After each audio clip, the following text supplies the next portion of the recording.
1.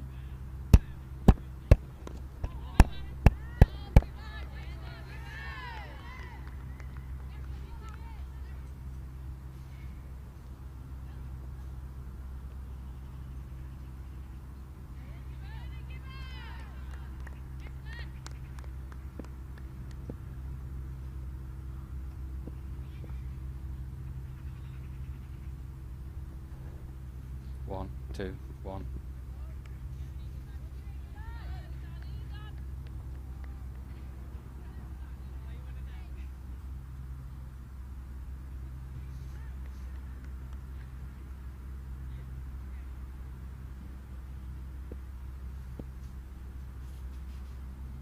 Right, here we go.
Good morning, everybody, and welcome to the Cheltenham Festival. It's the Western Storm and the South East Stars. Hopefully, you can now hear us. So, welcome, and apologies for having missed the first 5 hours of commentary. We have been trying as hard as we can to get on.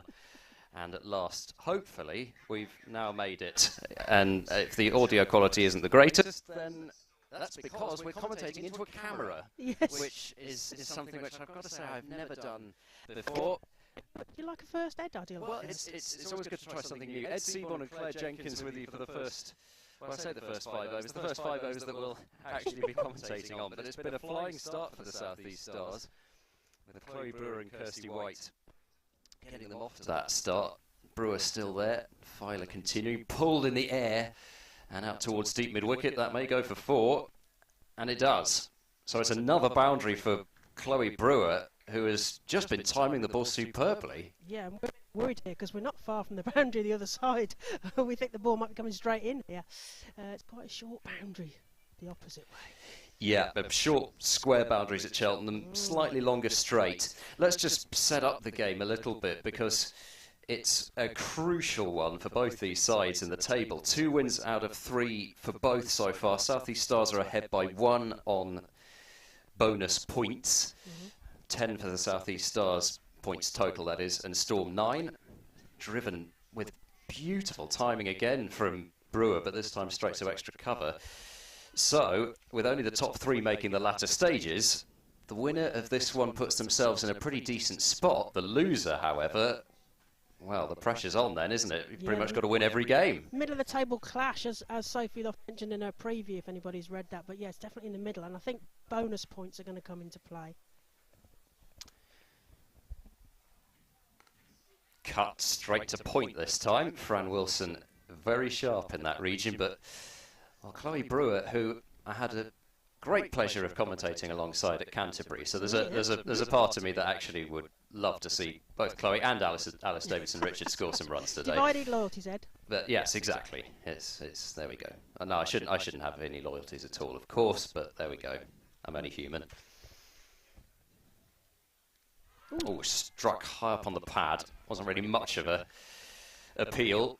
But Lauren Filer, whose career has just been on a huge upward trajectory. She took back-to-back 3-fers in the Rachael Heyhoe Flint Trophy, and that earned a call-up to the England A side that took on New Zealand as part of their preparation for the Commonwealth Games, which is coming up so soon. And you've got the T-shirt already, edged and wide of the keeper. And that'll flash down to the boundary for 4. It's about the first false shot we've seen from Chloe Brewer. Just evading the dive of Nat Wraith. And 4 more. Yes, you can't see because you're only listening to us, but I have my Birmingham Commonwealth Games shirt on this morning because we're in the running now.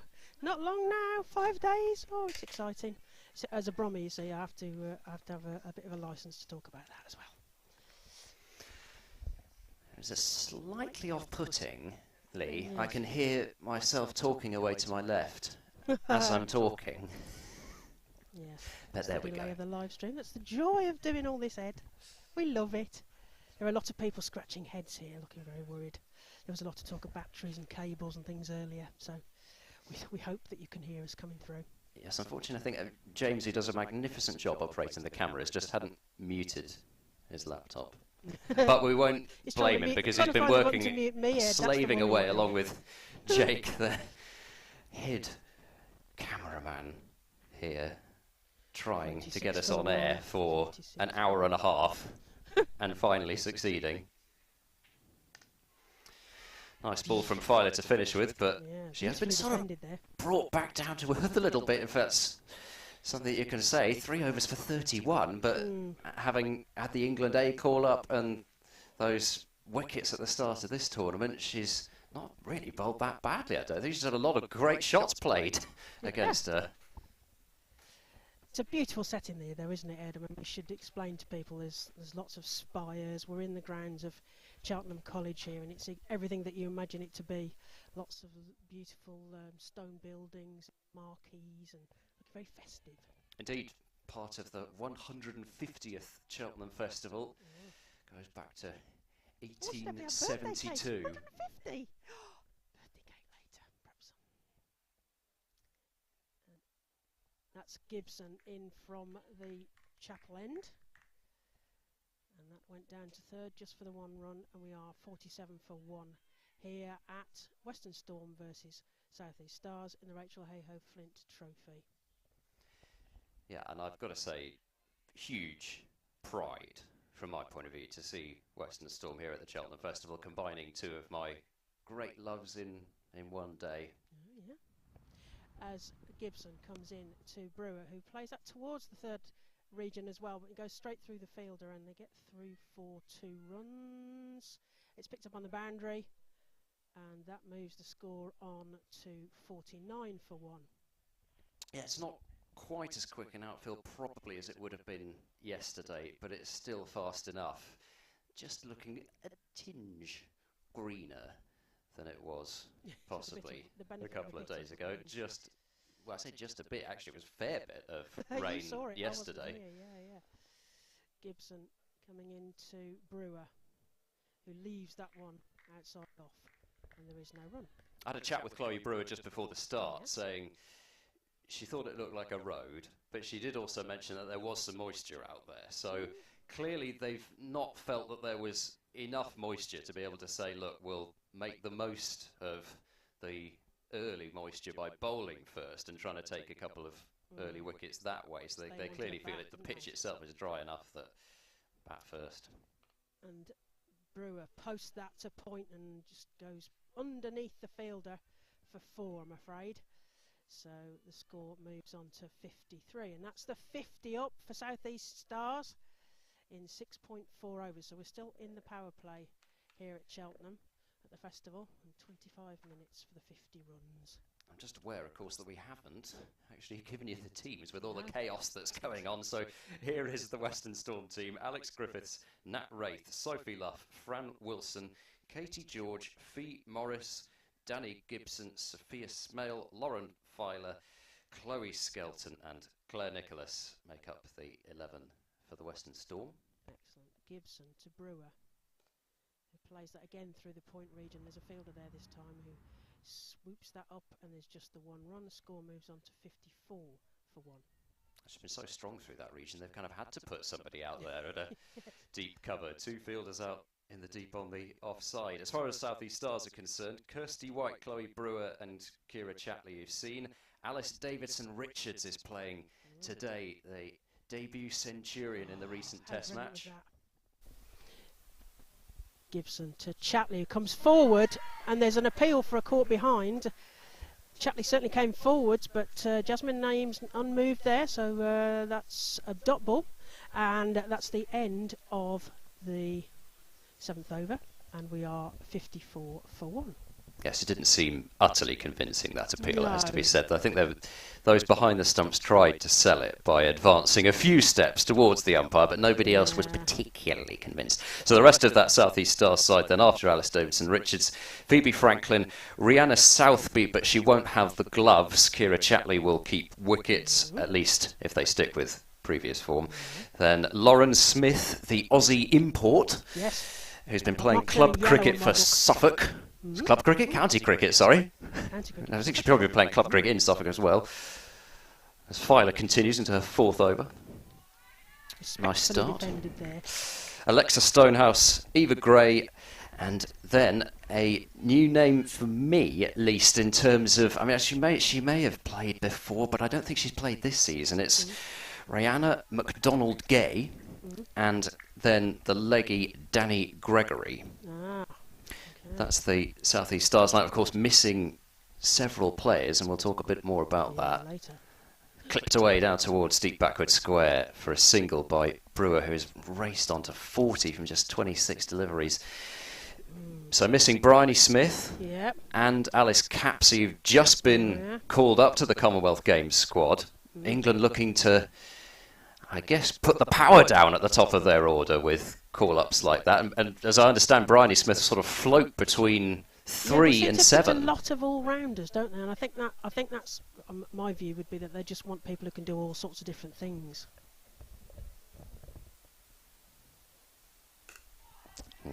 For once, not a great deal of timing, but Chatley's only just come to the crease, skewed it towards mid-on, but I think, you know, with Bryony Smith, she's probably, if you look at players in England as a whole, if I were to ask anybody to go out and hit the first ball of their innings for 6, then I might well pick Bryony Smith. I would as well, yeah.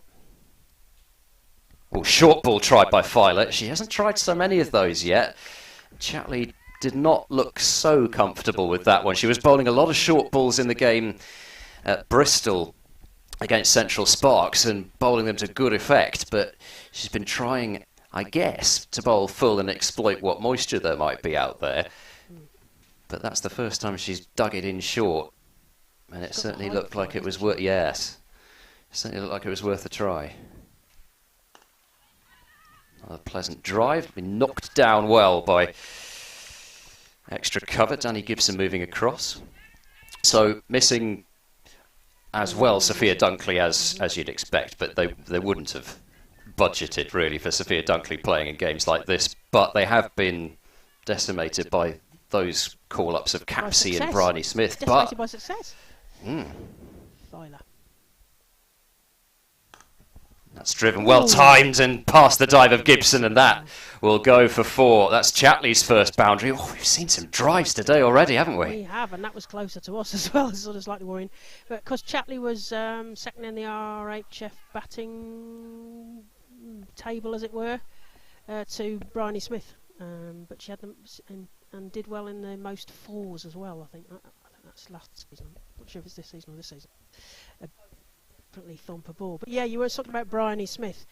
Yeah, she's the person that you want to hit a 6 off. And I think that's also part of the selection for England. They're all people who've got some firepower and some... And that newness of youth, that exuberance, I think, and also, like I mentioned, people who can do various different roles, because I think they will need potentially that sort of swap ability, as it were. Yeah, I mean, they've really sent a strong message, haven't they, with dropping Tammy Beaumont and dropping her for the Commonwealth Games of all things. I mean, I'm sure she's absolutely gutted. Gibson coming into Brewer, who just places that just along the carpet straight to the fielder, and there is no run. And then, of course, what does she do? We talked about that England A game that Lauren Filer played, and what does she do? She scores, I think, 84 at around about 2 a ball against New Zealand. Tammy Beaumont, yes, yes, as if to prove a point as well, yes. And they made her captain of the A team, which I'm not sure how keen I would be on that. Gibson to Brewer, who defends that down for a dot. Yes, it is, isn't it? It's just a bit like when you know, any time you get captain of the second team, it's sort of a it's not damning with faint praise, if that's the right word almost. I'm saying about a swapability. I think Tammy Beaumont is great as an opener, and she can give you a wicket-keeping option, but she doesn't bowl. Whereas the others, if you look at them, they can all do a bit of balls, can't they?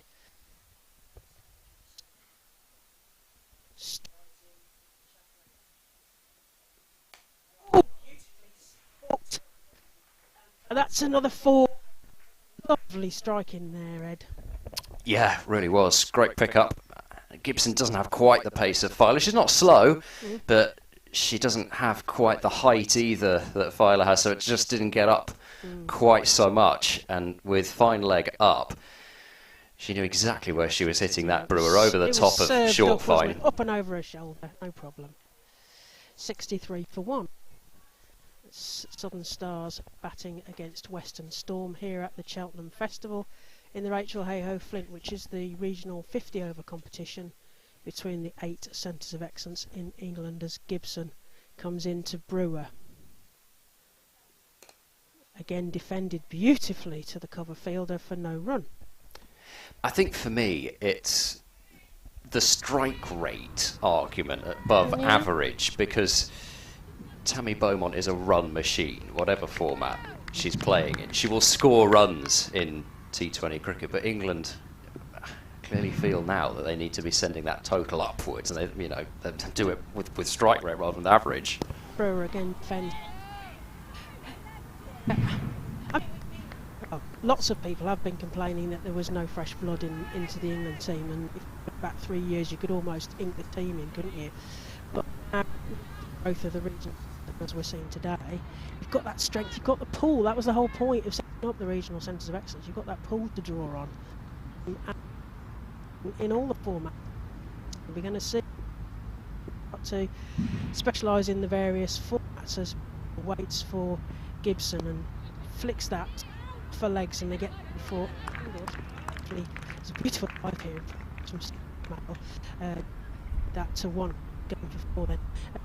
For 1, the end point Ed. Yeah, so at the moment it feels a little as though Western Storm is still trying to work out what works best on this surface, and at the moment not much is, because it looks like a terrific surface to bat on. Yeah. They've tried short balls, they've really tried to take the pace off it so much yet, but then it's the new ball, or new balls, of course, as it is in 50 over cricket. Yeah, so one from each end. trying to make a move about a bit. Sophia Smale is coming into the attack. She has had a tremendous start to her career, both in the Rachael Heyhoe Flint Trophy and in the Charlotte Edwards Cup as well. She's been exactly what the Western Storm would have wanted, that slow left arm option, the ability Yes, to take left the ball. arm. How excited to have a left arm. Yeah, well, It's- exactly, left arm and the ability to take the ball both ways. Brilliant. Plenty of off-spin options before, the likes of Fee Morris, Claire Nicholas, etc. But now they've got that ability to take the ball away from the right-hander, and there are usually an awful lot of right-handers. Oh, reverse paddle first ball, how's that? Funk. Didn't get too much on it, but manages a single. Smell last weekend at Sunrise for 2 for 40 off her 10 over. She actually also got Grace Scriven, so it was useful. Cut and stopped by Wilson at backward Yes. point. But the other thing that she's done is she's shown her composure with the bat, not just in that Sunrisers finish in the Charlotte Edwards Cup, extraordinary finish. Another end Dabbed finish, away quick towards finish. backward point, quick single, and it's well taken in the end.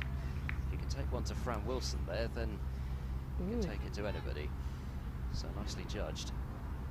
But also in the extraordinary last 2 wickets partnerships against the Central Sparks the other week, which Oh, straight through. Ooh, straight through. swing and a miss. Swing and a miss. Swing and a miss from Chloe Brewer. She was looking for a 50 in one go there. Yes, creeping close that 50. That was extraordinary, that game against the Sparks. There's another reverse putt. She got this one away though. A reverse paddle down towards deep third. They'll get 2, about 3. Going into the slide, and they're going to stick with the 2. That's excellent work from Wilson, steaming towards the boundary. Yep, that must be an only pocket there that you could actually get. Yes, exactly. It's sort of up the hill and sideways.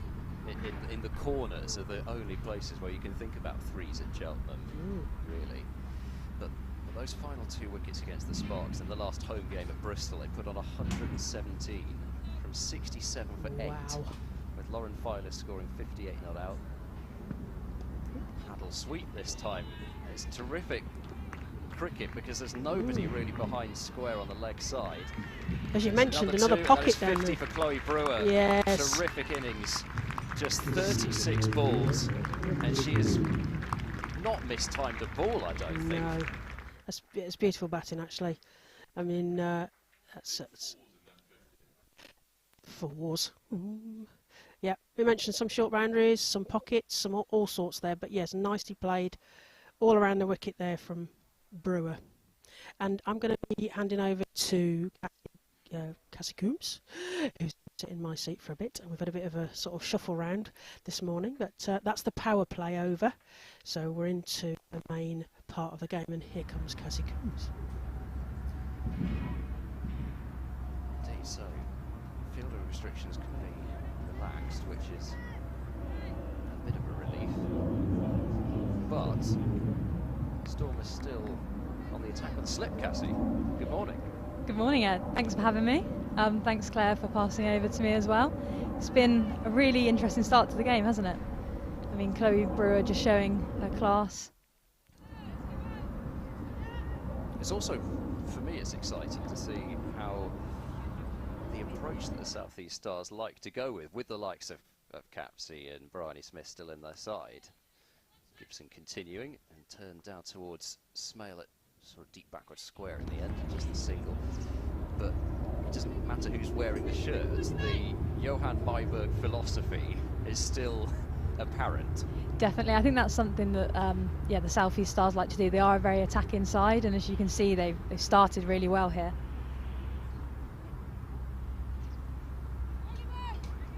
Don't like what's going on away to our left. There's an awful lot of static and horrible noises. I hope that's not us. Well, arguably with me, there's always a horrible noise. It's driven to extra cover for no run by Brewer. I mean, I cannot remember a single ball that Brewer hasn't timed. It's just been, having said that it's been positive as you'd expect, it's just been proper cricket shots. There's been a single thing that's even resembled a slog. Yeah, it's just looked effortless, and in the last game Chloe Brewer got 49 and then got bowled, so she'll be really pleased to get over the line with that 50 and obviously still in now. That's a good Yorker from Gibson. It's dug out though by Brewer, and when you're seeing the ball that well, even a perfect Yorker like that, you just play as if it's nothing. Yeah, you've always got to be aware when you're facing Danny Gibson. I think that's one thing, she's always going to run in hard and try and hit the deck hard, so definitely still need to be aware, although, like we said, Chloe Brewer has got off to a fantastic start.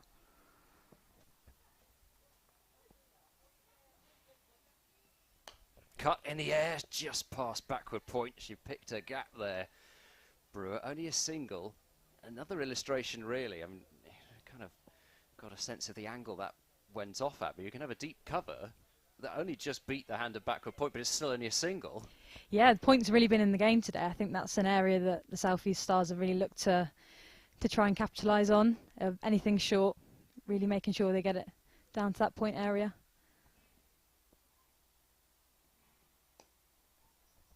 Point in action again. Backward point and a cover point. Trying to stock that region. We're talking about Kira Chatley, and she's been a kind of an unsung hero, I think, to a certain extent with this South East Stars line. I mean, Claire was mentioning she's a run machine. I think that's the thing. You know, like we said, we have players like Bryony Smith, but they've still got the likes of Chatley to come in. It's driven powerfully to mid-off, but no run. End of over number 11, a tight one from Gibson, who in 4 overs 1 for 16 is looking pretty good from the Cheltenham girl. Yeah, it's looking great. Obviously, like we said, Gloucestershire girl, played her county cricket there, so obviously a great setting for her today, and I'm sure she's really keen to make a mark on this game today. Now, we had a bit of a preview of this question before the start of play. There was one other Western Storm match that was played here, 2018, back in the Kia Super League days, and I wanted to know how many of the side playing in the game today were playing in that game in 2018. Yeah, Ed did throw this one to myself and Claire this morning. I think we managed to get a couple. I mean, I'd love to hear everyone else's opinions, so definitely get on Twitter and tag Western Storm, see if you can guess who was in the KSL and is also out here on the field today. A couple, obviously Sophie Luff, Fran Wilson, definitely ones that are featured. Ed, any others from you? Well, I know the answer, so I can't exactly claim to. I know them all because I looked. It's one of his ones last night. And that'll be 2 runs for the South East Stars. Nicely fielded down on the boundary. Yeah, they're playing that reverse and that paddle with freedom. So at the moment, it looks as if Storm are kind of happy for them to play it, but how long does this go on before they've actually got to put somebody in at short fine? Yeah, well, it will be interesting because obviously Smells still made her debut this season, so still fairly new, but it was quite interesting actually. She was on a podcast recently and she spoke about those kind of small battles between her and the batter and how she deals with them, so it'll be interesting to see how she does now as she comes into bowl. Gone for the paddle again and another appeal, but nothing from the umpire.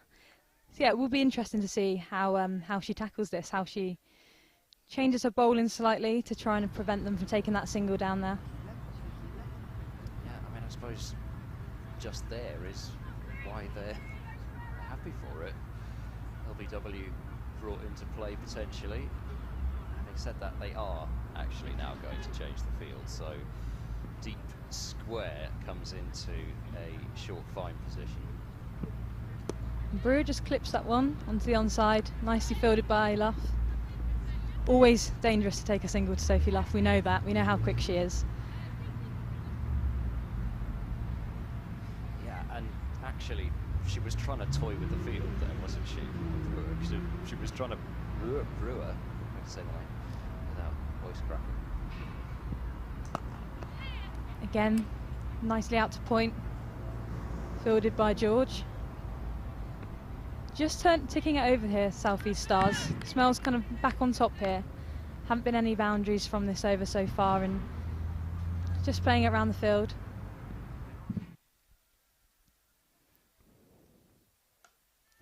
And as we say that, a boundary is hit. Commentator's curse.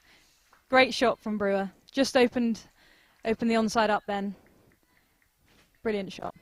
Yeah, that's probably the first shot that I would say is kind of power as well as timing. It's a strong shot wide of mid-on. It was in the air, but nowhere near anybody at all. It's the first time she's not just purely relied on timing in an innings of 58 off 43. Yeah, you can see the confidence that she's playing with. And like we said, she's on 58 now, so she really is confident in playing those shots and perhaps giving it a bit more power instead of just relying on the timing. As Smell comes into bowl. Slight edge there. Nicely fielded by third. Good dive in there. And that's the end of the over. Stars are 81 for 1. Claire Nicholas at short third, and this is one thing that you've got here at Cheltenham. I'm sure there'll be plenty of people who've not used to cricket at Cheltenham watching and listening today. So one thing that, even from the pictures, I don't know if you've picked this up, but there are 2 squares here at Cheltenham. So there's the College Square, where Cheltenham College play their cricket, which is kind of over at, well, it's now the bowling is from the chapel end. Mid-on is standing in the middle of those pitches, which are also the practice pitches for when the festival is on, and then you've got the square that is used for the festival. So that does provide us a slightly different feel, I think, and it's possibly more so for the wicketkeeper than anyone else. Gibson into a 5th over now. Clipped firmly to mid-on, hit too hard for a single though. Brewer judging that well. It would have been pretty suicidal to take off for a run.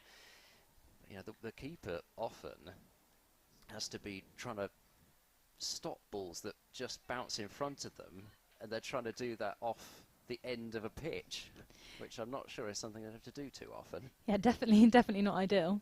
Something different. Push to extra cover. Even that one from Brewer is pretty much a defensive shot, but if extra cover hadn't been there, that would have been at least 2, maybe down the hill for 4. Yeah, they do say when you're in form, you're just seeing the ball really well, and she is timing it to perfection out there at the moment. So there is a slope here as well, as you would have heard me mention a couple of times. It's not a huge one. I mean, we're not talking Lords, but it is still a bit of a factor if you're not used to it. Played straight to backward. Well, I say straight to backward point. It wasn't straight to backward point. It was good work from Wilson to prevent what runs away to her left-hand side.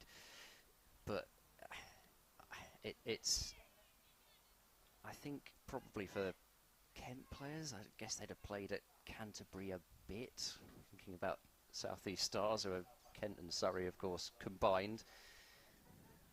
Might be a bit more used to it than some others, but yes, you've got to be a bit careful. Another pleasing drive from Brewer, but she's just starting to find that extra cover fielder a little bit. Then there was a boundary in that last over, but the scoring rate's just begun to be dragged down, but it's still very healthy. Yeah, and Danny Gibson not far off her 5th over here, only gone for 16 runs and taken a wicket, so she can be really pleased with how she's bowled so far and just starting to slightly hold the South East Stars back a touch, but as we said, Brewer in fine form at the moment. Low full toss driven down the ground, quick single to mid-on. This could be tight with a hit. I think she may have just made it, but that was a tight one because of how hard it was hit. And I don't know, I'll have to look at a replay here to see how far away from Gibson that was. A long way away.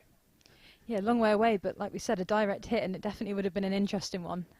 Hit quite hard to mid-on there. Should point out that we are at deep backward square at the moment. That's where we're watching it live from, so it's good to have the pictures. There'll be a dot to finish. A terrific over from Danny Gibson. 5 overs, 1 for 17 in the context of an innings where the South East Stars are 82 for 1 after 13 overs. Run rate of 6.3. Yeah, definitely doing well here, South East Stars. Really good start, and a real partnership building here between Brewer and Chatley.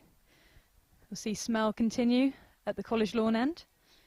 And Chatley herself is not exactly in the worst of form. 61 from just 65 balls to start the Rachael Heyhoe Flint Trophy against the Sunrisers. She can score quickly as well. Yeah, definitely capable of that. Smell comes into bowl from the College Lawn end. And hit out to deep mid-wicket. Nicely fielded. And just a single taken. It's interesting with Smell. For such a young player, she plays with such maturity, and I think against the Sunrisers she was had the lowest economy rate. So it shows that the pressure doesn't necessarily get to her, which is remarkable for someone so young. And just defended there. I think, and I had the opportunity to talk to the likes of you know, I mean, well, both regional directors of cricket, actually, both Central Sparks and Western Storm's regional directors last time. Ooh, bit of trouble there for Chatley. just looked to go back on a ball that was a bit fuller. Ed's getting quite excited, and so am I. Just that slightly fuller length. No, we come back-to-back plays and misses. No, but it's the transition, not just from this level to England, that is interesting. Just out with Katie George out of cover. That's the ball that Chatley's been waiting for. Just that one that's dragged slightly shorter, so she can get on the back foot and punch it out towards sort of cover point area. But it's also academy players coming through into the regional setup, and the fact that they are just already so ready for that level. Just nudged to Sophie Luff at mid-wicket. Nicely fielded. Yeah, I think that's a really good point. You know, Western Storm have had a few academy players come through, like Chloe Skelton as well. So to see them to come through, but also to perform on this level is really promising, and shows that obviously somewhere in that pathway something's being done right for them to come and step up. But the end of Smells over there. Stars are 84 for 1. Yeah, Brewer 61 from 51, and Chatley 9 from 19, but she can and will get going if she's allowed the opportunity. And I think it, like you say, it shows you things are being done right, and it's not as if you know that there isn't a step up. There has to be a step up, because we've seen, even over the course of the Rachael Heyhoe Flint Trophy's existence, the large increase in the level of cricket from everybody. So there is a step up, but they just seem to be able to make it so easily, and that's what they'll be hoping, and they've already seen it from several players who've gone into the England side. Emma Lamb, just for an example, it just looks so at home in international cricket. Chloe Skelton is into the attack, and that's cut in the air. Not entirely sure that Chatley meant that to go in the air in that region, but it was away from backward point, just a single. She'll move on to 10. Yeah, that sort of point area does seem to be Chatley's preferred area to try and hit the spinners. So interesting to see how Skelton approaches that. Along came a spider. There are these little spiders in this marquee which are making their presence known. Dot ball straight to Luff, energetic as ever. Yeah, she definitely sets the standards in the fields, doesn't she?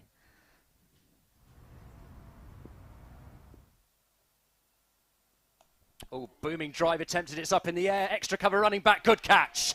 Danny Gibson takes it, and that is a key wicket. It's Chloe Brewer who has played superbly for her 61, but just 3 balls into Chloe Skelton's spell, she's gone for a lofted drive over extra cover and just spooned it really, couldn't clear Gibson, and that is the 2nd wicket for the Western Storm.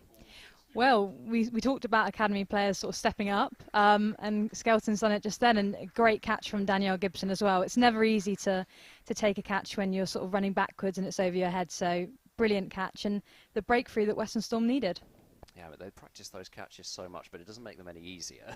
Certainly not when you've got the pressure of having to take the catch, and you've got somebody who was batting as well as Brewer was, and you know that it's got to be taken.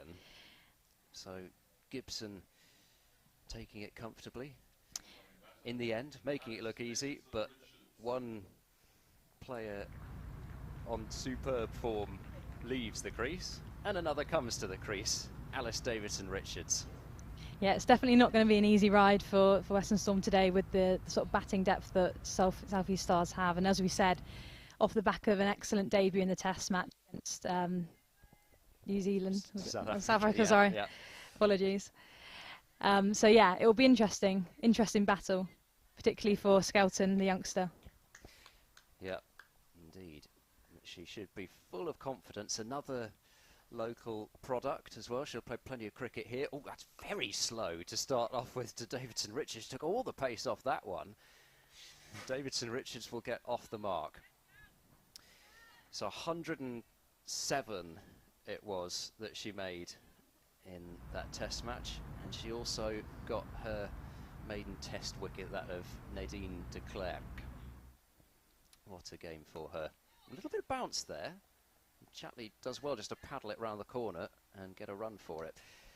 I'll be leaving at the end of this over, but I can't leave without mentioning this score that I've just seen. Southern Vipers are 76 for 5 against the Sunrisers. It's a Yorker to finish with from Chloe Skelton. Terrific start from her, just 3 off her first over and the wicket. South East Stars at 87 for 2, Chatley 11, and Davidson-Richards just to the crease on 1. Southern Vipers in trouble, Cassie Coombs, and then it will be Claire Jenkins. Yeah, nobody expected that result. Obviously still ongoing, so you never know with cricket, but an interesting score so far for the Southern Vipers. Smell will continue from the college lawn end. Bowling well, Smell. 3 overs, 17 runs. And she'll be bowling to Chatley. Yes, you get a wicket and then Alice Davidson-Richards comes in. It's sort of bad news, good news, isn't it? Just cut. Again, that sort of point region. Third comes around and picks it up. So yeah, okay, we spoke about sort of youngsters taking their opportunity. What's your opinion on sort of Smell coming into the side and really performing well? Oh, just cut Chatley away. just cuts that, yeah. Third just chasing that one. She just gets out of view where we are in a marquee. Can't quite see. Sorry, backward point. And just nicely into the gloves of Nat Rafe there. Yeah, I mean, it was your point really, and the only thing that I would have added to is that they're kind of seasoned would be the best way that and like Ed said, it needs to be a step, but that they're ready for it. And Smell to bowl to Chatley. Again, Chatley targets that sort of point area, fielded by Katie George out on the boundary. Yeah, you want them to be ready. I mean, to have the right amount of adrenaline to get them really pepped up, but they seem ready for it. I mean, it seems like the class of 2022 has really come to the fore this year. So Smell to have a first delivery to Alice Davidson-Richards. Yeah, Stars have the two players with the longest names, I imagine. They must the widest shirts, 2 double barrels. And just push back to the bowler, Alice Davidson-Richards. Beautiful shape there. And Smell comes into bowl. And again, just seeing that point region utilised again. Katie George, the fielder. An easy single there, wasn't it? It was just nicely dabbed down. Yeah, point's been on the boundary for a while now, so it's just that sort of easy one option to go back to the spinner. And just extra cover there, no run. Yes, I was down at Taunton for the Test when Alice Davidson-Richards got that beautiful 107. I mean, just the smile lit, I think, the whole of Taunton up that day. Yeah, and what was great to see actually afterwards was on England Twitter to see her grandparents there watching her and that kind of celebration after the game, and it's just fantastic to see a player who's actually been around the regional stuff for a long time as well, and county obviously, finally get that opportunity in England shirt. So it was brilliant to see. Before, hadn't she? There was a bit of a gap, but I think it feels like her time now. Yeah, exactly, and that debut in the Test match as well. It's a great format to be able to play. Yeah, Skelton to Davidson-Richards, who comes backwards, tries to post it to square, and there's a chance of a run out. I think the umpire in front of us is shaking his head. But that was a close one there. There was some indecision from Alice Davison-Richards. She set off thinking that she'd put that into a gap, and then a fielder appeared. Yeah, not out, but definitely Western Storm setting the tone there. It was a close one. As Skelton comes into Davison-Richards, who comes forward and drives that. Oh, beautiful drive along the carpet for 4. Oh, lovely that was. Well, we spoke about her recent form, and she just showed it there. Beautiful shot. This is just as well she wasn't stumped to run out on that last ball. Yeah. So we wouldn't have seen that lovely drive. Brilliant timing. Nice timing there. And great way to get her innings off to a decent start. Yeah. Skelton, what's she got in response to that? Davison comes forward again, but just dots that back to the bowler. Obviously, they don't get a run. The score is 95 for 2 as we head towards that 100 for the Stars. Skelton in with a spin. Davison-Richards carves that beautifully out through cover point. There is a fielder there, and we just get through for the single. Score moves on to 97 for 2. Yeah, just Chloe Skelton changing her pace a bit here. Slightly slower to Alice Davison-Richards. Oh, Davison-Richards put that up in the air. It's gone steepling up towards the chapel, and it's caught by Fee Morris, I think. There, yeah. And that would have been coming down from some height from Chatley's. No, it's Davison-Richards. No. Was it Chatley? Was it Chatley? Yeah, Chatley walking off there. Chatley, but it went high up in the air and must have been coming down from quite a height there. It was a good catch by Fee Morris. So Chatley goes for 14, caught Morris, bowled Skelton. Yeah, I think that's one thing with Skelton that you can see. She sort of takes that pace off the ball, which makes it really hard for the batter. You have to generate all the pace, and there I think we just saw Chatley not quite in the right position, still going through the shot, and then up in the air, caught by Morris. So we've got Phoebe Franklin now.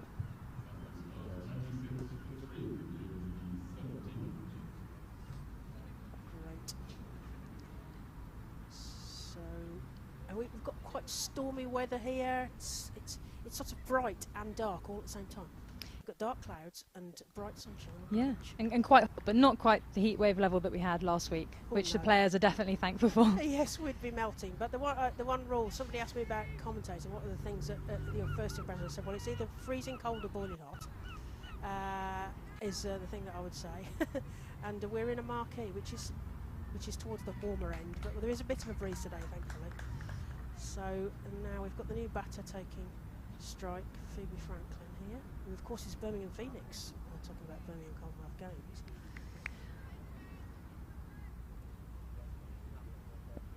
She takes a guard, Skelton over the wicket.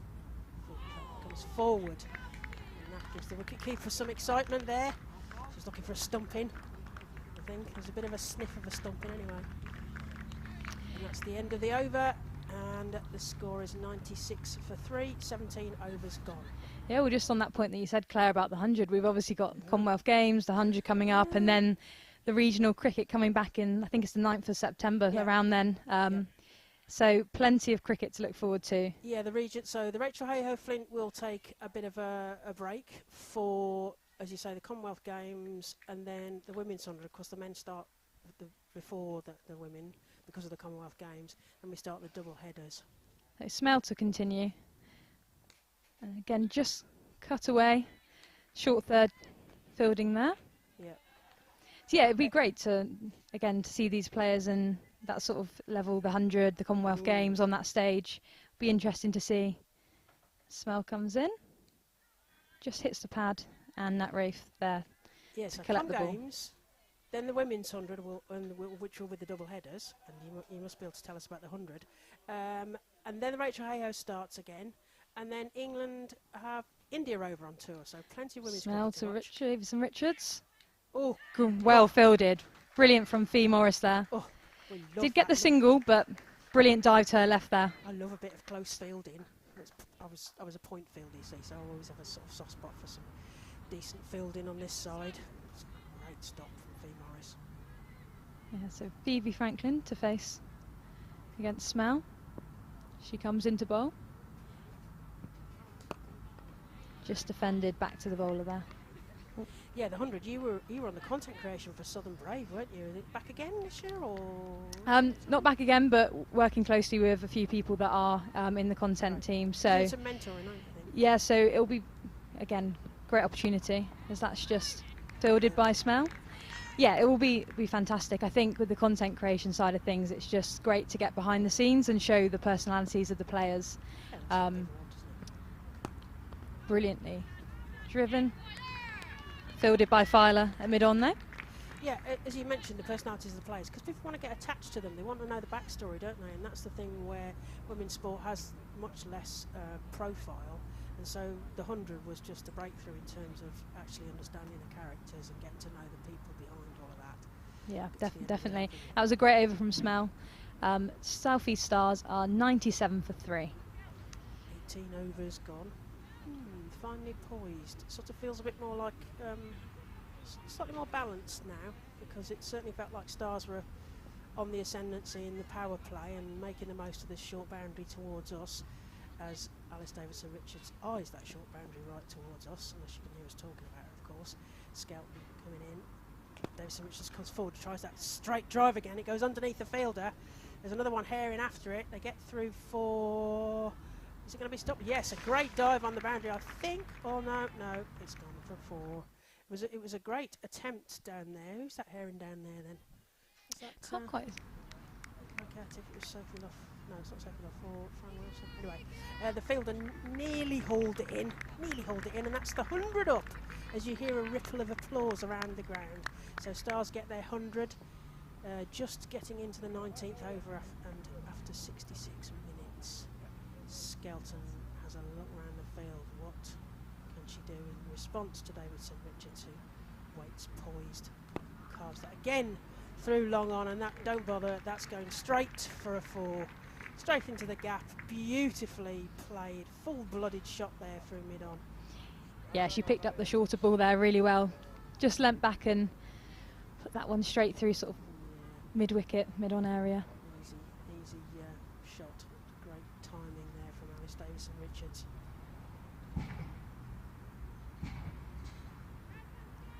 5 for 3. South East Stars batting against Western Storm here at the Cheltenham Festival, as Skelton comes into Davidson-Richards. Comes forward to that, it goes straight to the bowler, and there is no run. Yeah, just a bit more flight on that one from Chloe Skelton.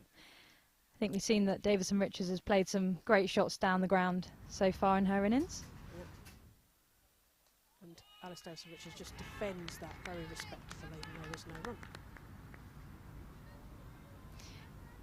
Obviously, we were talking about the 100 before, Claire. Well, who's your team? Who will you be supporting in the competition?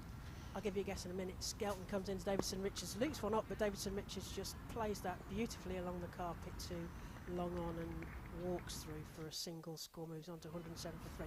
Well, bearing in mind I've got a Birmingham Commonwealth Games kit on, and I am token Brummie here today.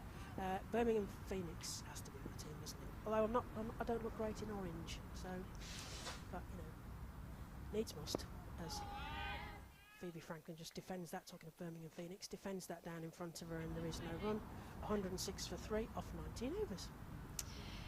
Yeah, I'll definitely be supporting Southern Brave in this one, I think. Yeah. That's my team, yeah. Definitely. That's another colour I can't wear, it's not my palette.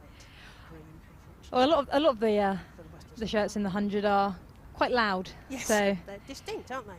That's yeah, interesting colour selection there. But great that people got behind the brands, because this was something that started, as you know, top of the preaching stick converted here, but starting from nothing, people got into buying into their franchise, which is just brilliant to see. The kids in the top is brilliant. Smell continues. Again, just a single for Alice Davidson-Richards, fielded by Katie George out on the boundary. Yeah, I think what would be great is if we could see that sort of transition from the hype that the 100 got and then actually into regional cricket, getting as many people as possible to see the Stars in the 100 and then come along to regional cricket to continue to watch them as That's defended, back to Smell. Well, that's why it's great there's a bit of a gap really in this, 4 rounds and then 4 rounds after the 100, because if people get hooked on the 100 and they want to see their favourite players play in the regions, come back in September. Or has that's just gone down to third? Third, yeah. They come back for 2. Yeah, Fran Wilson, I think, doing down there. It's been a really good spell from Smell here. Yeah, 2 youngsters, really. 5th over and only 25 runs gone. She comes into bowl. Beautiful shot Oh, no risk. from Phoebe Franklin. Great way to really kick-start her innings. Yeah, Fabulous that hit shot. the picket fence at the far end. Yes, straight into a gap. Beautiful shot there, up and over. Yeah, brilliant timing. She just struggled a bit the first sort of coming into the middle, but brilliant boundary from her. And a dot. Well fielded by Sophie Luff. Yeah, as ever. As you said, you mentioned earlier, she sets the standard, not just in the fielding, but in all disciplines, really. Yes, particularly in that mid-wicket fielding position as well. She's really crucial to Storm there. Well, just a bit slower from Smell there. Franklin Sophie, trying to replicate. Yeah, another chance for a dive. Any opportunity for a dive? She must have the highest laundry bills in the whole of Western Storm, you reckon? it's got to be. Her mum can't be too happy with that. I met her mum at Sapphire Gardens. She was lovely. They were a little refreshed. Her and her work colleagues were over in the sunshine, enjoying themselves, shall we say, and glad that they weren't driving home. I shouldn't say that, should I? Glad I didn't mention that.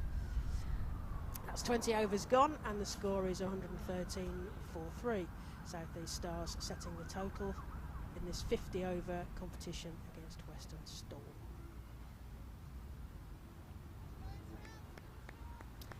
And the sun is coming out. We've got, I think it's sort of half and half sky, because it's got this looming stormy dark skies, and yet we've got sunshine coming down, beating down on the marquee that we're in from our side of the pitch here. As it comes back to join me. Skelton comes into Davison Richards, who thinks about coming forwards but rocks back instead and plays the ball beautifully once again to that long on region. Lovely drive along the carpet for 1 run, and the score moves on to 114 for 3. Franklin to face Skelton this time, and Franklin plays that through mid-wicket. There's a fair. Katie George just picks that up, and they get through for 1 run. Score moves on to 115 for 3. This time Davidson Richards will face the sun shining down on that bright yellow top. Those look like bumblebees to me. The yellow with the stripes. That's made Ed laugh anyway. Davison Richards again exploiting that long on region and trotting through for a single. Score moves on to 116 for 3. Welcome back, Ed.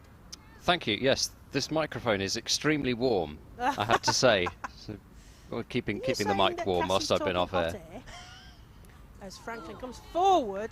Oh, the wicketkeeper's very excited then. She's thought she's got to catch behind then, Ed.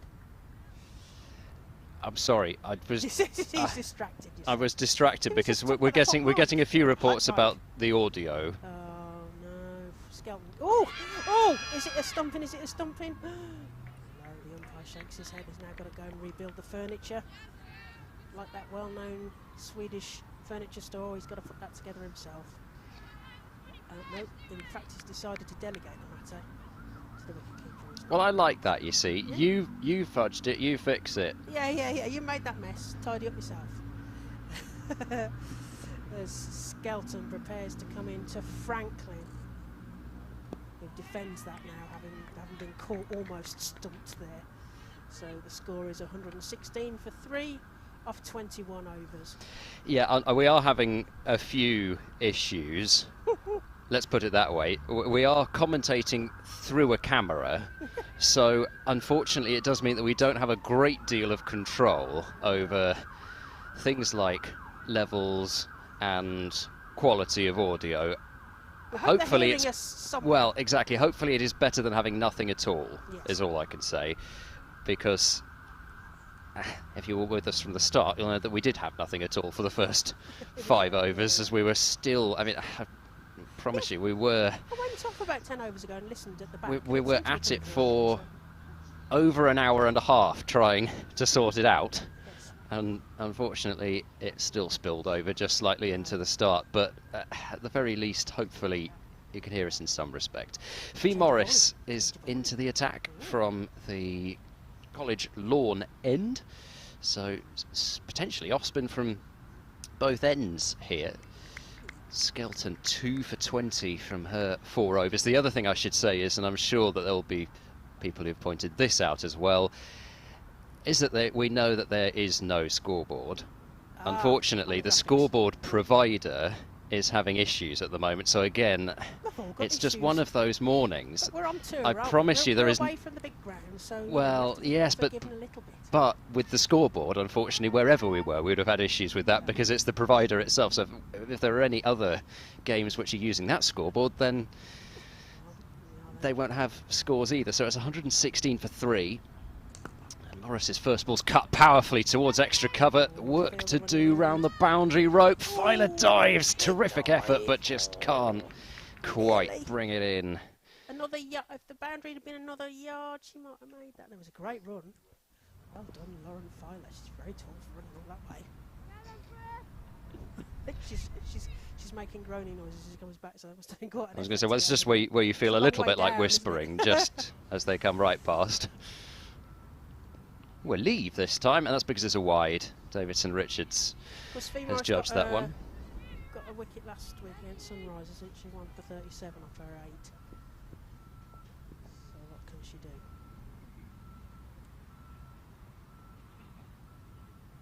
Oh, she's drawn her into a booming drive, and it's been missed.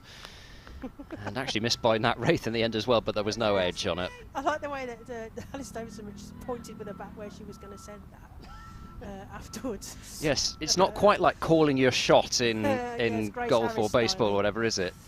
Kind of the reverse of that. More controlled drive this time, but no run to mid-off. I see. I'm also hogging Ed's notes here, so he's reaching across me to get those. Great facts. There's a fair bit of musical chairs in the marquee here. And a dot ball there. Davidson Richards 24 from 23, and it was her innings really which steadied the ship in the Charlotte Edwards Cup match that was played between these two sides. Nice punch off the back foot, no run though from Wilson Fielding forward of point. Yes, I think the 20 over format really suits Stars, and as they proved by winning the tournament the first time and getting to the finals this time, they've got some really good all-rounders and some good firepower.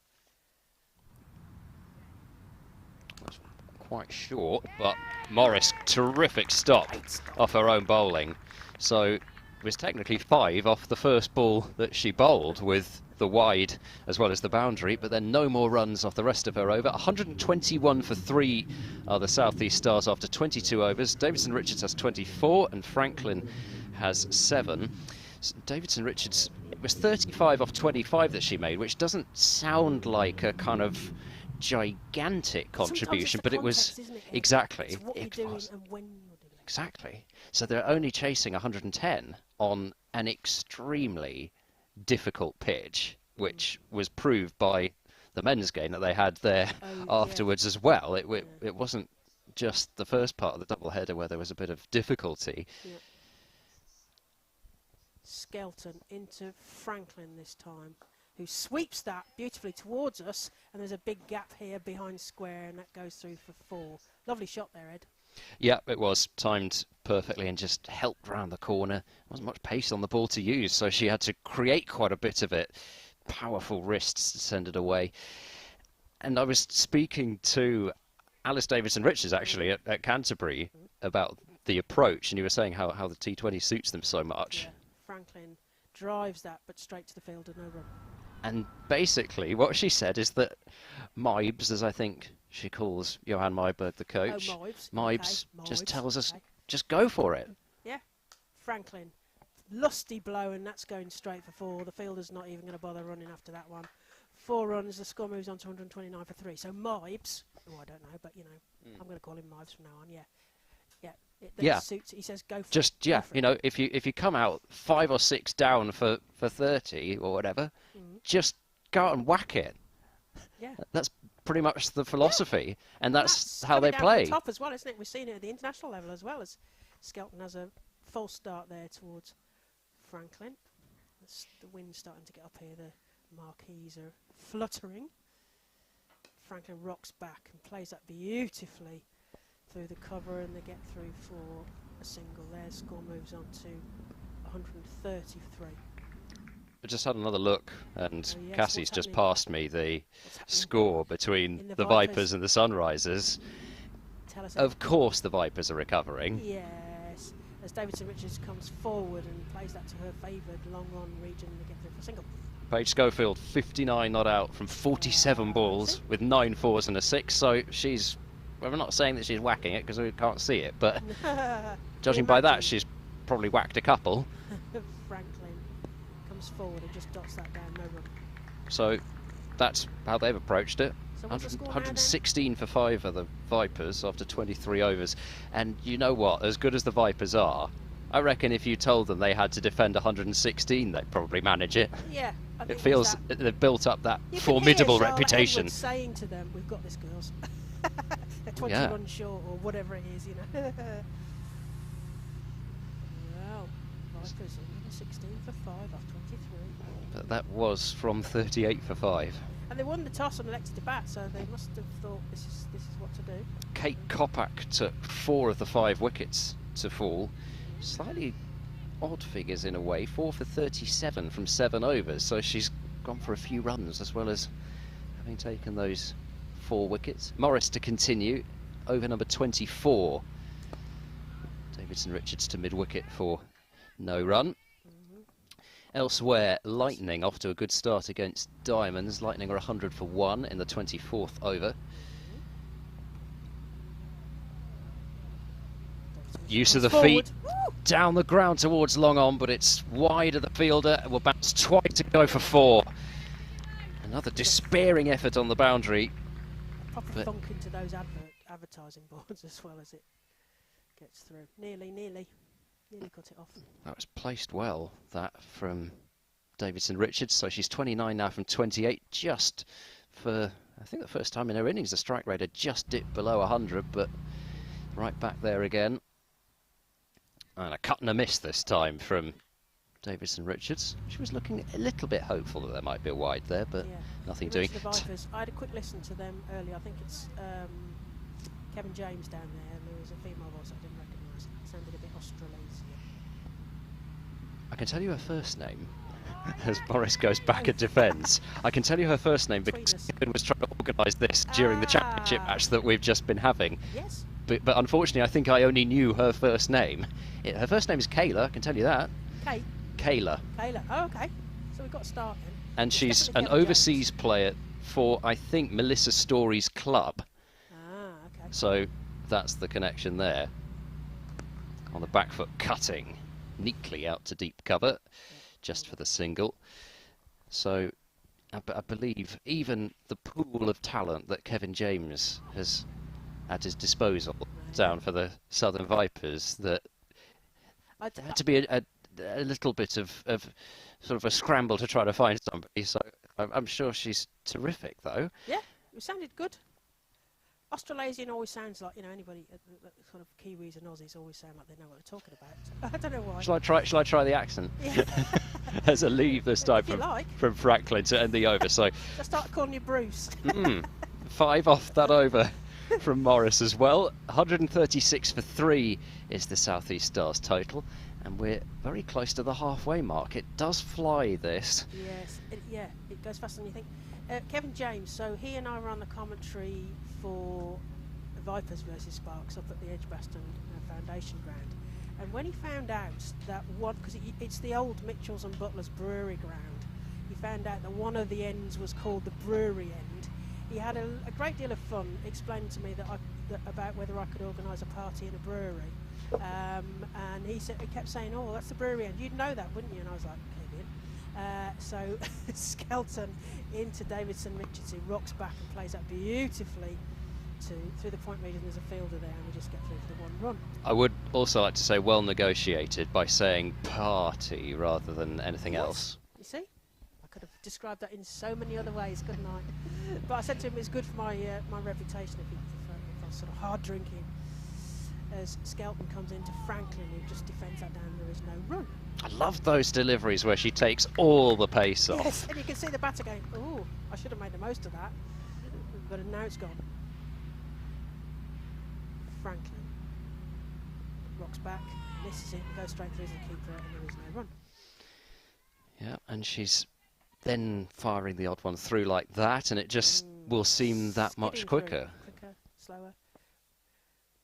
Franklin comes forward and edges that, and it flies through to sort of fly slip, and Fran Wilson is herring after it, and they get through for 2 runs. Score moves on to 139 for 3 as we approach the end of the 25th over, and that'll be, as you say, the halfway mark.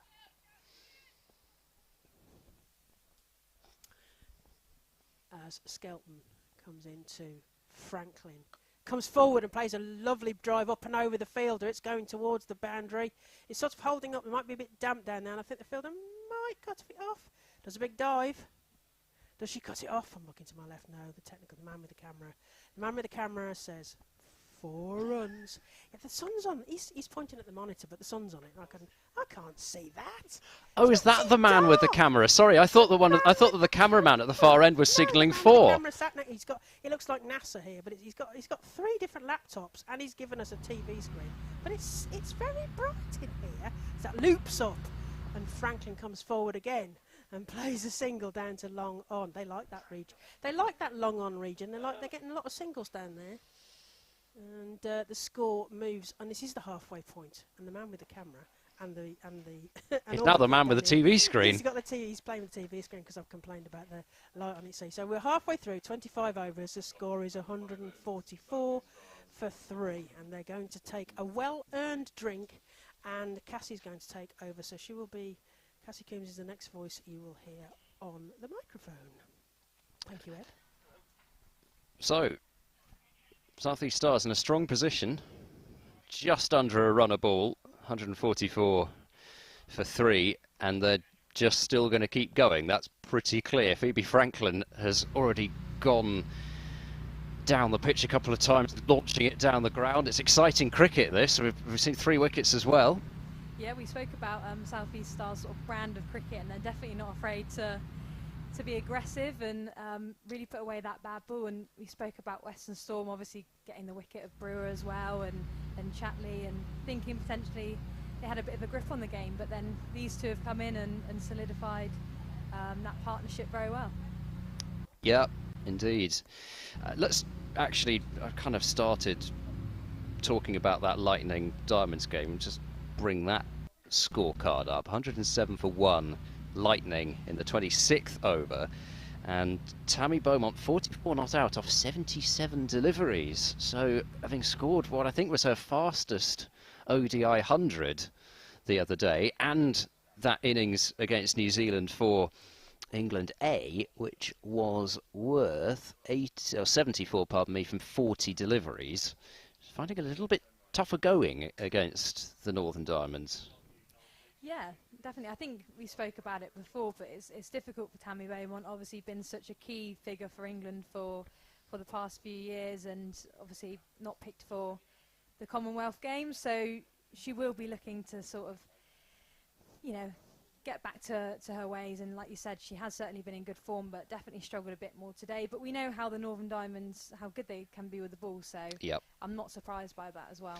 No, well, looking at the bowling figures, actually I would have thought that it might have been their spin attack possibly that was tying things down, the likes of Katie Levick and Lindsay Smith, but it's Jenny Gunn. Still got it. 4 overs for 6 she's bowled. Yeah, absolutely unreal. I mean, I think Jenny Gunn will still be playing for years to come. That Northern Diamonds, her place in the sort of Northern Diamonds slot isn't going anywhere soon. Man with the camera, do you have to do that with your laptop? Because again, we have to hear our voices over to our left, and it's extremely horrible to hear one's voice whilst So I was trying to commentate it on delay. Sorry about that for everybody else who's heard that, but I just thought, we don't really have an internal communication system here.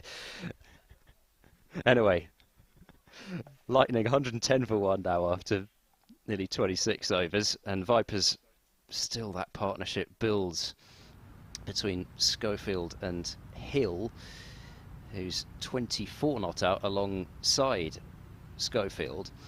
Chloe Hill is on loan, isn't she? So that's another thing which we're seeing a lot more, is the loan system is really getting up and running now. Yeah, definitely. I think a couple of years ago that definitely wouldn't have been something that would have happened. So the opportunity that Chloe Hill's got to go out on loan to the Southern Vipers and potentially get a bit more playing time and assert herself on that stage is obviously great for her and good for Central Sparks to allow their players to get game time. Yeah, and she's in a squad with several wicket keepers. Fee Morris then to start the 26th over. Oh, respectful forward defence from Phoebe Franklin. She has picked her ball to use her feet to. And having said, it's not all crash bang wallop, but there's a fair bit of it. There's a little bit of bounce again. There's just been the odd one, it's not quick bounce, but it's just popped up a little bit. Yeah, I think as well, just that variation, varying the pace, the sort of slower ball and then darting one in has definitely been something the batters have struggled with a bit.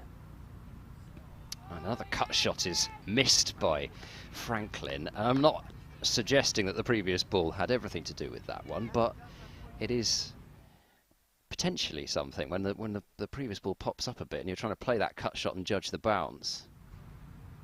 She's given that a lot of flight and it's hit down the ground towards long on. A couple of bounces and fielded there. She tempted her into the shot there and didn't quite get it, did Franklin. It's the worst feeling as a spinner when you've done the batter in the flight like that and you still don't get the wicket for it. So annoying.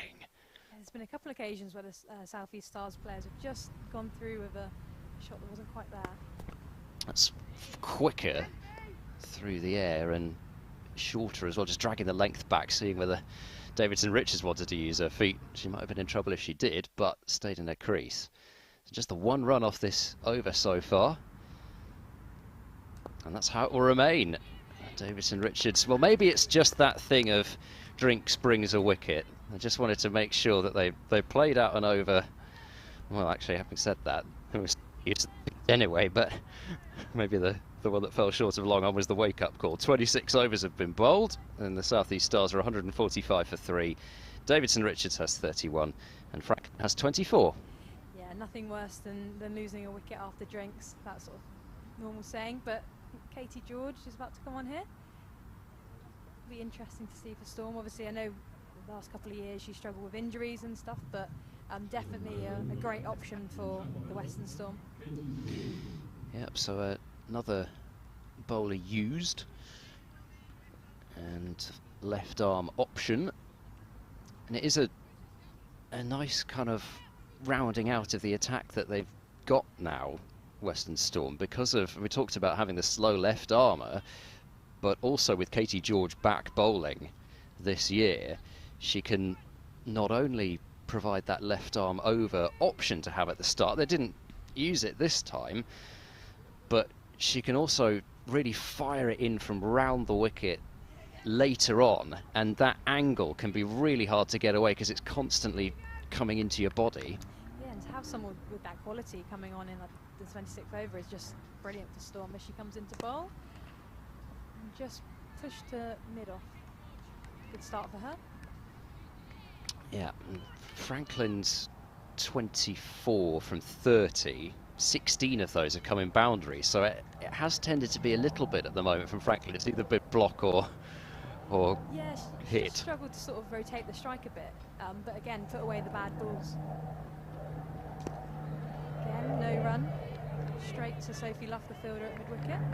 But because of what the others before her have done, it doesn't really matter too much, I suppose. I wonder what they would feel is a good score. What do they want? I mean, from this position, you'd think you want to be getting towards, 280, but do they feel as if actually they can defend 250 or even lower. Katie George comes into bowl and just pushed a point, but misfielded by point and fielded out in the deep instead. Well, 50 partnership comes up between Davidson, Richards and Franklin, and they've, as you said, in the halfway break, they've really steadied the ship. I mean, 96 for 3, a couple of quick wickets fell, both to Skelton, and there was just a danger that things were really starting to wobble. Katie George comes into bowl. Brilliant shot to cover, fielded, and it will just be the one run. Brilliant fielding out on the boundary. Yeah, it's interesting, like we said before, sort of someone of Katie George's quality coming into bowl later on in the innings. It's got to be something that sticks in the South East Stars' mind. It's not plain sailing. It's not a case of seeing off the opening bowlers and then being able to sort of cash in. It really is a tough task. Defended, straight to extra cover. As far as South East Stars go, they've got that same, we talked about the versatility of the bowling attack, they've got that same thing. They've got Alexa Stonehouse to bowl some left arm seam up front. They've got right arm seam, as you'd expect, not least from Alice Davidson Richards, of course, who can get it up there. Again, brilliant bowling from Katie George, another dot. Great start from her. But you've also got the, sorry Cassie, you've also got the leg spin of Danny Gregory, and then you've got the option of bowling some off spin, which I'm sure they'll take with Lauren Smith, who's just been a terrific addition, and because they've lost probably a namesake in terms of a right-hander who can bowl off spin, replacing one Smith with another. And also Lauren Smith obviously in the runs as well in the last game. I believe it was 76. So again, as you said, very versatile South East Stars. 73 not out it was, and she also took 2 for 20 against Thunder, so it was a great start for her. Morris continuing, use of the feet from Davidson Richards, but that shows, again, Morris able to defeat Davidson Richards a little in the flight, but it also shows the experience of Davidson Richards to know that to go through with the big shot down the ground there might have been folly. Short, and that struck powerfully, almost a straight pull from Davidson Richards, it looked like from this angle. They thought about coming back for 2, but you don't take on that arm of Danny Gibson. Definitely not. Danny Gibson is a great fielder. Definitely someone that you don't want to be running to. Just clouded over a bit here. I don't think we're in store for any rain, but it's a little bit gloomier than it was at the start. Oh, it's tossed right up and almost got underneath the bat of Franklin, who somewhat hacked it into the leg side in the end, looking to drive through the covers. Yeah, we've spoken about Franklin before. She does seem to deal in either boundaries or dots, so trying to go for that one there, and it wasn't quite there to be hit. Well, she meets that one on the full, gets it over mid-off, it'll be boundary. Another clean strike down the ground, and that brings up the 150 for the South East Stars, 151 for 3. Yeah, brilliant from Franklin. She's just done that so well in her innings, just hit the bad ball. And just supported Alice Davidson Richards out there. They built a really, really nice partnership following that one from Brewer and Chatley. So yeah, Storm definitely need to try and get back on top, get that wicket, get that breakthrough. Yeah, we'll be feeling they want a couple, really, to be on the safe side. That's driven in the air, this could be one, and it's taken at mid-off. So good catch, as that came really firmly, and it's taken by Skelton, I think, at mid-off. She didn't have a number last match, so she does have a number now. And Terry Blake next to me has confirmed that. Terry Blake is doing the PA today. She does have a number. She has a catch, as well as her 2 wickets, and Fee Morris has deserved that. I think she has kept things tight and was defeating Franklin in the fight, but to be fair, actually, she didn't really defeat her that time. She hit it very hard. She just didn't get the elevation, and it's 152 for 4. Yes, we seem to be more sort of play around with a variation, a quicker ball, a slower ball, and like you said, that one was hit really hard to Chloe Skelton at mid-off. So it was a great catch, reacted really, really well, and I mean the breakthrough that Storm really needed. Well, I have to say, at the moment, the Gloucestershire products are all over this, he says, being parochial, which he shouldn't be. Definitely It's wanted Western to get that in Storm, there. Somerset, Gloucestershire combination on commentary. There's a real mix today, actually, isn't there? Yeah. There is. We've got sort of Somerset, Gloucestershire, and then west of England, I guess. Yeah, the West. I was a Somerset player. Indeed, Claire saying she was a Somerset player, but we'll talk about the west of slightly outnumbered on England comms here. I was the West. more. So, anyway, Rihanna Southby is the new batter, and she's on strike. Bit of bounce off a good length from Morris to end the over. And 152 for 4 is the South East Stars score. So Southby, of course, more than capable. But it'll be intriguing to see how Alice Davidson-Richards plays now. Does she just hang back a little bit, knowing that her wicket is a vital one? Or does she just go with what Mibes told her and just whack it? 152 for 4 is the South East Stars score after 28 overs. Yeah, we said that before. South East Stars, their sort of brand of cricket, they are aggressive. I think Southby will be coming in sort of trying to get off strike, tick things over and get Alice Davidson on strike. Katie George to continue from the Chapel end. She comes into bowl. Just the one out to that sort of cover point region, nicely fielded. I must say it's quite nice having covered 4 days of championship cricket here. It is actually nice to have the white ball, because it's one thing that is often mentioned about Cheltenham. It's not a great seeing ground. You've got that tree line across the entire far side of the ground from where we are, the Sanford Road side. Just dug out one.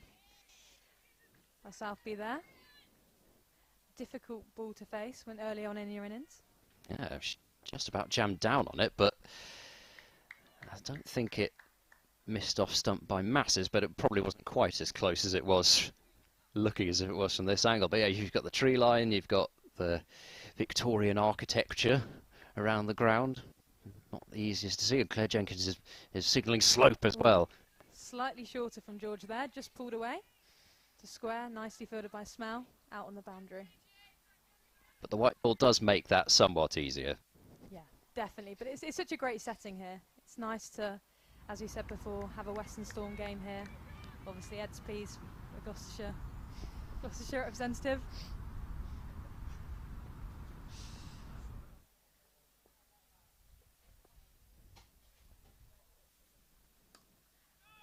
Great shot by Alice Davidson-Richards, but finds the fielder at mid-off. Yeah, that's one of those ones, bit of a cliche, but it's one of those ones that looks good in the nets. But unfortunately, Nice there shot tends for to be a them. mid-off in position in a real game. Yeah, still keeping things tight here, just 2 off the over. George, overall, just 4 runs from her 10 balls bowled so far. Again, just defending that back. Oh, we've got the scoreboard, and the man with the camera has almost knocked everything off his table in celebration.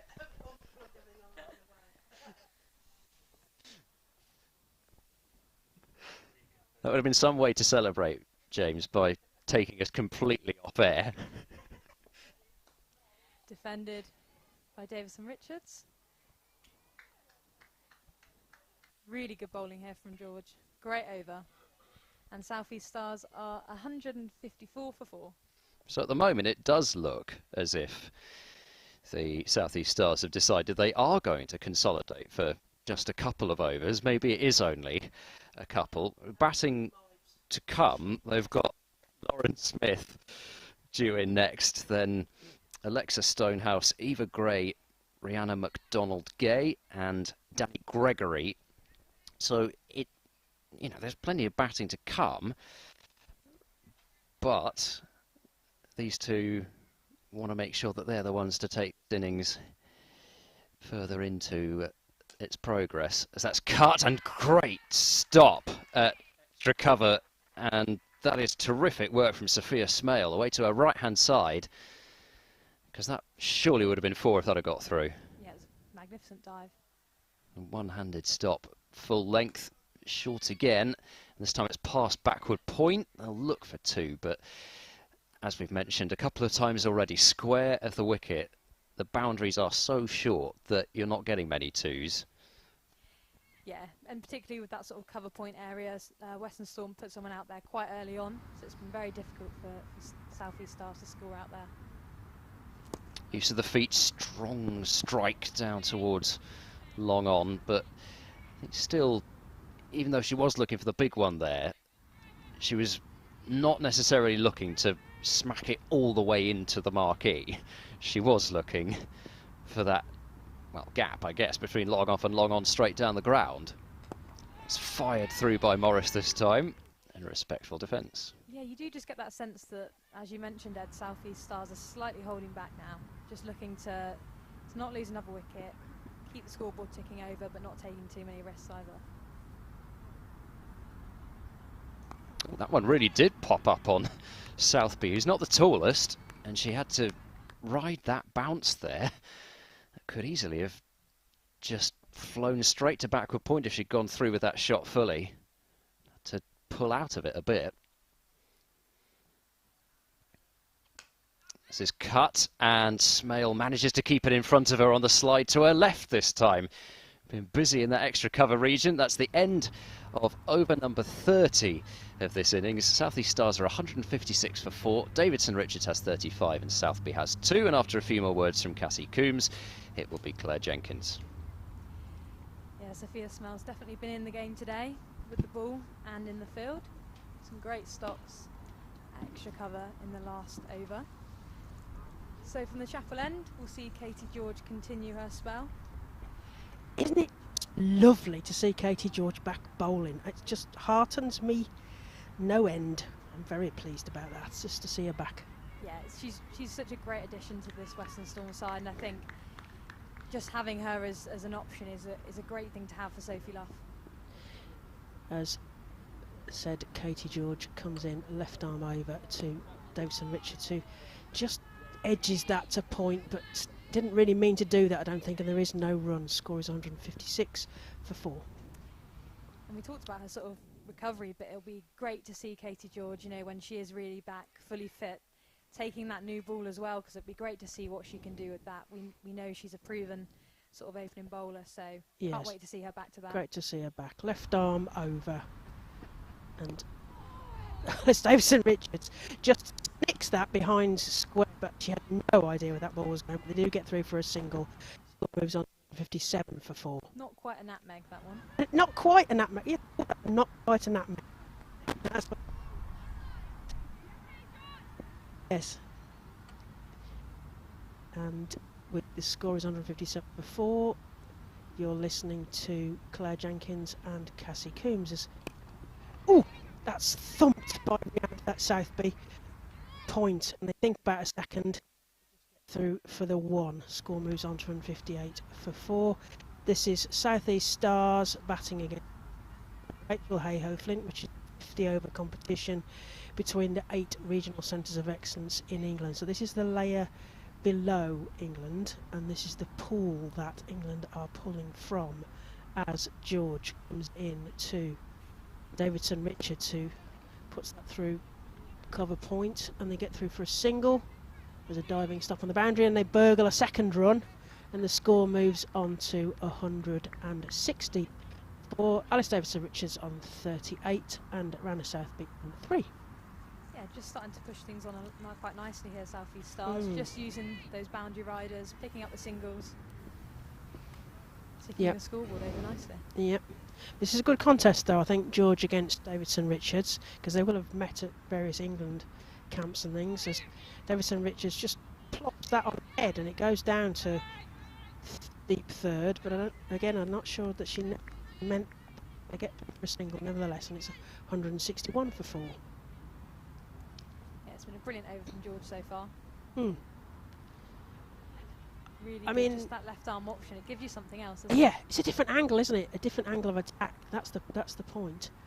Just to see that, the pace that she brings as well. She bangs that in, and Davidson Richards again just gets an edge to that, and it goes to the boundary, sort of fly slip boundary down there, and stops that getting to 4. But we do have the end of an over, so that's 31 overs gone, 162 for 4. Davidson Richards on 39 and Southby on 4. it? Just seems like the South East Stars have slightly struggled against Katie George there. Yeah. A couple of singles picked up off the over, but nothing too Yeah. aggressive. Yeah, I mean, we're at the wrong angle here, as Ed mentioned. We're sort of backward square, so we can't see what her targeting is like, but it looked like it was really good bowling from the reaction of the batters there. Morris this time.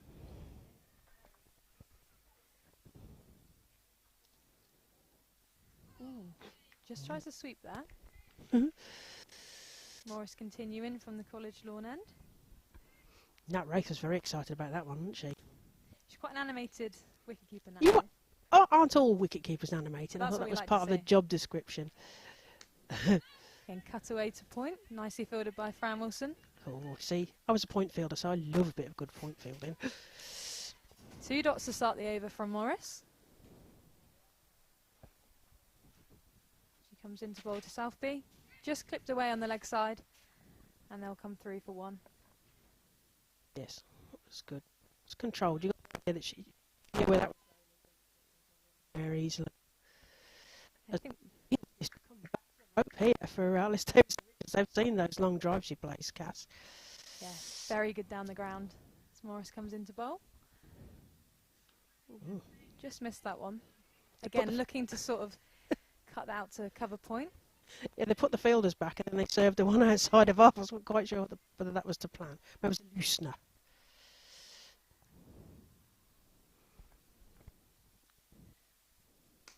Again, just rocking on the back foot there. Nicely fielded by Lauren Filer in the deep. And Beautifully just a fielded. single. Right in front of us there. Beautifully fielded. She's done a lot of boundary work today for a She fast bowler. has. She She has. dives as well. Long legs. That's the thing.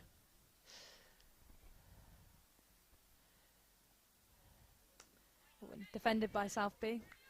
Very respectful. Brilliant over from Morris. Yes, good mark. 4. It's an interesting fact. And losing the wicket. Davidson Richards on 40 off her 48 ball, so heading towards she'll hit her sights that 50. Yeah, what she can. I think it's hard to see Davison Richards getting out at the moment. The way she's playing, like you said, those sort of long drives and hitting the ball hard straight down the ground. I think it will be an interesting one for Southby, obviously coming in just to try and get her on strike as much as possible and allow Davison Richards to really cash in on those any loose deliveries and get Stars up to that big total. George to Davidson Richards, and she knocks that on its head and they go through for a single. It's sort of lots of scrambling, but I don't think there's a chance of a run out there even with a direct hit, so they just get a single 166.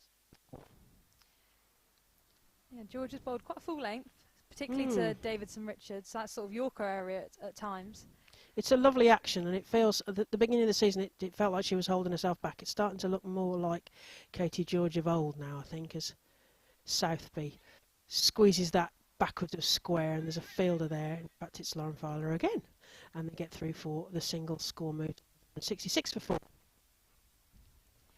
Yeah, as you said, Claire, as you mentioned before, Katie George does just look back to her best and sort of, like you said, really running through her action, and the pace that she had as well is back. Yeah.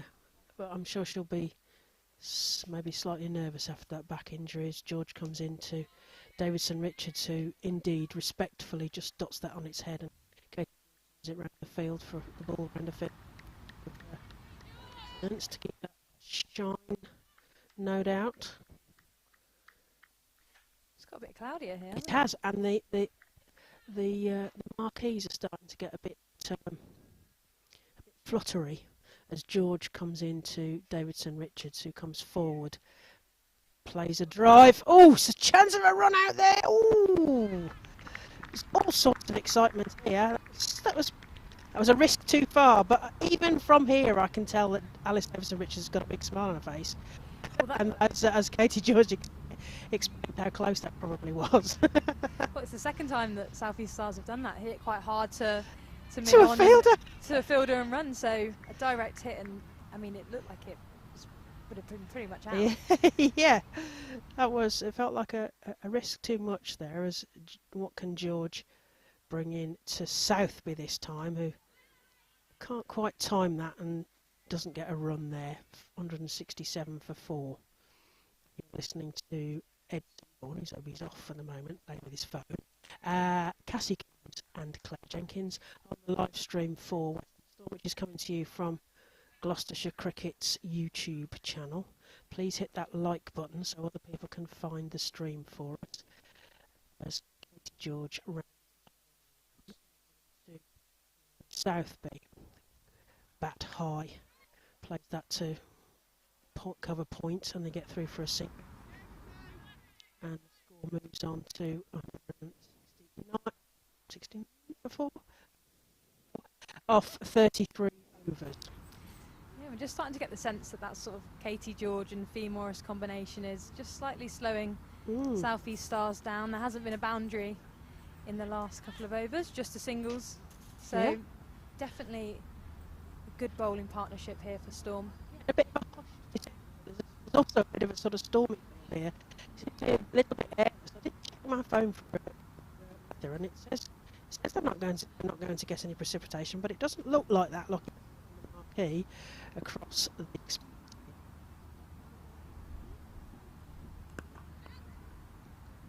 so carves that to 5. As you said, Morris having a great day with the ball so far. Be pleased with her contribution so far. So Morris to Davidson Richards. Again, just rocks onto that back foot. Nicely fielded by Filer in the deep. Yeah, I watched Lauren and Anya really keep a little attention before Amy Jones did the And Morris into Southby. All the way to the offside. Onside, sorry.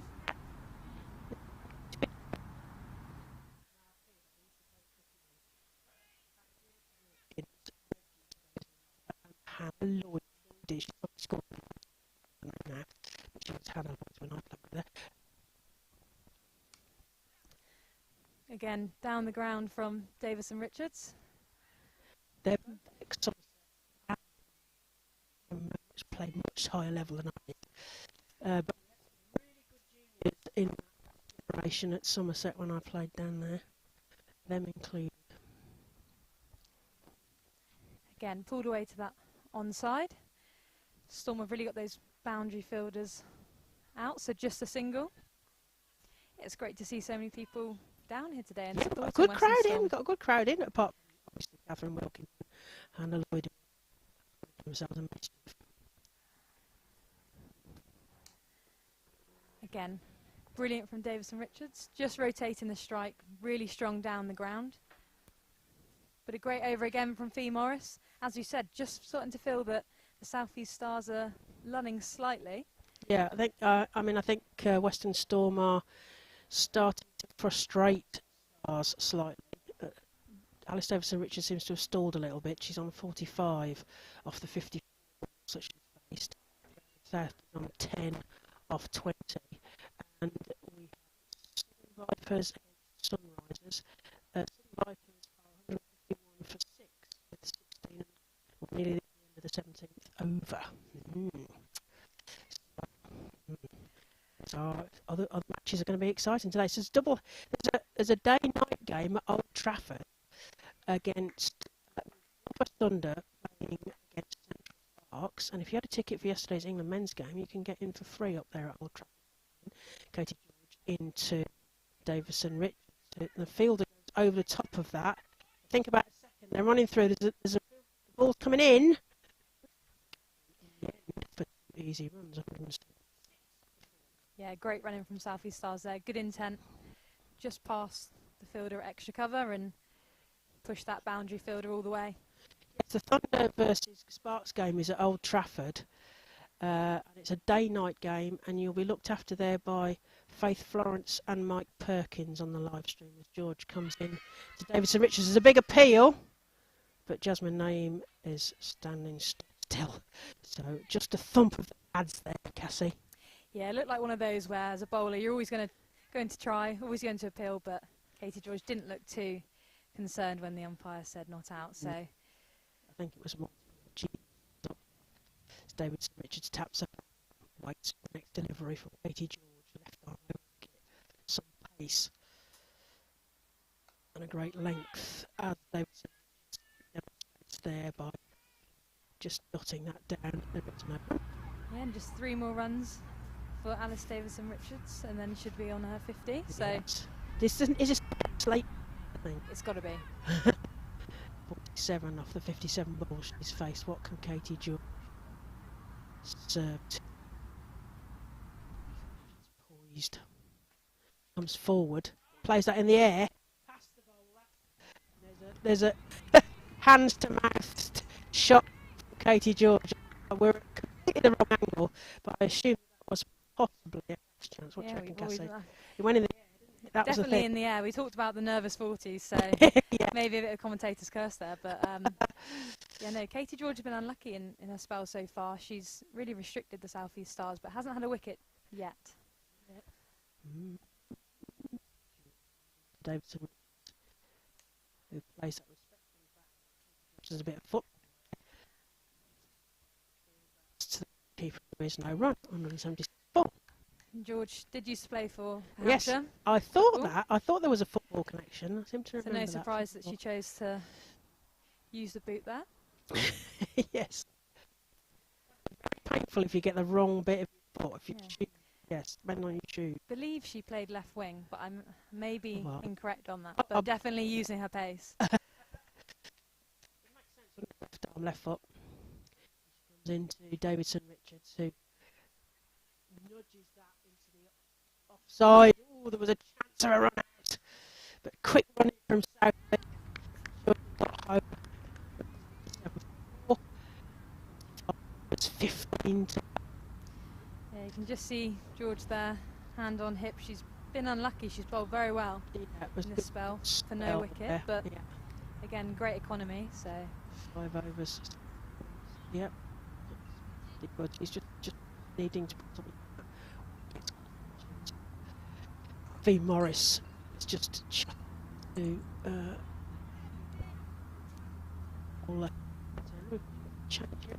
Claire Nicholas from the 10 for the last bit. Is that right, Cassie? Claire Nicholas, number 8. Yes, it is. Yeah, it is.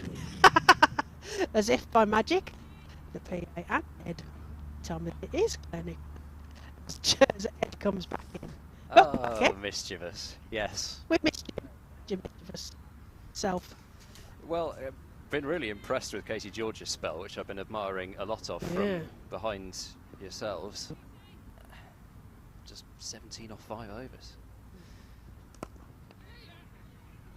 It's Nicholas then, continuing and driven down towards a long off for a single by Davidson Richards, so just within 1 of that half century now.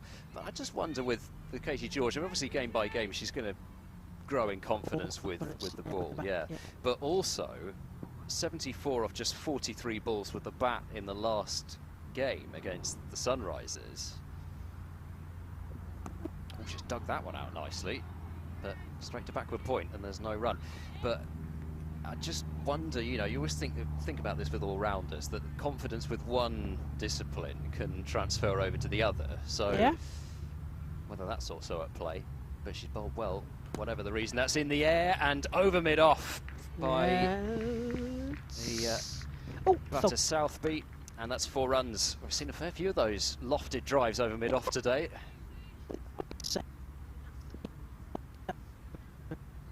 Can knock that up and over. Defence the far end. I was a little bit hesitant because I think the scoreboard briefly had a dot as the first ball of the over. And I thought it was Southby on strike, but the scoreboard just sold me down the rib for a moment. Say the batter. We're talking about Southby. George, and we were talking about the 100 earlier, and some of the fielding she did Welsh fire. Oh my! I was a close. She can feel the boundary. Brilliant. Punched past the bowler. Whoa. Southby thought about going for the single there. That would have been that if she'd gone for it. Struck the ball firmly straight to mid-off. They seem to like that. I must say. If I good ball to cover, I was running after it as well. So pleased myself.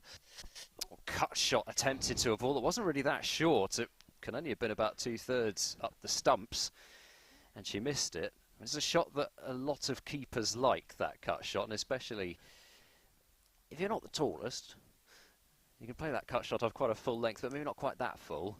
And once more, she's taking a couple of steps down the pitch. Clearly, Davidson Richards has played with her enough to know that that's what she likes to do. You've got to know who you're running with. Davidson Richards was not moving at all. With 5 off the over. Isn't she? Because she comes quite a short. Get some speed from her. Maybe Southby hadn't faced that very much and was a bit deceived by that. But yeah, the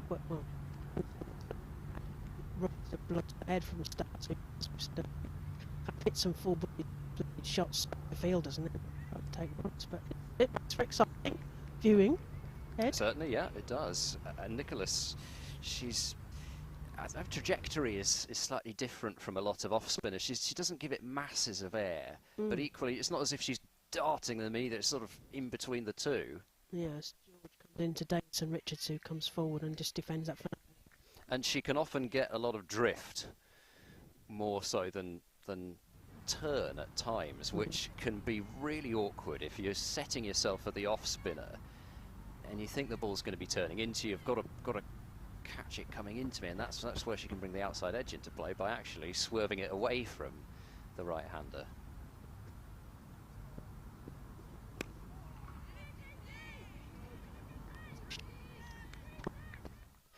Because you can tell what Alex Davis is thinking from her body language, which is beautifully demonstrative. Facial expressions and body language. Yeah, I do like that. And Western Storm, I don't know that anybody wears their heart on their sleeve out there in the middle more than Sophie Luff. No, indeed. Captain Fantastic. George Richard.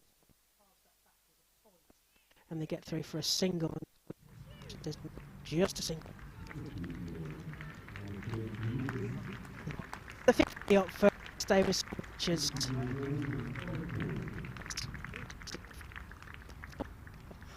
Yes, as if by magic. I loved that. Yeah, it was like a sort of echo Yes. chamber going on at the far side between Terry couldn't Blake have said on it the PA better. and Claire Jenkins. In fact, the PA was much better as George comes in to run a Southby. He's forward, plays that round back round herself. Lovely fielder down there. He gets a hand to it. Oh, but over the boundary and ground in disappointment there as the moves on to 187 for 4. She tried to kind of palm that back in, Yeah, Claire Nicholas, and it's and trying I to be think it too actually ricocheted clever. off her thigh. Almost. It was a good attempt. We like that. Good. Passionate thing. Yes, and then she beat the ground as Yes. hard as she could. I mean, And it is careful quite there, hard, I careful those- imagine. Yes, mind your careful those hands. spinning fingers, Claire Nicholas. Yes, look after your hands for the bowler. What? Oh, doesn't know where that's gone. That's back to square there. And does the field very efficient. The old Harrow drive. Is that what it's one. called? Well, I think It's to be that's, sort of French cut, hasn't Chinese many- cut. I'm not sure whether we're supposed Well, to say those anymore.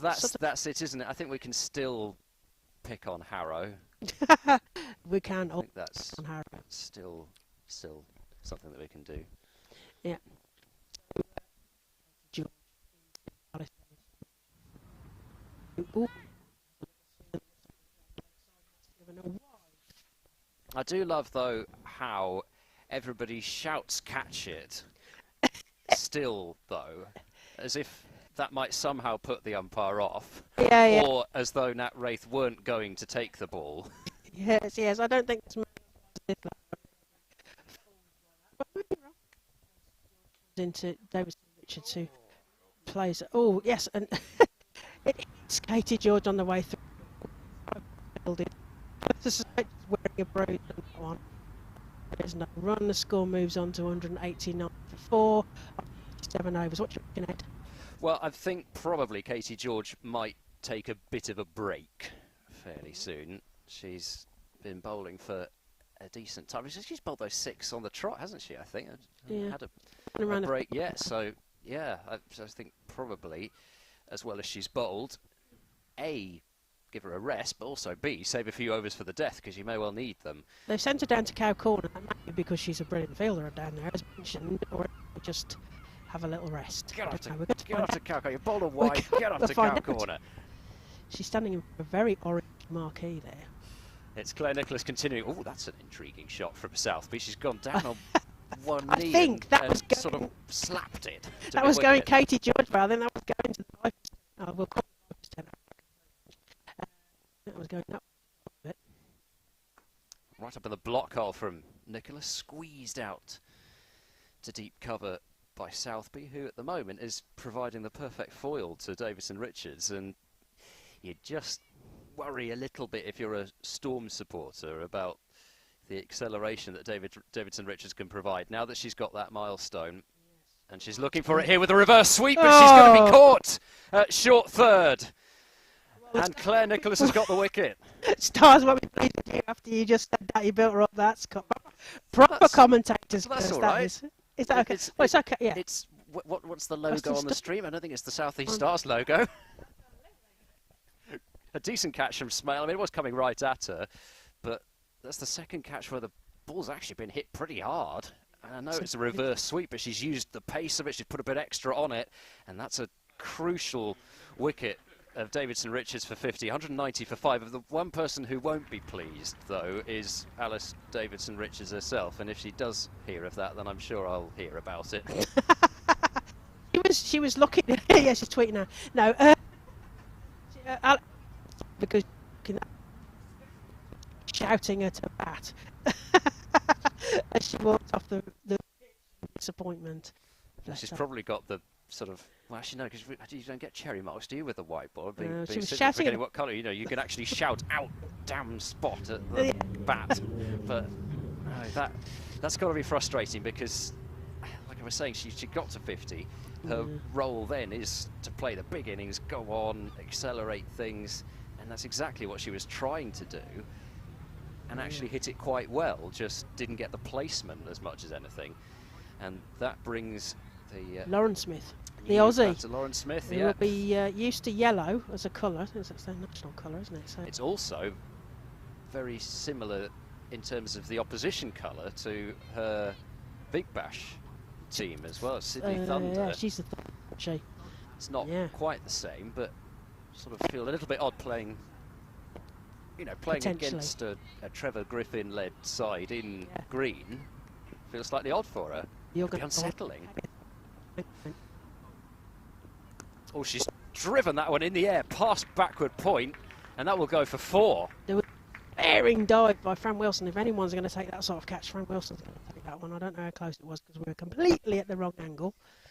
I'm not sure she was that close to it. It was a great dive. But an extraordinary shot to get. Yes, it was. Like a great dive.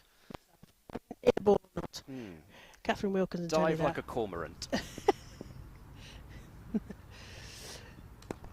The block hole worked straight back to the bowler. But it was wide, so she could throw her hands at it. But even so, to do that first ball, it just shows you where South East Stars are. 12 overs left after this, but they want to get on with this. Just met that one on the full, I think, but straight to short mid-wicket. Well, it's particularly because you talked about the coaches, you know, have a go attitude of, you know, be aggressive. So we should see what happens from here because now they've got to build a platform again, haven't they? Having the stability of Alice Davidson Richards for quite a while. And Southby, as you said, has accelerated quickly, but now Smith's got to get herself in. But, 4 off 3 balls, going well. Yeah, and she was actually, I mentioned part of the Thunder side, but she was part of the side that won the WBBL in 20-21 with the likes of Heather Knight and Tammy Beaumont as overseas players. She was a critical part of that bowling lineup, so she brings an awful lot of experience to the fore. And against some Thunder, she got 73 not out, including 11 fours. So well, actually, that would have been to a bat. Strange for her as well, wouldn't it? So she's gone from playing against the Thunder to against the team in green. You're off on one now, aren't you, as Katie George comes in. Oh, it goes in the air from Rihanna Southby. It's fielders converging, but it drops frustratingly behind the fielder, and they get through for I don't know what, because I was looking the other way. But the score moves on to 196 for 5. It was a 2. Yes, that really was the old lob wedge. Yeah, yes. Well, I like a golf reference as a golfer. Excellent. I like that. Thank you, Ed.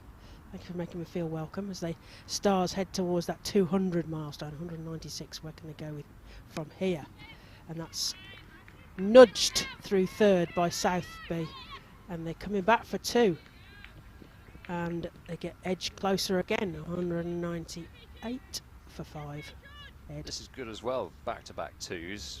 Boundaries are one thing, but we were talking about it earlier on. You want to rotate your strike, but this is already got 4 off the first 2 balls this over. There's no pressure to get a boundary now. No, as George rounds a mark, comes in to Southby this time. Southby has a swing and a miss, and it goes down the offside, and there is no run. She kind of lunged at that a little bit, and I thought for one moment that might mean that it was a wide, just from the angle that we're we're at the wrong angle, aren't we? So she's got a bit of a hand on hip staring back, so I don't know whether she felt as if that was close as well. Bit of a teapot, I missed that, behind the line, so it won't be much help. As George comes in to Southby. That comes off the pad, but for just the single. And indeed, signals. I also just wonder whether it was actually just because of the fact the ball didn't quite bounce as much as she thought. And we saw this actually in the 4-dayer just before this, where the pitch was a little bit too paced. Because you've seen this pitch, haven't you, all this week? Kind of massively so, but just enough that you saw that happen occasionally, where nearly every ball would go through really nicely, and then the odd one would just keep a tiny bit low, not dangerously at all, but still. Lauren Smith, who plays it in the air, but dropping frustratingly in front of Lauren Filer. Oh, but Katie George will be excited because the ball's going in the air, but not excited that it didn't get courted. No, and I don't think she could have got in any quicker, Filer, and she used all her height to get as far forward as she could as well, so I'm not sure any other fielder would have got any closer than Filer, but although a dot ball, really frustrating ones. A dot ball for Western Storm, which will be a slight frustration to the Stars, who are tithering on 199 for 5 as we head into the 12th over. Katie George has a bit of a false start there, and now comes in blonde ponytail, left arm over with some pace to Smith, who rocks backwards but only defends that into the offside. Katie George does the fielding for her own bowling. Still on 199. Tithering on the edge. You're listening to Claire Jenkins and Ed Seaborn, who's just laughing at me. He doesn't know what the hell I'm talking about. Well, We've not worked together before. It's just this sort of the idea of teetering on the edge. Yeah, I like the jeopardy that you're trying to inject into this. I like a bit of jeopardy. I was having a look round the ground, just seeing if I could see what was going on in any of the marquees today, because there's usually all sorts happening, raffles and auctions. You know what we might have to do? We might have to give Catherine Wilkins a mission to come back to us after lunch and give us a flavour of what's going on, because we don't know. We're stuck in this marquee. We're not allowed out, are we? There could be all sorts going on, and because it's dark inside some of the marquees, there could be anything happening in them. Could be anything.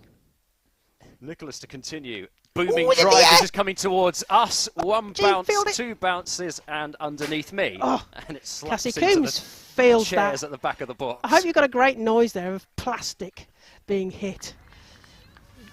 Catherine Wilkins got very excited. She thought she was going to take a catch then, I think. As that's the 200 runs up as well for South East Stars in 39.1 overs. As somebody takes a photograph around the corner of us, which is quite disturbing. Nicholas.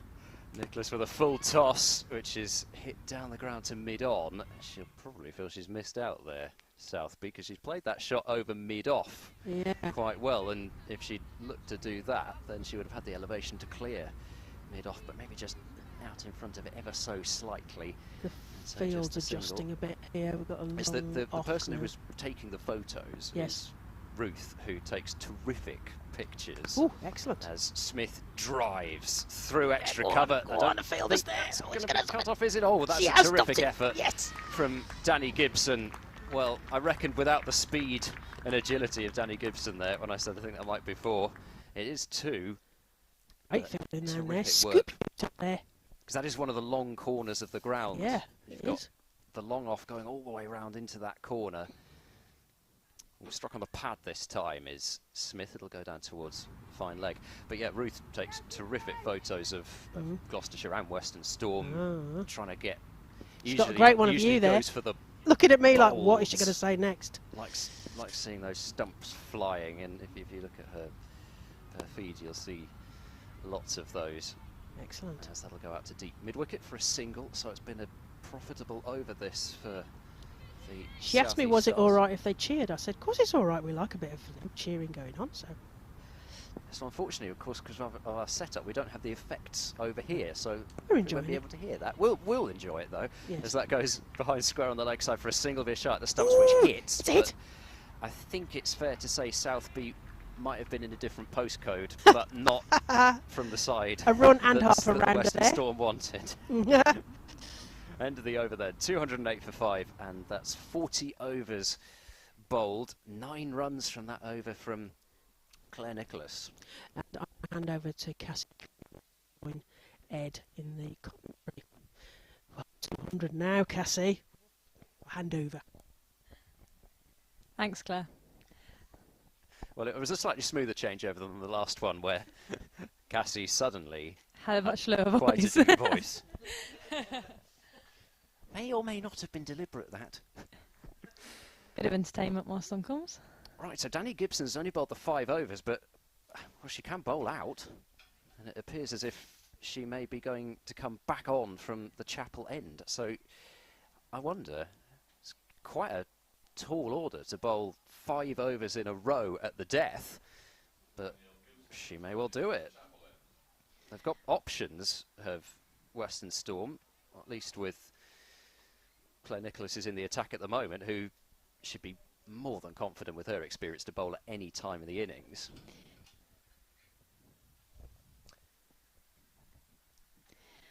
Wide to start the over from Danny Gibson. Yeah, like we said, Ed, obviously Katie George has bowled magnificently from that end. Had a great spell. Good to see her back. But yeah, Danny Gibson also bowled well earlier on in the innings, so be interesting to see what she can get from this wicket. Yeah, she can get swing up front, but she's got all the variations to use at the back end. She comes into bowl and just flicked down to fine leg. Claire Nicholas, the fielder, just stops it. Nicely fielded in the end and into Nat Wraith. I'm not sure if that just bobbled on her or whether she was trying the kind of one-handed pick-up to get the throw off as well, and trying to stop them come back for the second run, but they took it anyway. Well, there is that slight slope here, isn't there? It's slightly bobbly, but Nicholas has done well there. Some fielding changes from Danielle Gibson. Got a helicopter coming over, but it's not the Chinook that we had here yesterday. And Southby straight to Sophie Luff, who fields nicely. And I got stick for saying that I thought the Chinook was a rather ugly thing. As I said, it's supposed to do a job. It's not supposed to look great, but I was pulled up on that. Apparently, it's a thing of beauty. As Daniel continues, just pushed into the leg side, and nicely fielded by Smell on the boundary. But this is a slightly kind of anemic-looking helicopter that's just gone over. the avid helicopter fans. No, exactly. They'll be listening to this. They'll be tracking that, won't they? They'll have their their radar out, be tracking what helicopter that was. I'll get some stick for that too. Shot from Smith. She's come into this innings and her timing has looked impeccable. Yeah, that is as good as it gets. And we've seen some cover drives today. And Chloe Brewer, in particular, who made 61 off 53 deliveries. But I mean, have a look at this.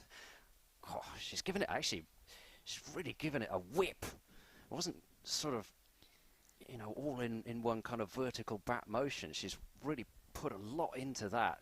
And of course, it's the first time seeing Lauren Smith live. Yeah. And yeah, looks really impressive. Very impressive, and like we said, she's off the back of that really good innings as well in the last game, so she's definitely bringing that form to this game as Gibson comes into bowl. This one not quite as magnificent as the last one, just guided to mid-wicket where Sophie Luff does the work.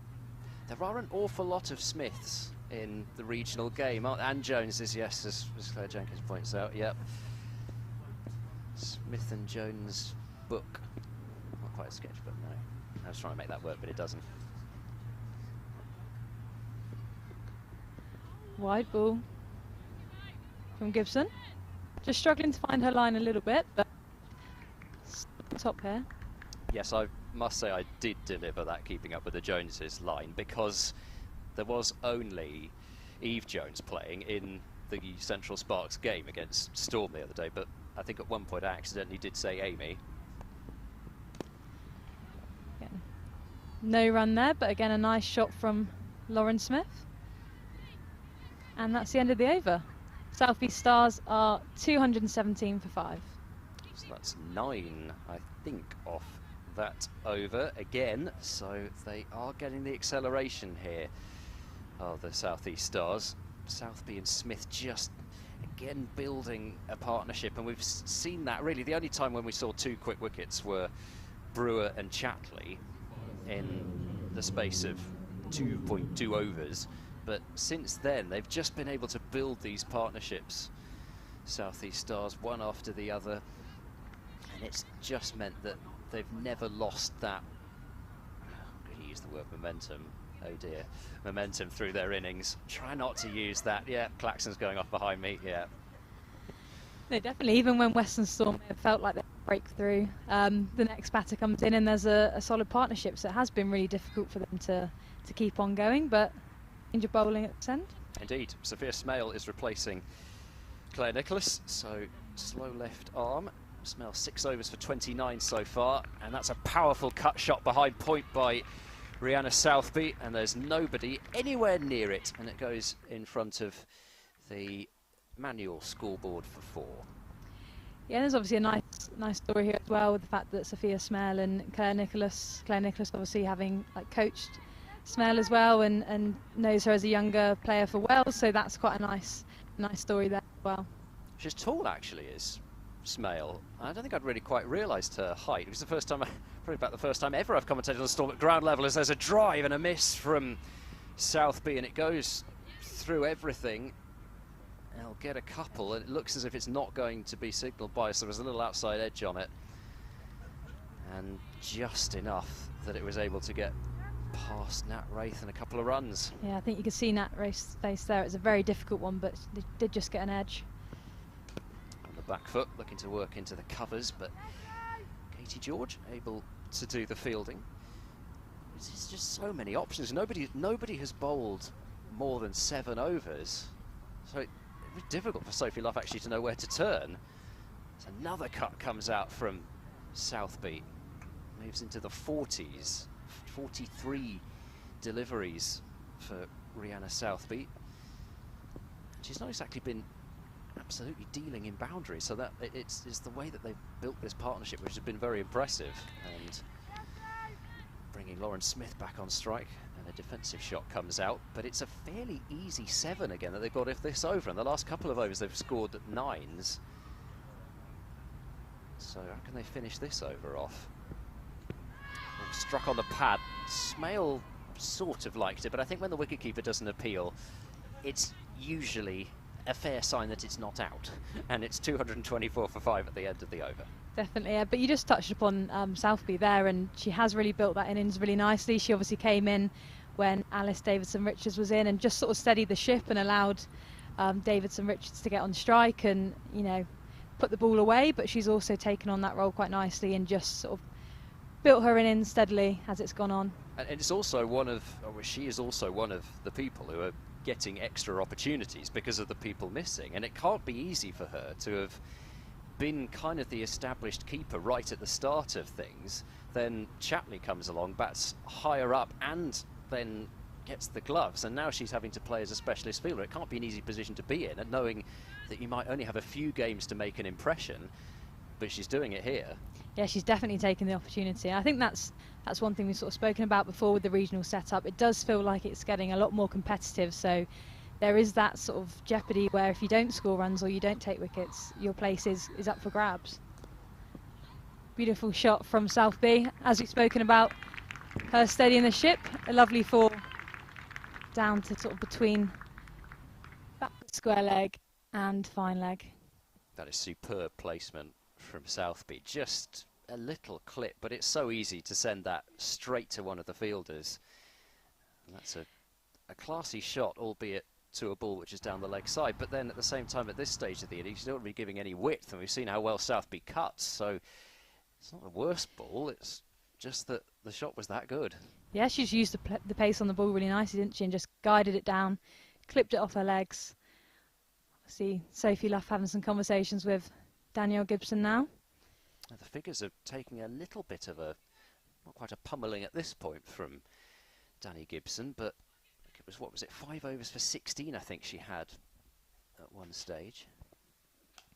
On that again, great shot from Southby. Just picks up on that slightly shorter ball and goes through for 1 run. But you know, she's got a lot of experience actually now, Danny Gibson, and she is very much on England's radar now, as well as being one of the star players for the Western Storm and for her team in the 100, London Spirit. Gibson to Smith now. Again, just down that leg side, signalled a wide by the umpire. I think that's the thing with Danielle Gibson, isn't it? She's been around this sort of Western Storm setup for so long that we almost think that she's one of the older players when she's still, in fact, really young and has a lot ahead of her. Exactly, because it's so easy to fall into that trap where people who are 22, 23, it feels like they've been around for forever. Actually, they're still that age. Ooh, just edged there by Smith. Nat Wraith's chasing, and it will just be the single. Seen a couple of inside edges as well, which again could be an indication of that slight two-pacedness of it through the shot. A little bit too early, expecting the ball to come on, and then you're out in front and playing with the wrong bit of the bat. Yeah, there's been a couple of instances where the bowlers have put it slightly back of a length and it hasn't really got up as it did in the opening overs of the innings. As Gibson comes into Southby. And Southby's really gone through on that one, and it is a 6. Brilliant from Southby. A despairing dive from Smell, but it goes all the way for 6. And that is 50 for Rihanna Southby as well. What a terrific way to go to 50. And actually, I didn't think that it was as close to Smell as it was. She had no chance at all, but it felt as if it was just going to be 6 right off her bat. Well, we mentioned that she'd been sort of, you know, rotating the strike and picking up singles, but to bring up a 50 with a 6 is great from Rihanna Southby.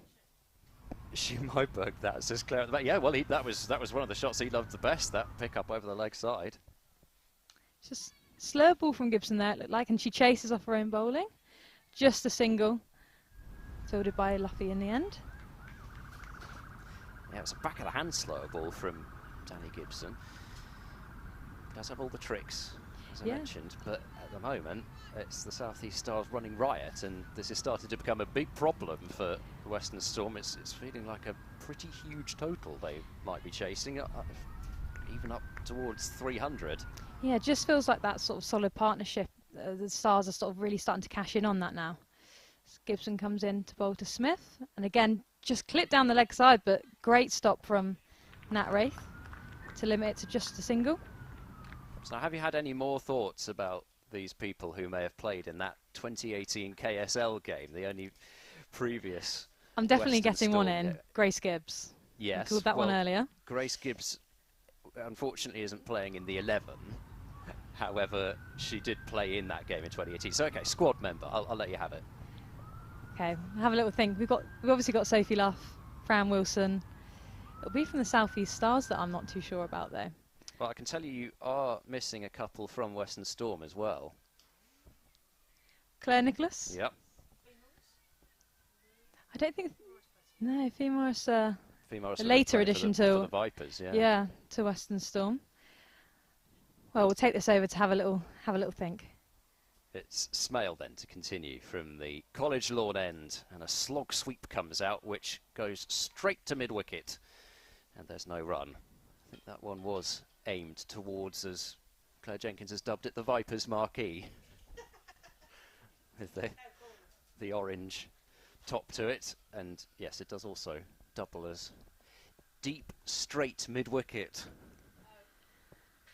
But the thing is, some people don't like cow corner, they don't like it at all, so there you go, deep straight mid-wicket. Down the pitch, striking this one firmly is Smith. It'll be a single, they'll come back for a second, and that's a good run taken, because Long On had a fair bit of ground to make up to get to the ball, and that is another 50 partnership between Southby and Smith, and she's playing positively, Lauren Smith, but she only contributed 14 to that. Clipped aerially this time by Smith, out to deep mid-wicket. This time it's just the single. Yeah, you just get the sense, don't we, that that Lauren Smith fits in really well into the South East Stars side. Very positive batter, good intent. Nice to see.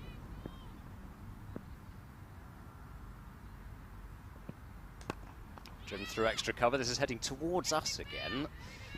Get your hands at the ready, Cassie. No, it's stopped by Lauren Fider. I didn't have quite as much pace on it as I thought, and they only got a single. Don't worry, we're ready here in the box. We've got some fielders behind us.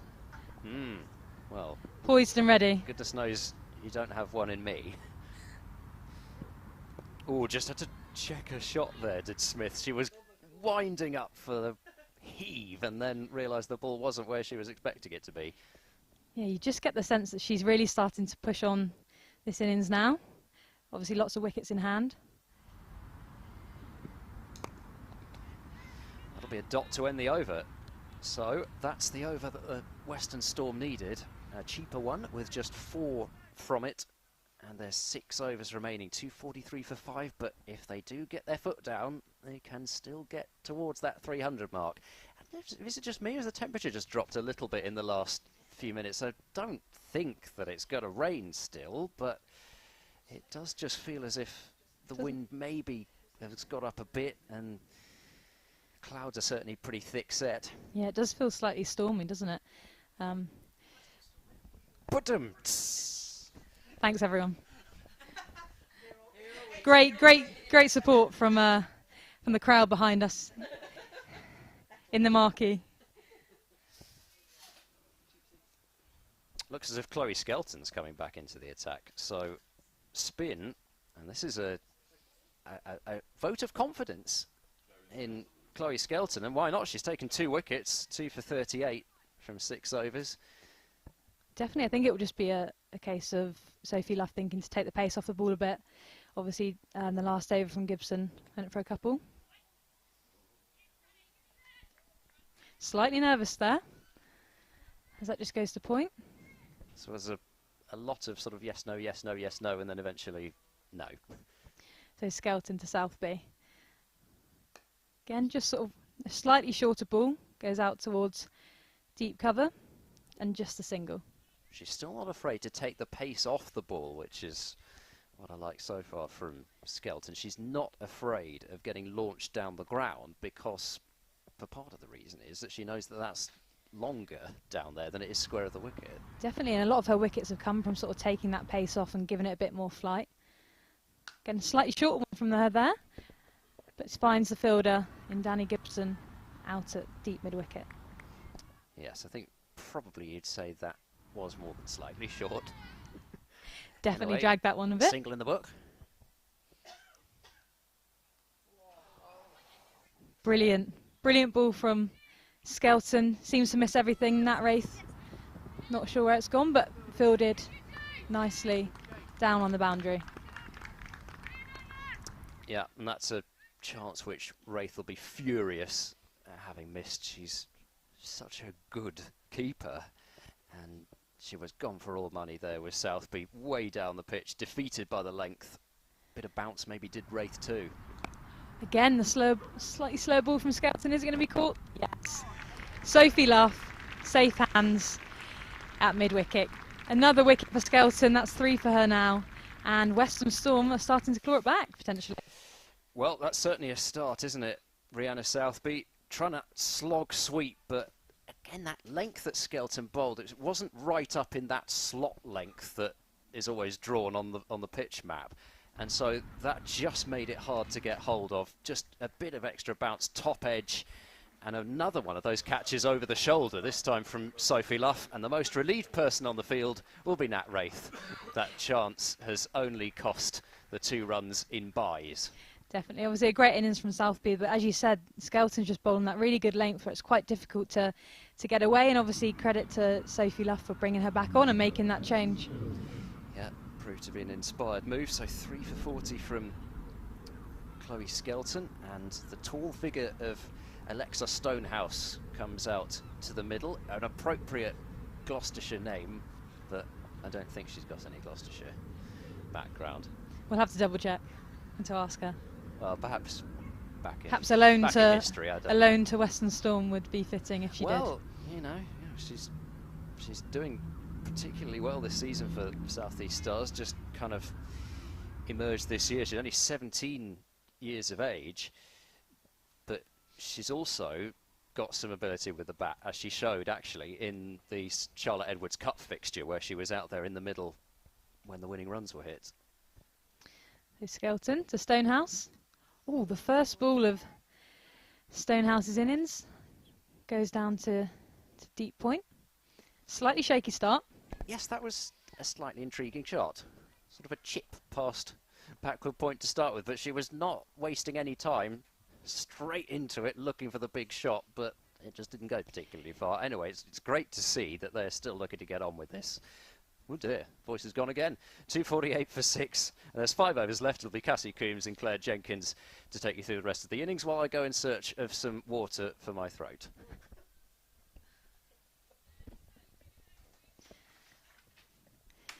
So smell to continue on the College Lawn end. Temperature has dropped, hasn't it? But the forecast says no rain, so it cannot rain. Well, we've gone from sun cream to stormy weather. How it Stormy changes! weather, How there's it sun changes in there. England. And Smell comes into bowl. Just clipped away to the leg side by Stonehouse. And just a single. Of course, Stars have built some nice little partnerships, haven't they? And then they've got 50s and then got out, stuff like that. So 50 and then out, 50 and then out, you know, nice partnership. So it's working quite well. And Smell to Smith. Oh, thump. Really punched through to that sort of cover point area. Be interesting to see how Stonehouse plays this, obviously with Smith in at the moment, and the 250 run is reached off of 45 overs. Smell to Stonehouse, and that is a slightly mistimed shot from Stonehouse, but goes through for the single to mid-on.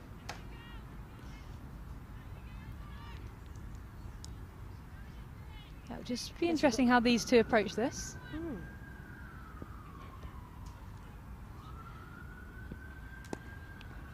Again, hit through firmly through sort of mid-wicket area.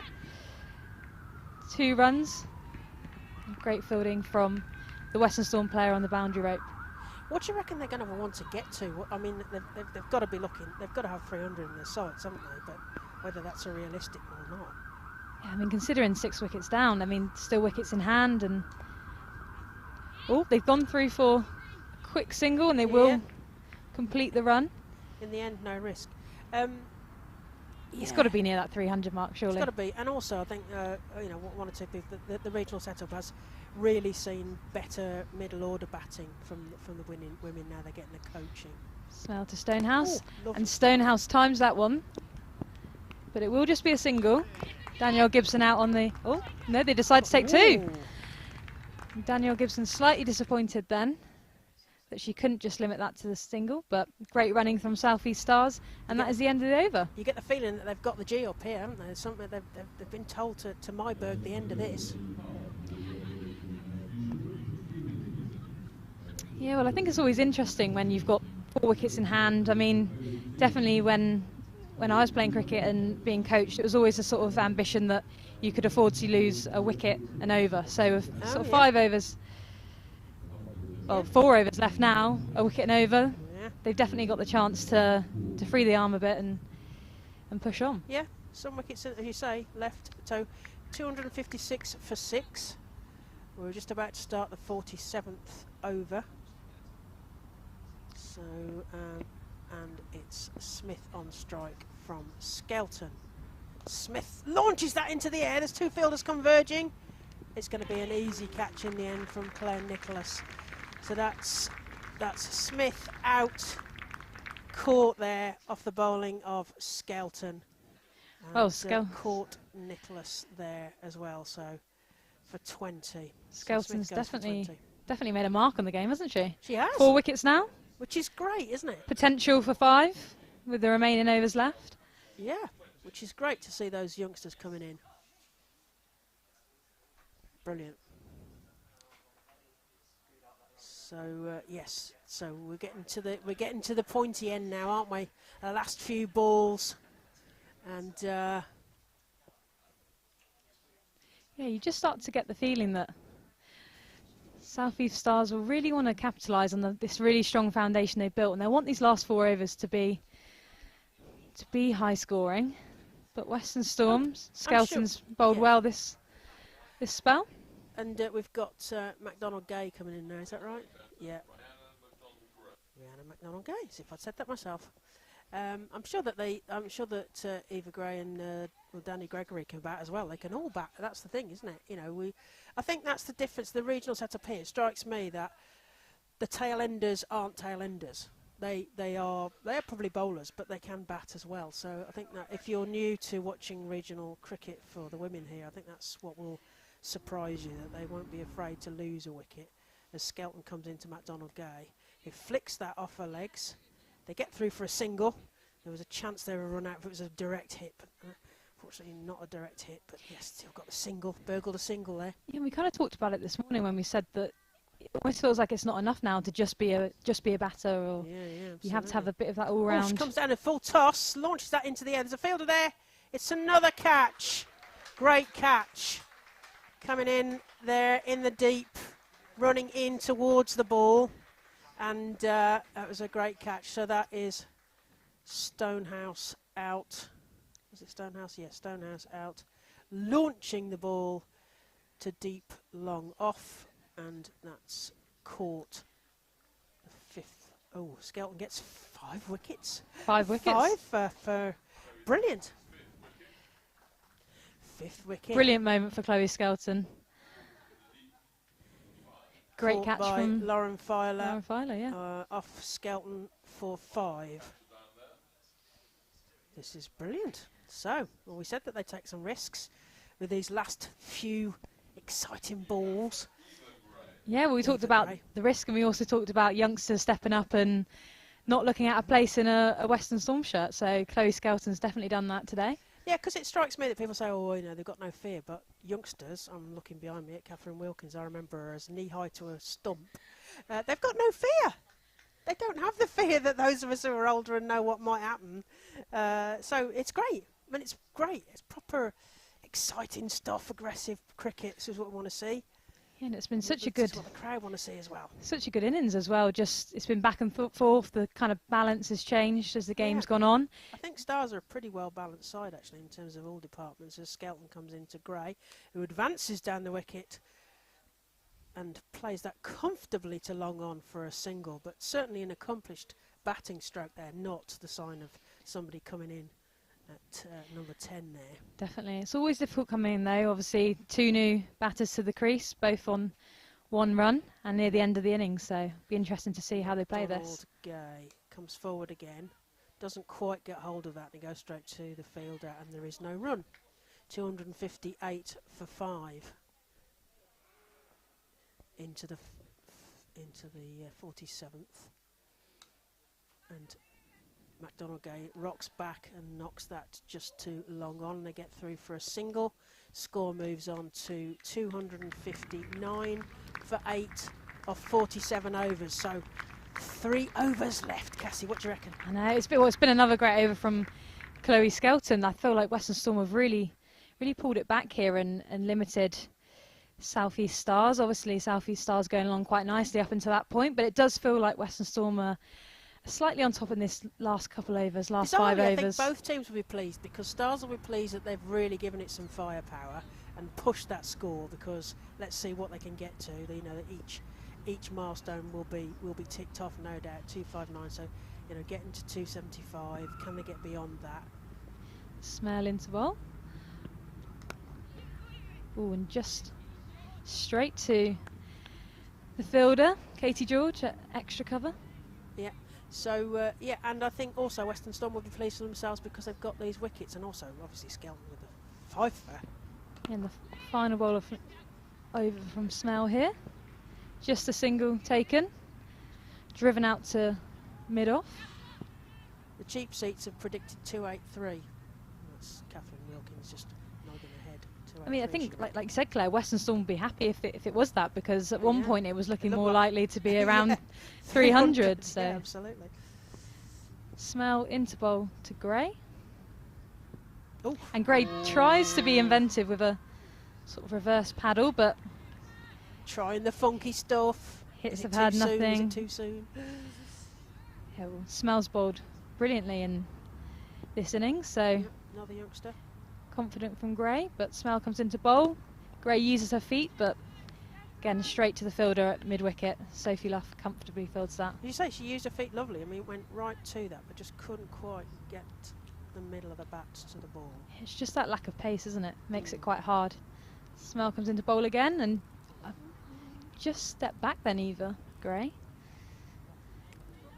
Went straight through, but Eva Gray looking accusingly at the umpire. But a dot ball she's called. forgetting that her trigger movement took her well outside. I imagine well outside of off stump.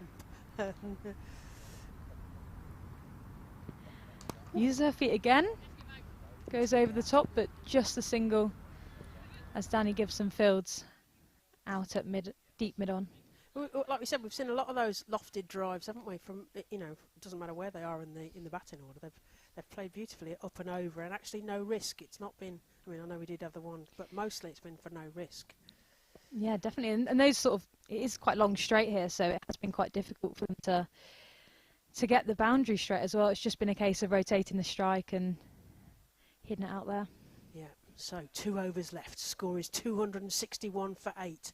What do we reckon? We still reckon yeah, the cheap seats are nodding. 283 she reckons it was.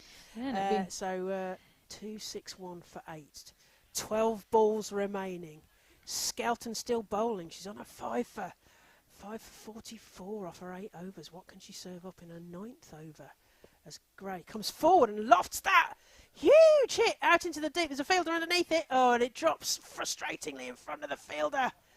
They get through for 2. Yeah, just runs. looked like she was caught. Yeah, just looked like the fielder was caught in 2 minds there almost, whether to potentially save a boundary or going for the catch. But yeah, whether the ball got caught in the sky there almost, coming down from the grey as batter advances again up and over the field, and they get through for a single, and the score moves on to 264 for 8. yeah, and you can see that Gray's coming with the attitude to use her feet and try and get at the bowler. Yeah, McDonald Gay this time. She comes forward as well and drives that, but unfortunately straight to the fielder for Stars, so there is no run. Yeah, good so far from Chloe Skelton. It's putting a bit of pressure on, just a couple of singles off the over. Yeah, Skelton into McDonald Gay. Comes forward again, drives this time through a gap, through long off, and they get through for a single. They're trying, aren't they? They're really, you can feel the Stars batters are really like, I'm going to have a go Yeah, at you this. can sense a bit of frustration almost. I've got a licence here, last few balls. Skelton into Gray this time, he rocks back, it's a full toss, it's into a gap, into mid-wicket, and they just get through for a single. That's kind of got, there was a sort of intake of breath as the full toss. Oh, it's a no ball. Ooh, it was a full toss. So it is given as a no ball. There's some cursing variously around the marquee about how high that was. It's a free hit though, so Skelton to McDonald Gay, who has a licence to have a thump at this, and it's into. It was kind of going to get a catch, but it wouldn't have mattered anyway, as it was a free hit, and they get through for 2 runs there. Oh. Yeah, we're not too sure if that was a height or front foot, but we're not sure from here. So either way, it was definitely a licence to thrill with a bat there, as she flung the bat at that. Skelton this time to McDonald Gay,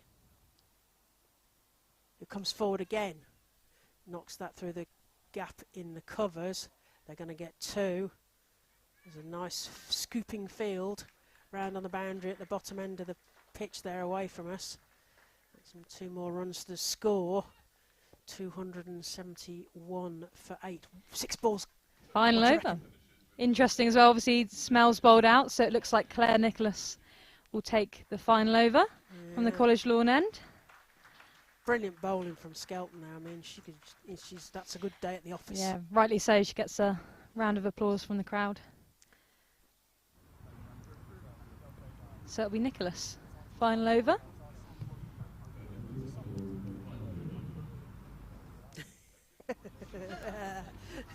Getting an echo from the PA. It's working in tandem there with the PA. Slightly shorter from Nicholas there, and looking for 2 runs, but they'll settle with the single. Woo! Luckily backed up Great throw from the by Katie George there. Corner. Yeah, definitely had an arm. Corner now, So Nicholas to McDonald Gay. Just gets an edge, outside edge. Looks like it will run all the way. Swiped. Is it going to start? Is it gonna, no, Holds up slightly, but does go for 4 in the end. Bit of an outside edge there. Slightly shaky, but they'll take them. Swipey outside edge. There's no marks just for style, as they say. I'm sorry, that was Mike Perkins' cliche klaxon going off there. Not allowed to say that. Good job I didn't. So Claire Nicholas just having a quick discussion with Katie George 2 at the more top of her balls to mark. go. 2 more balls. And that will be a wide. That'll be another one to Well miss. stopped by Nat Rafe behind the stumps, but another delivery. Bonus ball From for Claire the Nicholas. Stars.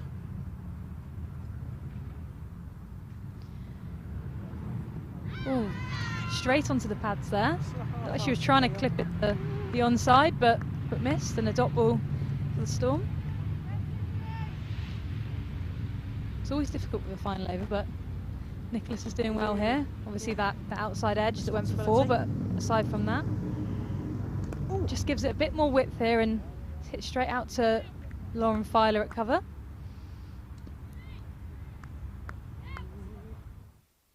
Last ball, last ball. Last ball of the innings. 2 Oh, more, 2 more. Oh, 2 two. balls Oh yes, left. they're wide.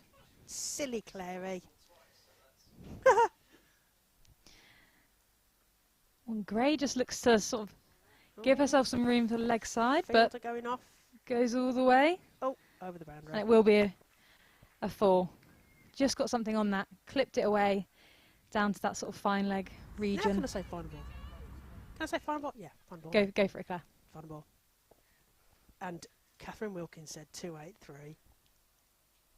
What can she say? She's making a shrugging noise like, yeah, of course I knew exactly what the score was. So Nicholas to She's bowl obviously psychic. the final ball of the innings to Gray. Gray just uses her feet. It's a bit of confusion. She was caught ball watching, but she will get through for the single. Catherine And that Wilkins. concludes. Oh, it's a bye. Oh. Catherine Wilkins is taking a bow from predicting 283 from about 3 overs back, I think. See. She's 283 for 8, so that's what they've got to chase now. Western Storm need 284 We've got some brilliant bowling. Who's going to do the? You going to do the bowling figures for us, or shall I do that? What do you reckon, Ed? What do you reckon? I think we may possibly get that up on the screen in a moment, but that's the scorecard for now. And 284 for Western Storm to win. That is a tall order, Yes. I think it's fair to say. But 5 wickets for Chloe Skelton. Played plenty of cricket on this ground. And there is the card once again. So 50s for Chloe Brewer, Alice Davidson-Richards and Brianna Southby.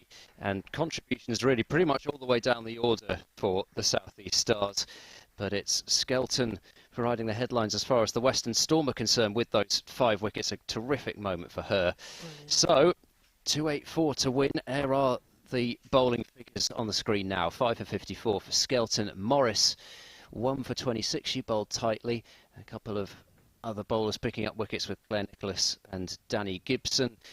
But good acceleration throughout that South East Stars innings. And Claire, what do you think in terms of that score? Is that It's a big score, bit isn't more it? than, Without bit Heather more than Western Storm would Knight, have wanted? although we've got Captain Fantastic Sophie Luff, who we've relied on almost every innings this season, haven't we? So, you know, what support is she going to get in the batting order? And it just felt like Stars were building some great partnerships. They were getting 50s and getting out, but several 50s, like you said. So it's going to be a tall order. What do you reckon, Ed? Yeah, I think so. I mean, it's going to be already up there in terms of high chases in the Rachael Heyhoe Flint Trophy. Certainly won't be the highest, but it will be up there. So that's the task that faces the Western Storm for their second innings. We're going to have some lunch and take a break. And hopefully you'll stick with us for that chase, because it could be an exciting one here at Cheltenham.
1, 2, 3, 4, 5, 6, 7, 8, 9, 10.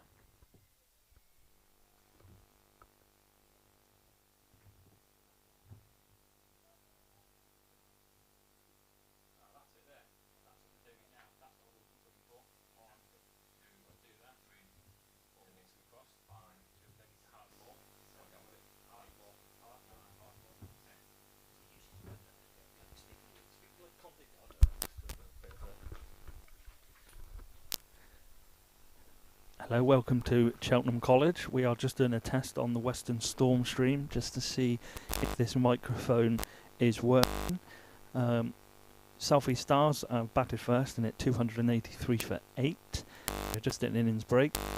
I will report back in the hope that this works.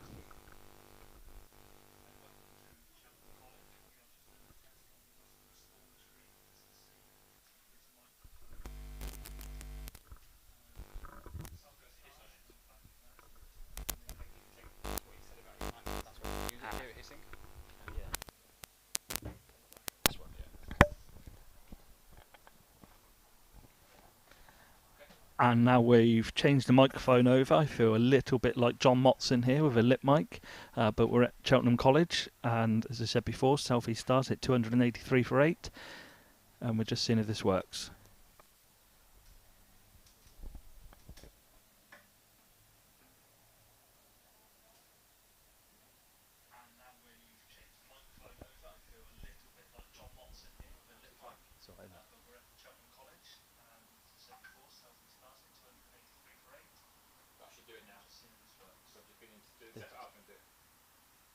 Set the thing. Yeah.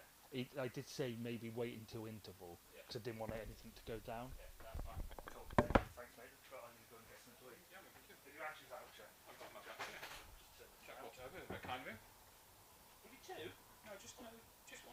Mike made me laugh this week with his. Right. Because his missus made him a packed lunch. Oh, that's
Welcome back to the Cheltenham Festival. Western Storm versus South East Stars.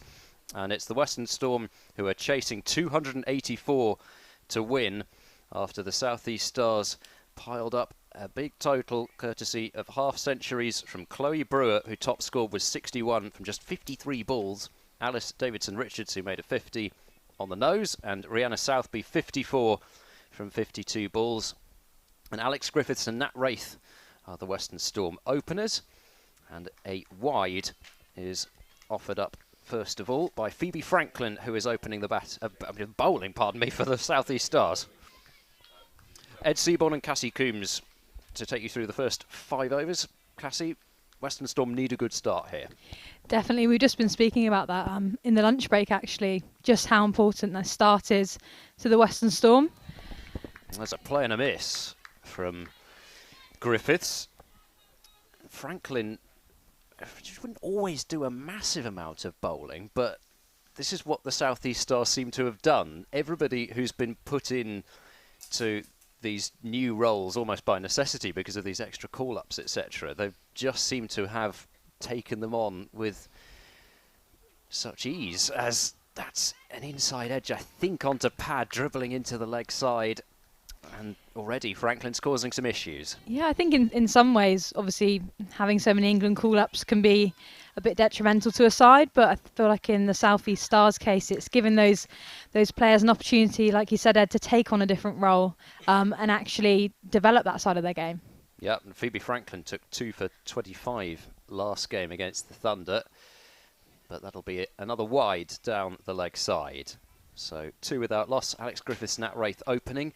Then Sophie Luff, Fran Wilson, Katie George, Fee Morris, Danny Gibson, Sophia Smale, Lauren Filer, Chloe Skelton and Claire Nicholas. So Western Storm back very deep.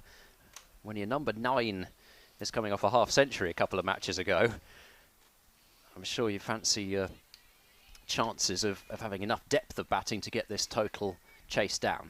Yeah, definitely. We even saw sort of Smell in at the end with Griffiths against the Sunrisers, and those two see at home. So as you said, Western Storm really do bat deep, and interesting they've gone for Griffiths and Rafe to open the bat in, 2 youngsters. Forward defence from Griffiths. And I was chatting a little bit not during the break actually, during one of my breaks, and sort of the feeling that Trevor Griffin's quite happy just to mix things up a little bit in terms of that batting order, but particularly up top, get Nat Wraith up the order, Alex Griffiths new up there this season as well, and really feeling, as that's going to be called a wide outside the off stump this time, really feeling that there's extra competition for places this year. Yeah, and it's one of those sort of questions that Western Storm's had for a while, really, because you've got someone like Sophie Luff who likes about sort of 3, Fran Wilson as well, sort of in that 4 role. So you do kind of need 2 openers who are going to set the tone and allow the likes of Sophie Luff and Fran Wilson to come in afterwards. Well, it's edged and goes wide of the slip that they've got in position.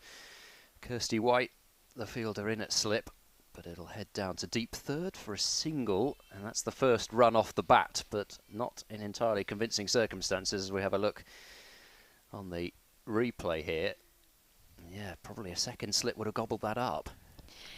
Yeah, just got a big outside edge there. Phoebe Franklin just struggling to find her line a little bit, but when she does get it right, proving to be dangerous. It's cut powerfully, but stopped in the covers for no run. So the South East Stars, who in their last match, as the first over is at an end, a fairly long one because of the wides, but still only 3 runs off it. But in their last match, the South East Stars just made 198 against Thunder and bowled them out for 146. So surely they've got to be feeling extremely confident of defending this. Definitely, and obviously the youngster Alexa Stonehouse coming on from the college lawn end as well. That's definitely a positive sign for the South East Stars. She's been a really good talent that's been discovered, so it'll be interesting to see how she gets on against Griffiths. Yeah, and it'll be intriguing to see how much movement she gets, because I mean, a left armer who can swing the ball is always a a real bonus, and Stonehouse certainly can. Let's see how much there is on offer for her. Stonehouse into bowl. Good defence from Griffiths to start the over. And Alexa Stonehouse right on the money from ball one. And I guess it's important to kind of have a bit of perspective as well, in that, okay, required run rate 5.7, it's fairly high, but it doesn't mean you have to play a shot a ball. They can afford just to have a couple of overs to have a look. Great ball from Stonehouse. Difficult for Griffiths there, just played a miss. She started this over really well, Stonehouse. As we said, that sort of left arm, just giving a different option. Pushing across the right-hander. But yeah, just on your point there, Ed, I think South East Stars showed what you can do when you build a solid foundation and then take the game on from there. Again, solid defence from Griffiths. Good line and length from Stonehouse. Really setting the tone of this innings. Yep, she's been right there from the start. Stonehouse, no issues with her line so far. Just a reminder as well of the importance of this match as far as the table is concerned. Southern Vipers and Northern Diamonds, probably two of the favourites for the competition there. 3 from 3 in terms of wins. Again, a play and a miss from Griffiths. I thought I heard a noise there as well for a moment. Just my ears playing tricks on me. Anyway, so South East Stars and Western Storm come in with 2 wins out of 3. And South East Stars have picked up bonus points in both of their wins, whereas Western Storm just the one of their 2. So South East Stars ahead by 1 point in the table. Well, you can't afford to drop 4 to them if you're the Storm. Positive play from Griffiths, but finds the fielder at mid-on. Another dot. Yeah, so Griffiths really kind of getting tied down, and it feels as if when she does play a shot, the ball, she's hoping for that width, but she's just not getting it at the moment. Stonehouse into bowl. Bit shorter this time. Just the single to backward point. South East Stars were disappointed with that. Straight to the fielder on the ring, but couldn't quite prevent the single, and that's the end of the over, just one off the over. Yeah, I think that would have been really tight actually if she managed to field that cleanly, and I think it possibly just the pressure of knowing the fact that there would have been a run out on was what created the fumble. And at the end of 2 overs, just 5 on the board and 3 of them, pardon me, in wides. And they've got a lot of options as far as their bowling is concerned. Sides in the Rachael Heyhoe Flint Trophy tend to, but at the moment, Franklin and Stonehouse looking to exploit these 2 new balls, one at either end. And that's clipped leg side confidently, but will only be a single out to the fielder on the deep mid-wicket boundary. High throw eludes the gloves of Kira Chatley, but the backing up is good. Yeah, it's been a good start from Franklin, as you said. A couple of wides, struggled to find her line, but when she gets it right, she definitely is a difficult bowler to face. It's quite a sort of wristy action, a lot of variation. Clipped away fine. There is no fine leg in position, so there's a chase on. It's one of the long corners there, though, and it's just going to be brought in with the slide. That is a terrific stop. And they've managed to come through 4, I think, 3 runs. Yeah, it looks like it was Southby that did the fielding there. Obviously, usually in a wicket-keeping role, but in the last couple of games, Chatley's sort of taken that on, so doing her bit in the field today. Yeah, I mean, that's a serious chase, actually, out just towards that particular corner of the ground. It's one of the few parts where it's long as... That's a beauty from Franklin, which just seemed to find a little bit of lift off quite a full length and past the outside edge again. Yeah, so we saw this in the Western Storm's sort of bowling innings. A bit of bounce from particularly Lauren Filer's end. So it'll be interesting to see if Franklin can get that again. She's really getting some nip out there as that's driven and well stopped in the covers. And there is no run. Alice Davidson Richards, I think the fielder. No, it's Chloe Brewer. Chloe Brewer at cover who's stopped it. Another tall figure with dark hair.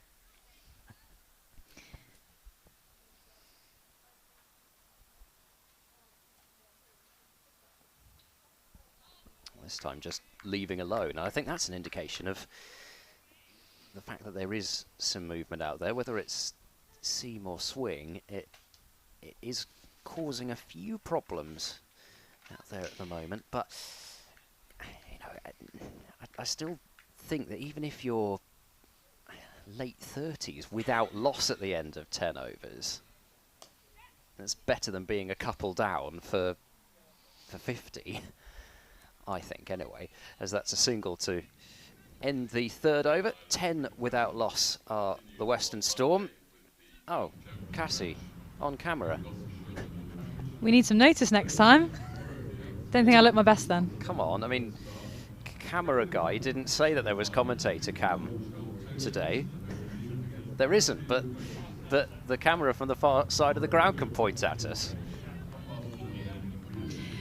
Not quite the commentary cam at Taunton, but definitely wasn't aware of that. Still unsettling.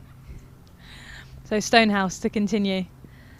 Again, good sort of fourth stump line from her. Griffiths just struggling, not being allowed any width. And this is good from Stonehouse. Indeed it is, yeah. Just an update, by the way, on the other two games that are in progress, with Southern Vipers having recovered, guess what, to 233 for 9 from their 50 overs. Again, A lot more confident from Griffiths there. Hits that one back nicely, but does go straight to the fielder at mid-on. 38 for 5 to 233 for 9, with Schofield making 74 and Chloe Hill 55, but contributions all the way down. Lauren Bell 17 off 15 from number 11. Fuller delivery there from Stonehouse. Mild sort of appeal, but quickly dismissed by the umpire. Again, another dot ball. And Diamonds have dismissed Lightning for 199 in the end, but not having it all their own way in reply. 27 for 1, just started the 6th over. Brilliant from Stonehouse. Again, just nicely defended by Griffiths, as we spoke about, looking to get off to a good start at Western Storm, but keen not to lose any early wickets. 70 for Tammy Beaumont in the end, and wickets shared around by a lot of different spinners. 3 for Kasperick, 2 for Lindsay Smith, 2 for Levick. Again, bit of a sort of wide Yorker there from Stonehouse. Griffiths just struggling there.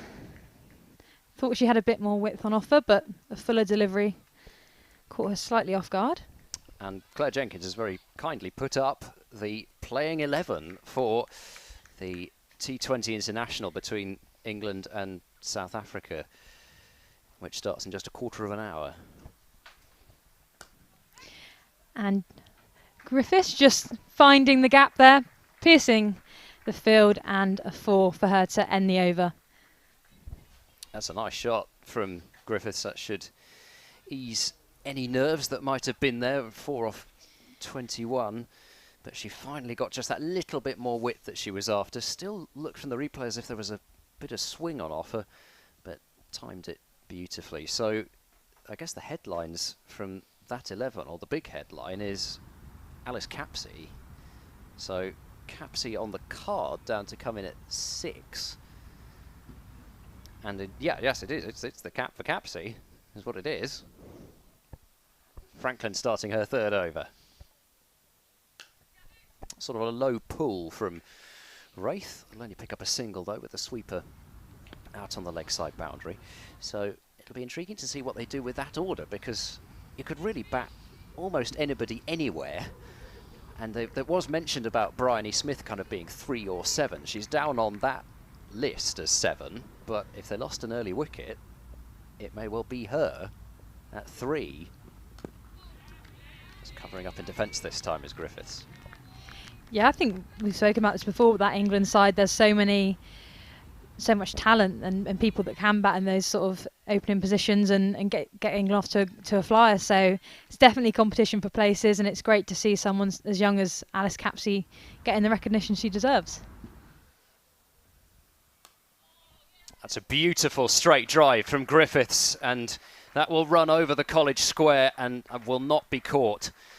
And that is one of the shots of the day. Yeah, she made that look easy, didn't she? Just struggled a bit in these opening couple of overs, but showed a bit of patience, and then, yeah, just great drive down the ground from Griffiths. Yeah, and actually, just having a look at the replay, Franklin got a bit of a hand on that, so if she'd managed to tip that onto the stumps, that could have been tight at the non-striker's end. I mean, she did well to get a hand on it, given the fact that it was on the onside of the stumps. That's a full toss this time and driven firmly, but straight to mid-off. Got one of the first kind of wild deliveries there that just couldn't quite find the gap. There's a tweet from the wonderful Hypercaust. Catherine Brunt and Alice Capsey in today's England 11. Brunt made her debut for England. I'll come back to that after this. It's defended back to the bowler. Brunt made her debut for England on the 21st of August 2004 when Capsey was 10 days old. Wow. I don't think Catherine Brunt would like to hear that. Nah, I'm sure she'd be stoic about it, I'm sure. You tell us, says Claire Jenkins. As that'll be just the one to finish the over out to the leg side boundary, he said with such confidence as the throw came in towards the middle of the pitch on the half volley. But that's the end of over number 5 with Storm 20 for no wicket. So it's not a flyer, but they've negotiated a few tough overs there. Yeah, the South East Stars have definitely bowled well, particularly Stonehouse in these opening couple of overs. So it'll be interesting to see if Storm can start to push on slightly. And Stonehouse will continue for a third over.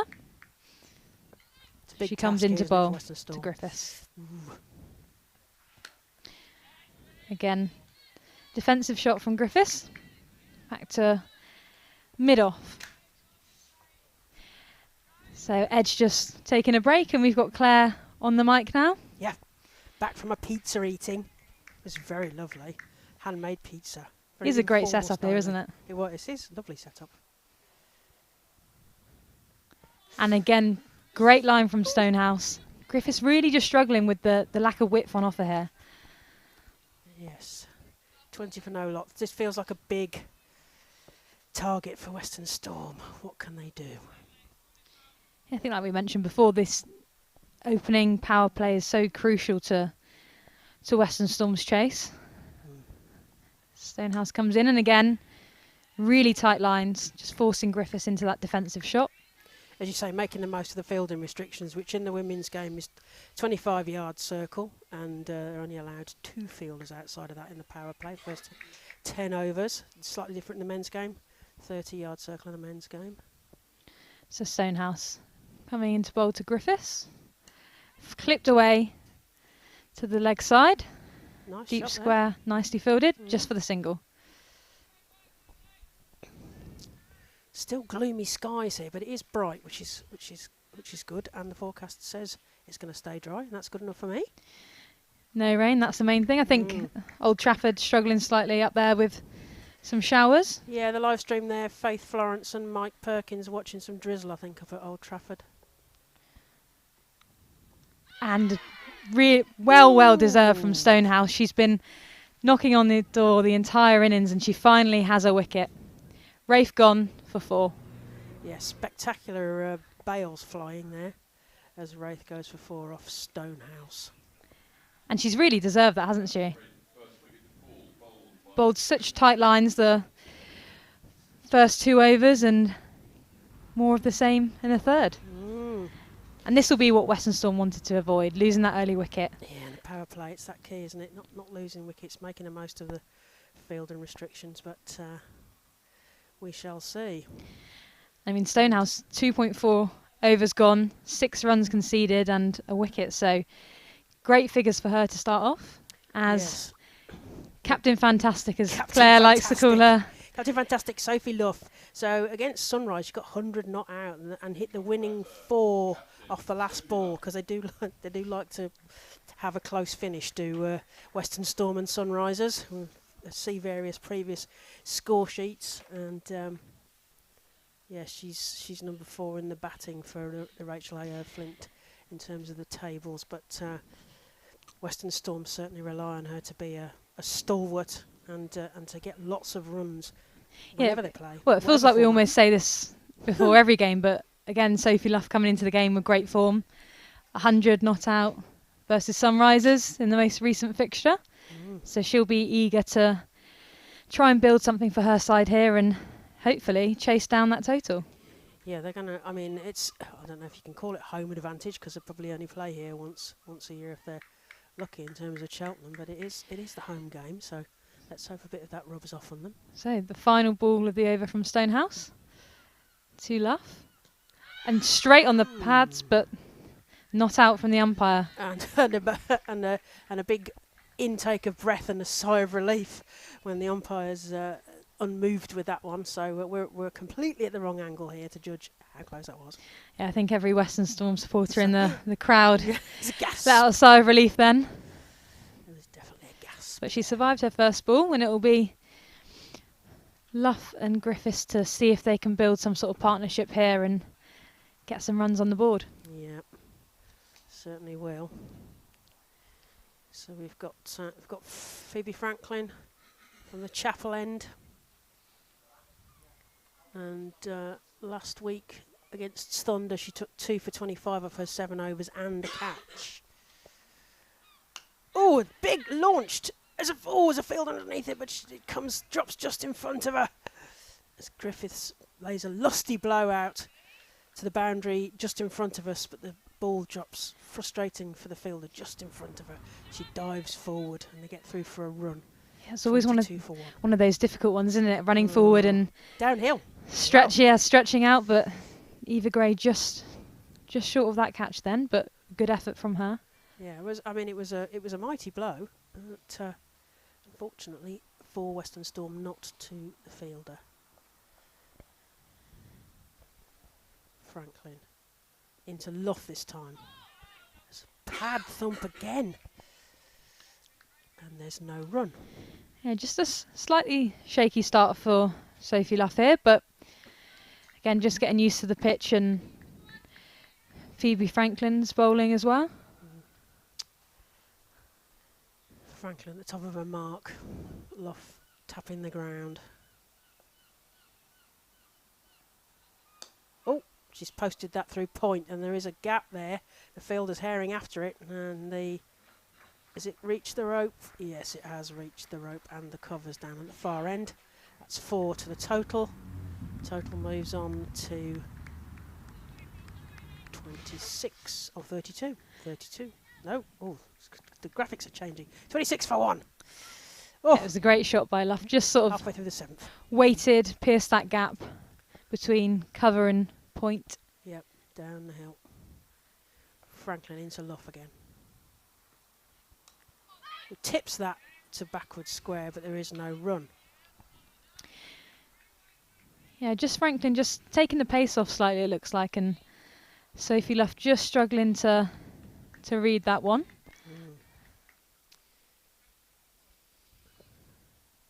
As the wind's fluttering the various banners around the ground, Franklin comes in to Luff.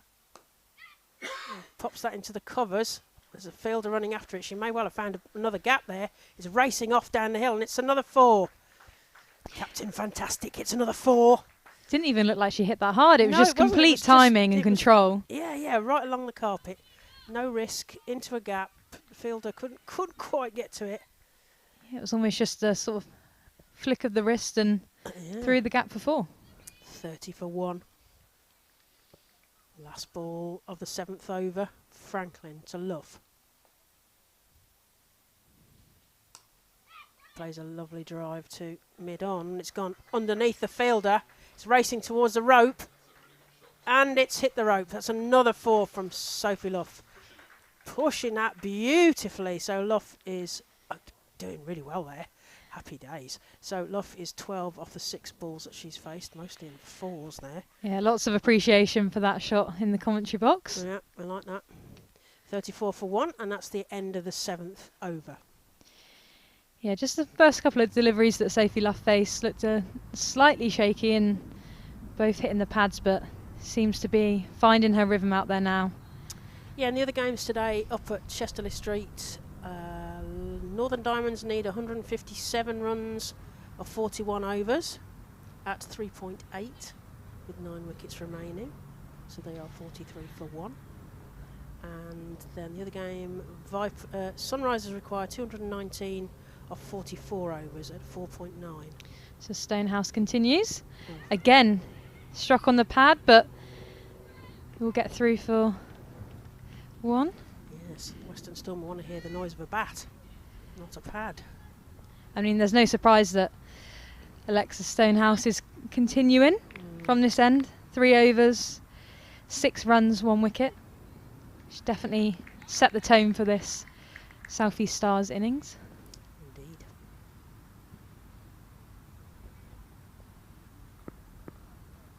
So Stonehouse to Luff. Stonehouse, yep, to Luff. Defended by Luff. Busy looking at other results then. There is no run. 35 for 1. The start of the 8th over. Sense of anticipation here.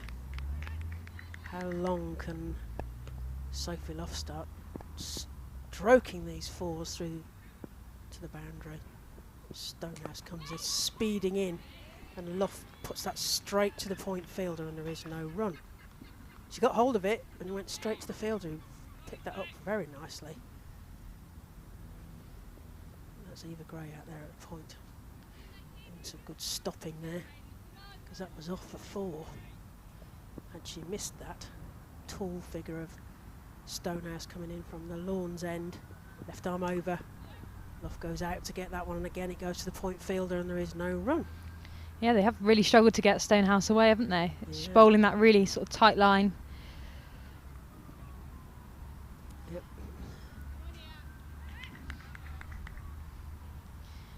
Davidson Richards has clearly done a lot of scrobbling about in the outfield, because the back of her shirt is filthy as Stonehouse comes into Luff. Oh, and they're going for a run. Woo. In the end, less risk than it felt like to start off with, but they did get through for a run. So 36 for 1 as we approach the end of the 8th over. Well, we spoke about it earlier, didn't we? Sophie Luff having to do a lot of laundry with the amount of diving around that she Yeah. does in the field. Both So teams' mums are going to be doing lots of, and fathers, of course. Laundry will be important. when yeah, they get lots of back. vanish. Lots of vanish, yes. You didn't play in the era of all whites. That was a proper challenge as Stonehouse comes into Griffiths, who tries to flick that off her legs, and the umpire signals, oh, wide ball down the leg side. 1 more to the total, and a bonus ball for Western Storm, more importantly. Yep, Griffiths on strike now. Yeah. Played Just- quite nicely to start with.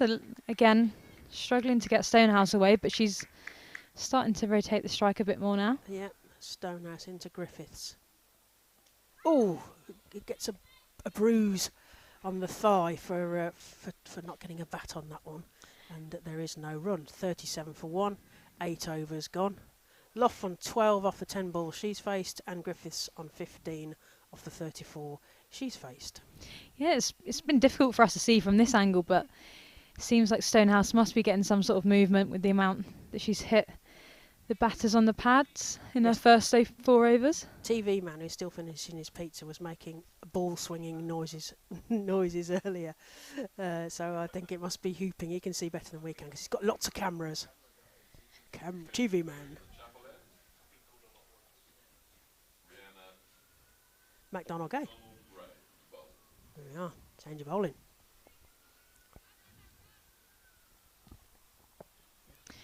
So change of bowling. McDonald Gay into bowl from the chapel end. Yep. The field chirping away at each other to keep themselves up and about. So she comes into bowl to Luff. And again, just Luff takes a moment to look at that and straight to the extra cover fielder. Yes, no bad thing to look at a new bowler. First ball, as Luff knocks down a possibly imaginary lump on the pitch, but we'll see. And then takes something out of her visor. Comes into bowl to Luff. Not to Griffiths, sorry. Brilliant from Luff. Just waits for that one. Oh, Rocks beautiful. onto the back foot and away for 4. Down to Viper Corner there. Down to Down Viper Corner. The orange marquee down at what I would call Cow Corner. Sophie Luff obviously realising that whilst it's a longer boundary, it's downhill, and she's really placing that beautifully into the gap. Really hardly any effort at all, and the ball raced to the boundary. Yeah, pretty much all of Sophie Luff's boundaries so far. Doesn't seem like she's even putting any power behind it, but timing it to perfection. She clips that one to mid-wicket Yeah, Phoebe for no Franklin run. just tidying up back to the wicket keeper. Yeah, it's just been sort of telling from the first opening sort of overs that any sort of width Western Storm are quite keen to try and capitalise on and use that sort of slope. As McDonald Gay comes into bowl, and again Sophie Luff. She's just Complete timing, effortless. oh my, that is A glorious. lovely drive. That is almost for 4. Wolfart-esque through the. Do you like that? You see, Ed likes that. You see, he likes that one. Doesn't like me Cow Corner, but he does like Wolfart-esque. But I should think that people describing Laura Wolfart's cover drive might describe it as Luff-esque. I would like to think that, but maybe not. We'll see. But it was beautifully timed shot. And obviously Sophie Luff has realised that there's 2 advantages. One's a short boundary, and one's a downy hill boundary. She's going to make most of both. So McDonald Gay back in to bowl, and Luff gives that ball the respect it deserves. Straight to the fielder at cover. So Western Storm will want to be ticking off that first milestone, 45. So they're looking at that 50, aren't they? Especially inside the power play. That would be key, wouldn't it? Yeah, and I Want think that. Sophie Luff has been such a key figure for Western Storm. It's all about keeping her in and letting her Beautiful shot. do what she does best. Ooh. And she flicks out to deep square, but brilliant fielding from Eva Gray Eva on Gray, the boundary. a lovely And just the gymnastic single. stop there as the square leg umpire did an olé as the ball went past. Beautiful flamenco arms there from Ant Harris at square leg. And the score is 46 for 1. That's the end of the 9th over. And Stonehouse is returning to the top of her mark, tall blonde figure. And you can hear stars geeing each other up in the field. We've got stormy clouds, but it's beautifully bright as we look out from our marquee position. We are behind cover for where Sophie Luff is about to play the ball into the leg side, where the square leg fielder almost heads the ball there, but there is no run. 46 for 1. Yeah, superb stop. It looks like it could be Gregory out there, but can't Yeah, quite could be. see from here. But as we said, Stonehouse really applying the pressure with these dot balls. Yeah. Only 7 runs coming from her 4 overs, obviously into her 5th over now. Stonehouse to Luff, who almost jumps over that one to just knock it down in front of her and just to keep the ball out. Yeah, it's almost like you can see that Western Storm have a bit of a plan here. Obviously, Stonehouse bowling really, really well. Just almost see her off, take the single where the opportunity arises, and a attack from the other end. That's right, and Luff dabs that outside of off to 3rd, and they get through for a single. Of course, Stonehouse is going to be a rocket in the 100. We were talking about the 100 earlier. She's been picked up by the Rockets. Yeah, it's great I've to got see, and that obviously used to the yellow shirt, so yeah, yellow will shirt, fit yellow in, shirt. fitting great, I'm sure. Which is another one of those sort of anomalies, because she's a Kent player, I think. If I've got that right, I hope I've got that right. But she's going to be a rocket as she comes in from the far end, almost jetpacked. So she'll do well at the Rockets because she is pretty quick. Oh, that's a wide. Yeah, it just looked like she tried to put a bit more into that ball and slightly wayward. But yeah, it'll be great to see her for the Trent Rockets. Yeah, And well, and new blood as well, isn't it? Because Yeah. last year the selections were limited a little bit by COVID, and who could get over as Stonehouse comes into Griffiths, and the wicketkeeper was very excited then as the ball passed the outside of the edge of Griffiths' bat, straight through to the keeper. yeah, I think for any youngster playing in that competition, even if you don't necessarily get on the pitch. The being around that sort of environment with overseas players and international players, it will and the definitely media scrutiny brilliant, and the spotlight and all the razzmatazz and fireworks that goes with that. Stonehouse comes into Griffiths, who defends that down, and there is no run. So, of many of the people that did the content creation for the hundreds, do you only get to do it for 1 year? What happens? There's not a sort of hard and fast rule about doing it for 1 year. I think, as far as I know, like a couple of people potentially going back Oh, yeah? to a couple of the teams, but it's just a really good opportunity to get Experience. people that are people that are sort of interested in the sports industry and opportunity. So yeah, yeah, and great. the ball went straight through to the keeper. There's no run at that last ball of the 10th over. Yeah, great opportunity for young people who want to get some experience in social media and be around top level women's sport. Yeah, definitely. And we spoke about it before. It's all about sort of raising that profile of the women's game, and obviously the men as well. But predominantly, obviously, the profile that the 100's given the women has been amazing. Yeah, so. well, they talked about game changer. To me, it was beyond game changer and into revolutionary territory in terms of the pitches, the attention, the media, and so. But having got started with Cassie, she's going to hand over to Ed, I think, now. And as we have MacDonald Gay from the Chapel End into Luff. Bangs that into the pitch. Sophie Luff just respectfully kadunks that down in front of her for a dot. Can you have a respectful kadunk? Yeah, that was a respectful kadunk. Right. As opposed to an aggressive kadunk, which that's goes a up start. and You over should and- trademark that. MacDonald, don't get me started. MacDonald to Luff, who just defends that straight to Alice Davison-Richards, and there is no run. How ridiculous has Sophie Luff's timing been so far, though? Well, it's odd, isn't it? Because she got wrapped on the pad a few times, and then since then has just been glorious stroke play. It's just not even That's hitting the fantastic. ball, it seems. I know. MacDonald Gay into Luff, who respectfully dobs that in front of her, and there is no run. Can you also explain something to me? You mentioned the Wolfart-esque, sorry, if I can even say it, drive from Sophie Luff. Why is Laura Wolfart batting at 4 for South Africa in the T20s? Well, we can come back to South Africa in a minute. MacDonald Gay. Luff sort of tries to stroke that off her legs. I suspect this is going to be a leg bye as they get through for a single, and Jasmine Naeem signals a leg bye. Yeah, one of the best, most gifted players in world cricket. Well, there are And lots she of she opens the batting for everybody else that she plays for. There are lots of questions, aren't there? I mean, why, oh why, bless her, did Sine Luce decide to field when she won the toss in that heat on Monday, and how the players and the umpires stayed out there for that length of time? MacDonald Gay into Griffiths, who knocks it into the air, but into a gap. And they chase through for one. They think about a second. They're going to go for a second because Sophie Luff loves a second run. Yes, 2 runs. And the score moves on to... Is that the 50? 50 up. Yes, 50 up in nearly 11 overs and 37 minutes.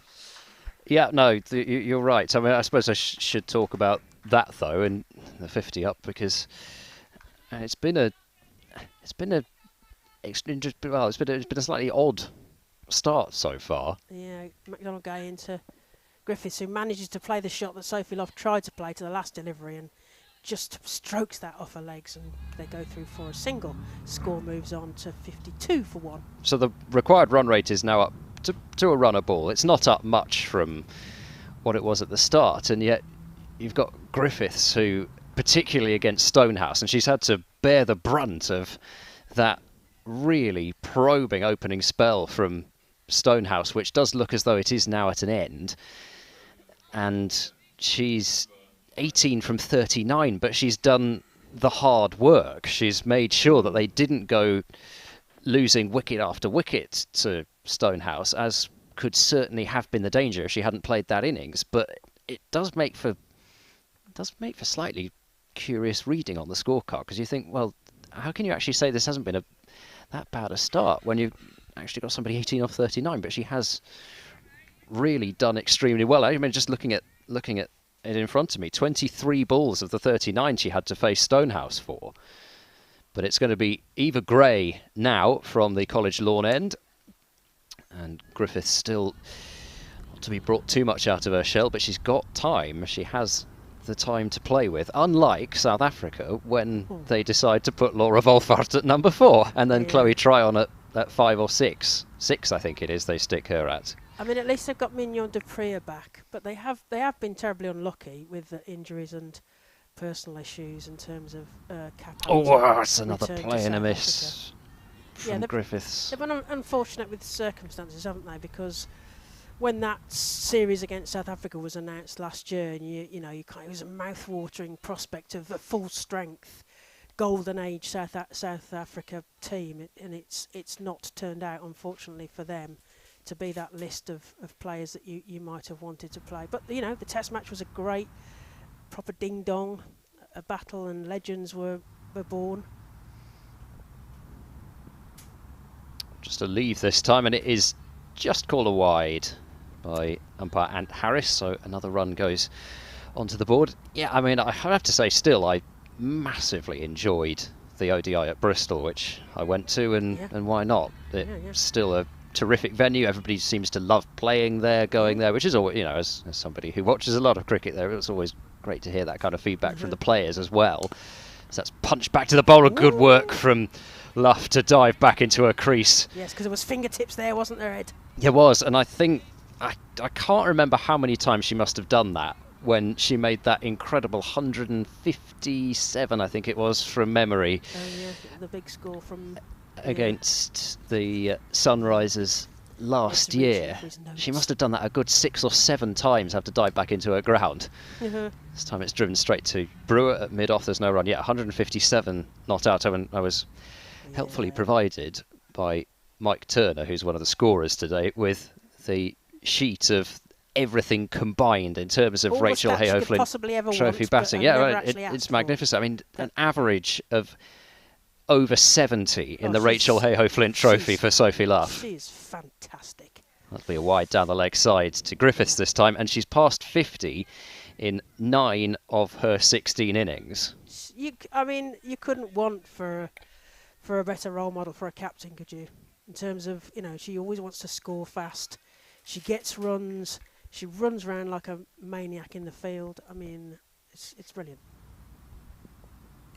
Oh, that's a little bit edgy, but it'll go past backward point. Might think about 2 here, but it's a short boundary, and a good arm from Stonehouse got the fast bowler's arm out, and just the single. There's some good arms here in the field, and we should look out, because Eva Gray was on the commentary for Surrey versus Essex on Test Match Special, so she's obviously trying to get herself in the commentary box, but she's doing very well out on the field. Well, this is what I think. You've got Alice Davidson Richards with dirty shirt. half the square on her back, and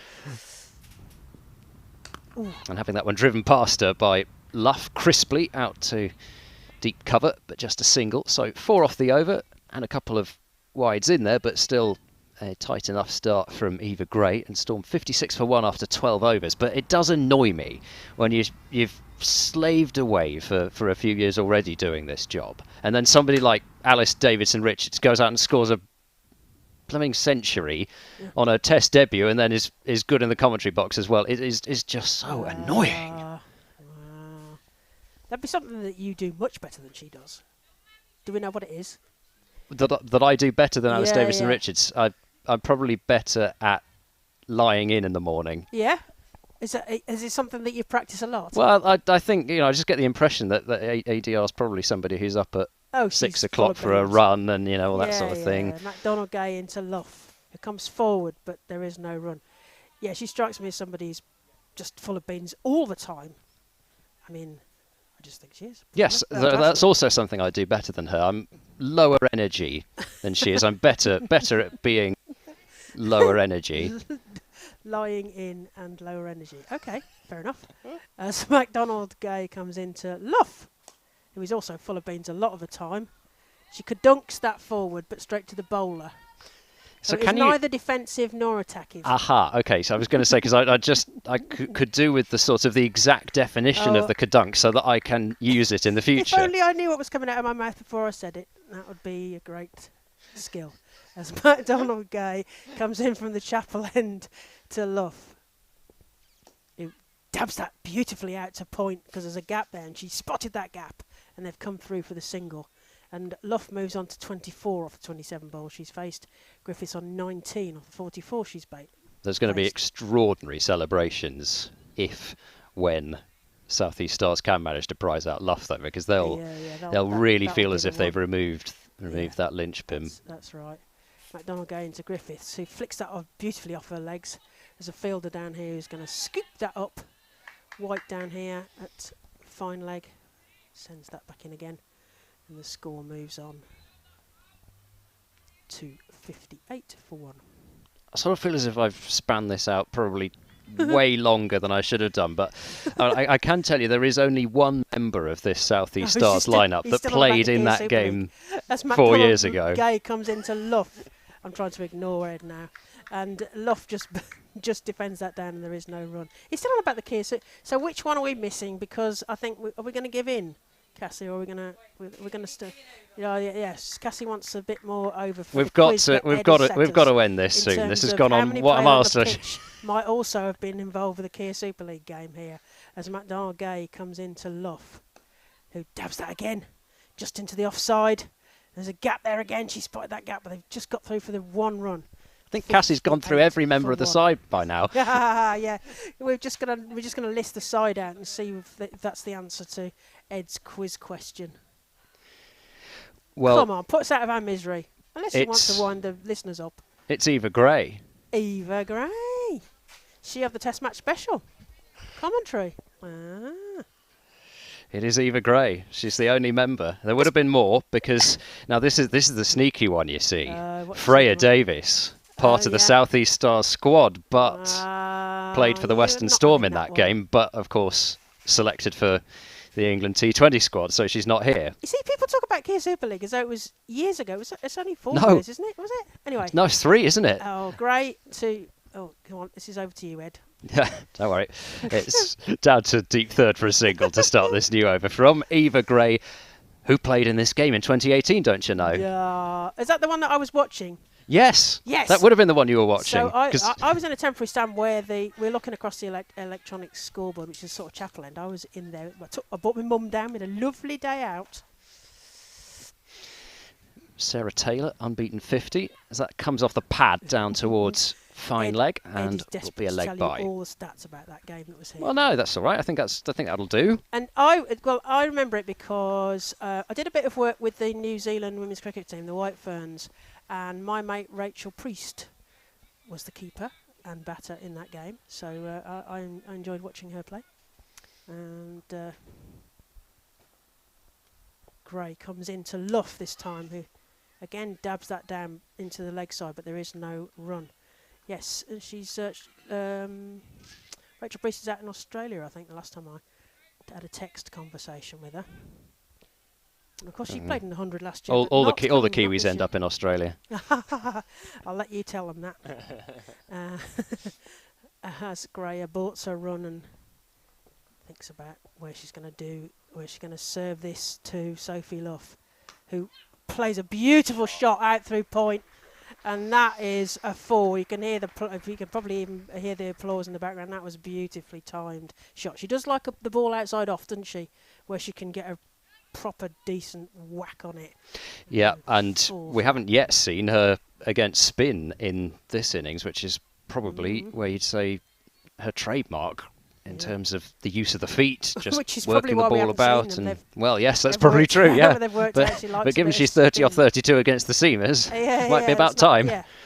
Gray to Luff, who again just dabs that down to point, but there is no run. Oh, that weight call! You are not moving a muscle on that weight call from Sophie Luff. Yeah, Captain Fantastic says no run there. So. Well, that would make me stop dead. Wait! She scares me. And I'm a long way away. As Gray comes in to Luff, taps a bat. Just flicks that faintest of flickety flicks down the leg side. Fine leg, just the one run. Score moves on to 66 for 1 off 14 overs.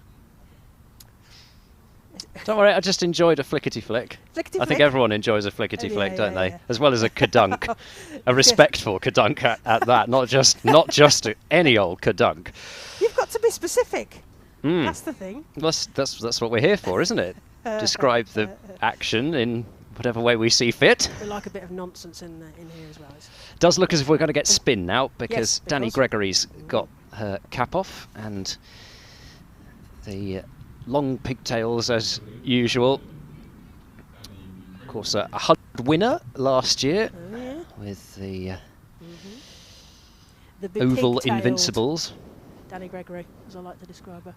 It's just quite difficult to say. That's I find it I don't know why, but I find it tricky with Oval Invincibles because I still can't help but see anything that comes out of the Oval as Surrey. Surrey, he says, speaking loudly with a Surrey player right in front of him. This is Gregory then with her leg breaks going back is Luff and playing back towards the bowler. Last weekend against Thunder, she got 3 for 15 off 6 overs, and also affected a run out, I think. Oh no, I'm looking at the wrong one. I'm going to rescind that. That's short, but Luff, it doesn't bounce that much on her and just plays it to mid wicket. Let me try that again. Against Thunder last weekend, she got 2 for 36 off 10, and she was very quick in the field. She is very quick in the field, isn't she? Pigtails flying.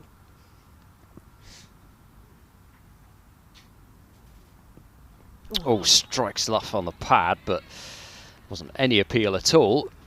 No, Nice another- flight from another Gregory. I mean, bruise. you know, she was a real fixture of that 100 winning side as well. It wasn't as if it was just the odd game here or there.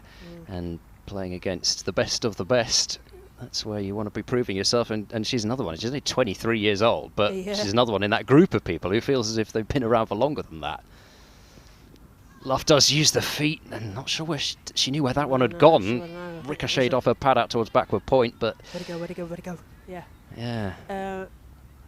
Yes, I think the sort of veterans of the 100, if you like, the people who played it the first season, I think will feel that they have a brilliant set of experience under their belt now to face just about anything, fireworks and TV cameras and all sorts.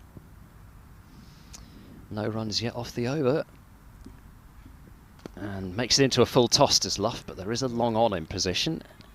Little way off the boundary, actually. Just kind Yes, of sort of. floating in. No person's land. No, yes. There you go. It's probably a deep mid-on, I suppose. Before I invent another name for it. Yes. Good idea. A sort of black and white umbrella over there covering one of our camera operators. Quite nice setup there. That's a lovely finish to the over from Gregory as she gets Griffiths to go back to quite a full delivery, which can be a little dangerous at times. 67 for 1 then are the Western Storm. 15 overs have gone. Claire Jenkins and then Cassie I'm Coombs. going to hand you over to the safe pair of hands that is Cassie Coombs, who's going to take you through the next little bit. Oh no, I thought it was me. Is it me? I'm not. I thought I was having a rest then. Oh, I thought I'd worn out all my strange words. And now Cassie's coming back with me. Lovely. Well, welcome back, Cassie. Thank you. What do you reckon? Glad so to be far? back. We don't know what's going on here, but apart from this, Bit of confusion in the Eva Gray. marquee, but Eva Gray's coming to bowl and Lovely. clipped by Luff to the onside. Looks for 2, but just a single. Yeah, bit of confusion. I think Ed's gone back off early, but we'll sort that out at some point. Yeah, as Terry's rightly pointed out, he's low take energy. his low energy to the back of the box. So Gray to bowl to Griffiths. And again, just clipped away to the onside. Just a single. Again, powerful arm from the deep. I'm going to hand you back to Ed because he's desperate to get back on the mic again. Yeah, we're all having a scenery. It's getting quite warm in this marquee. I'm going to hand you back to Ed because He's desperate to get back to speak to you.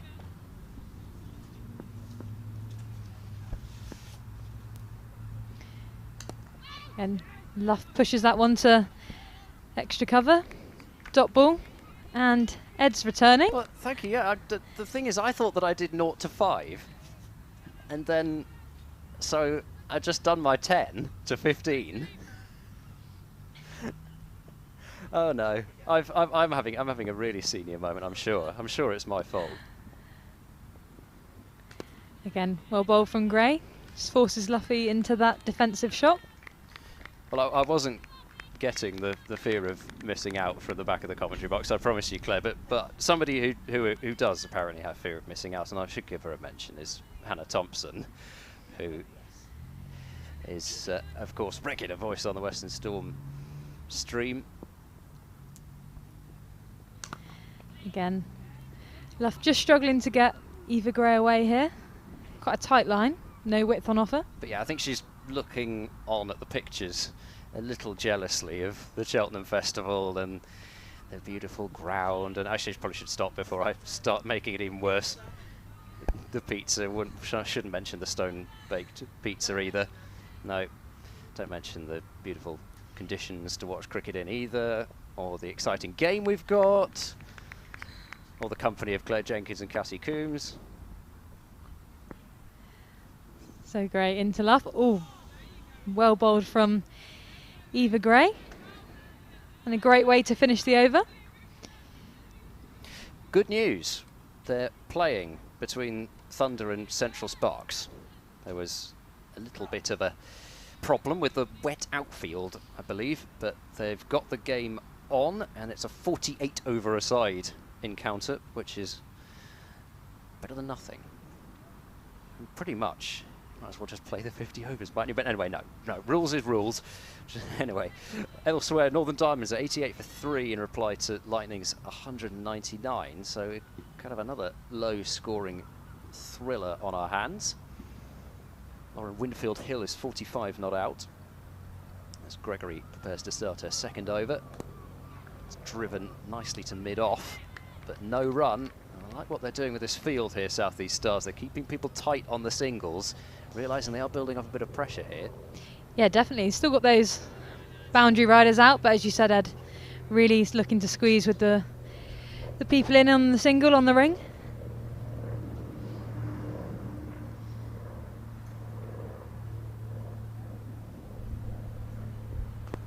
So low full toss, which is driven as far as mid-off.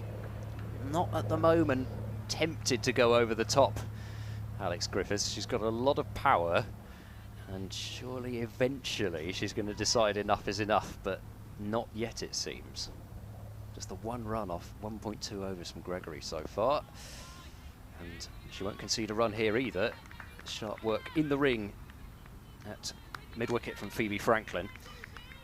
So yeah, Northern Diamonds 91 for 3, chasing 200 to win. Couple of wickets for Kirsty Gordon, 2 for 18 from her 4 overs. And not short of left-arm spinners in the English game at the moment. Powerfully driven straight down the ground. That's a lovely shot from Griffiths. And that will be 4 runs, and it was 4 from the moment she hit it. Yeah, that's got to be. We said it before, but this one has to be a shot of the day. Great from Griffiths. Again, brilliant drive down the ground. Something she did earlier in her innings as well. And the 52-run partnership. Yeah, and it's almost entirely Sophie Luff in terms of the contribution to it, in terms of the runs, but not overall. The Griffiths turns this one down towards that deep set mid-on for a comfortable single. The other wicket taker there is, I'll say there, in the game between Diamonds and Lightning, is Grace Ballinger, who I'd have thought is also actually now not that far off getting some international recognition as well. She looks a really exciting prospect, as Luff is able to make this one into a full toss, and will just get a single to keep the strike. So that ended up being a pretty decent over, with just in fact, no runs at all off the first 3 balls, and then 6 off the final 3. Still need 6.3 and over though to Western Storm. As I say, it hasn't moved up that much, but it's starting to just creep up a bit. Yeah, as you said, just creeping up slightly, but with Sophie Luff and obviously Griffiths at the crease as well, who's been in there since the start.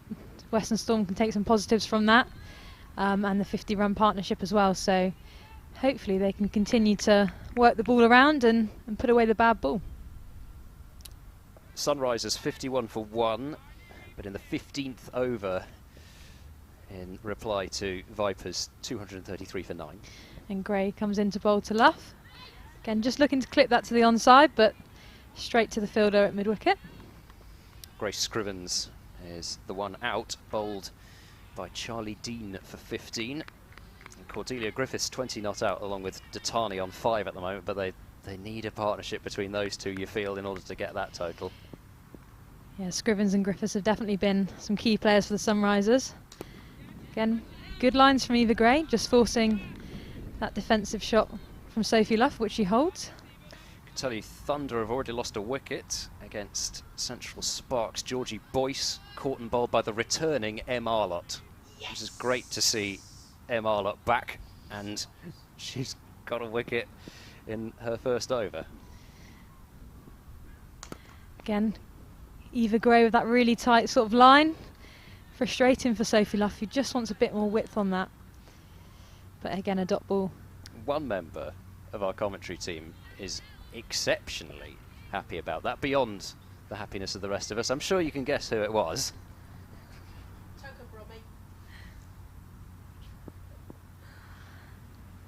So Gray into Luff, and slightly leg side this one, called a wide by the umpire. But you get the early wicket of Georgie Boyce, and you get Deandra Dott into the crease. You've got to get him in to get him out. Yeah, what about that lineup though for Thunder? I mean, intimidating, Cross, they've got Emma Lamb Dot in, back, Lamb. Yeah. Ooh, another dot ball.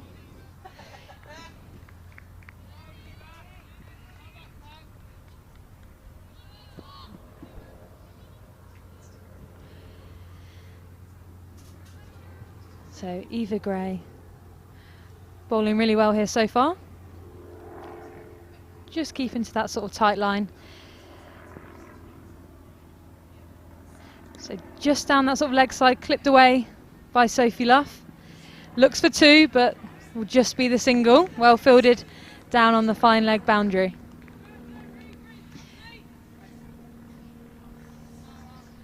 Well, I'm delighted to say we've got Lisa Paget in the back of our marquee at the moment, having just delivered a hard-hitting talk in the boundary hub. I mean, I know how it feels because I had to do that yesterday morning. Again, brilliant ball from Gray. Just struggling with the sort of line there, Griffiths. No width on offer, and again, a great over from Eva Gray. Yeah, and I should say, of course, for the uninitiated, the boundary hub is a regular fixture of the Cheltenham Festival, and it's in a black and red marquee over on the far side of the ground from where we are, so they get all sorts of guests and people for previews of the day, that sort of thing, and it's a popular feature of the Cheltenham Festival experience. So Danny Gregory to continue then from the chapel end. 2 overs for 7 so far. That just signs that Storm wanted to get after her a little bit more towards the end of that last over that she bowled. And down the pitch goes Luff, plays it straight, beats the dive of mid-on, who just come up. And I think South East Stars might be rather regretting that field change now. Definitely, it's one of those as a captain that's always frustrating, but Griffiths and Luff both looking to hit straight down the ground, and looks like there may be a slight sort of injury to one of the Stars players there. Yeah, I think it's probably diving on that College Square, which is really tricky because you're used to just being able to throw yourself about on the softer outfield in that position, and it's Davidson Richards who is down as well. It looks like she's just feeling that hamstring. Yeah, a bit of discomfort there. I think she's maybe just struck the hip quite hard on the floor by the looks of things. looks as if she's going to try and run it off. Still at least for now. continuing, yeah. She's not going to get her off the field. It's going to take a lot to get her off the pitch, definitely. But has gone back to long on now after that shot from Luff, taking away one of her favourites.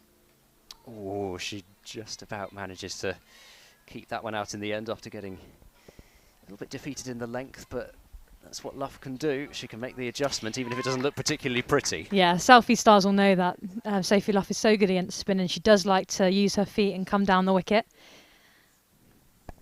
On the shorter length this time, and just driven away into the extra cover region. There's no run. They've got some tall players overall of South East Stars. I reckon, I don't know whether it's just because, as I say, this is one of the first times since I think probably the first season I've actually done a game from ground level, but they might be the tallest side, South East Stars. Off the back foot goes Luff and cuts out to deep cover and now moves into the 40s. Trying to think, I mean, yeah, I don't know. I don't know who would be the tallest. Do you reckon they'd be up there? I think they've got to be, yeah. Maybe this is a bit of knowledge that we need, some stats on the tallest team in the competition, the Rachael Heyhoe Flint competition. But definitely, I think they've got to be up there with the likes of Alexa Stonehouse as well, opening bowler, tall, Daniel Gregory as well. Worked away, wide of mid-on. They might think about 2, but, well, clearly Alice Davidson-Richards is feeling good enough to, well, not only field the ball, but then go for a bit of a skip. Yeah, and the fact that she's, as we said, still in that sort of long-on position as well, really in the action.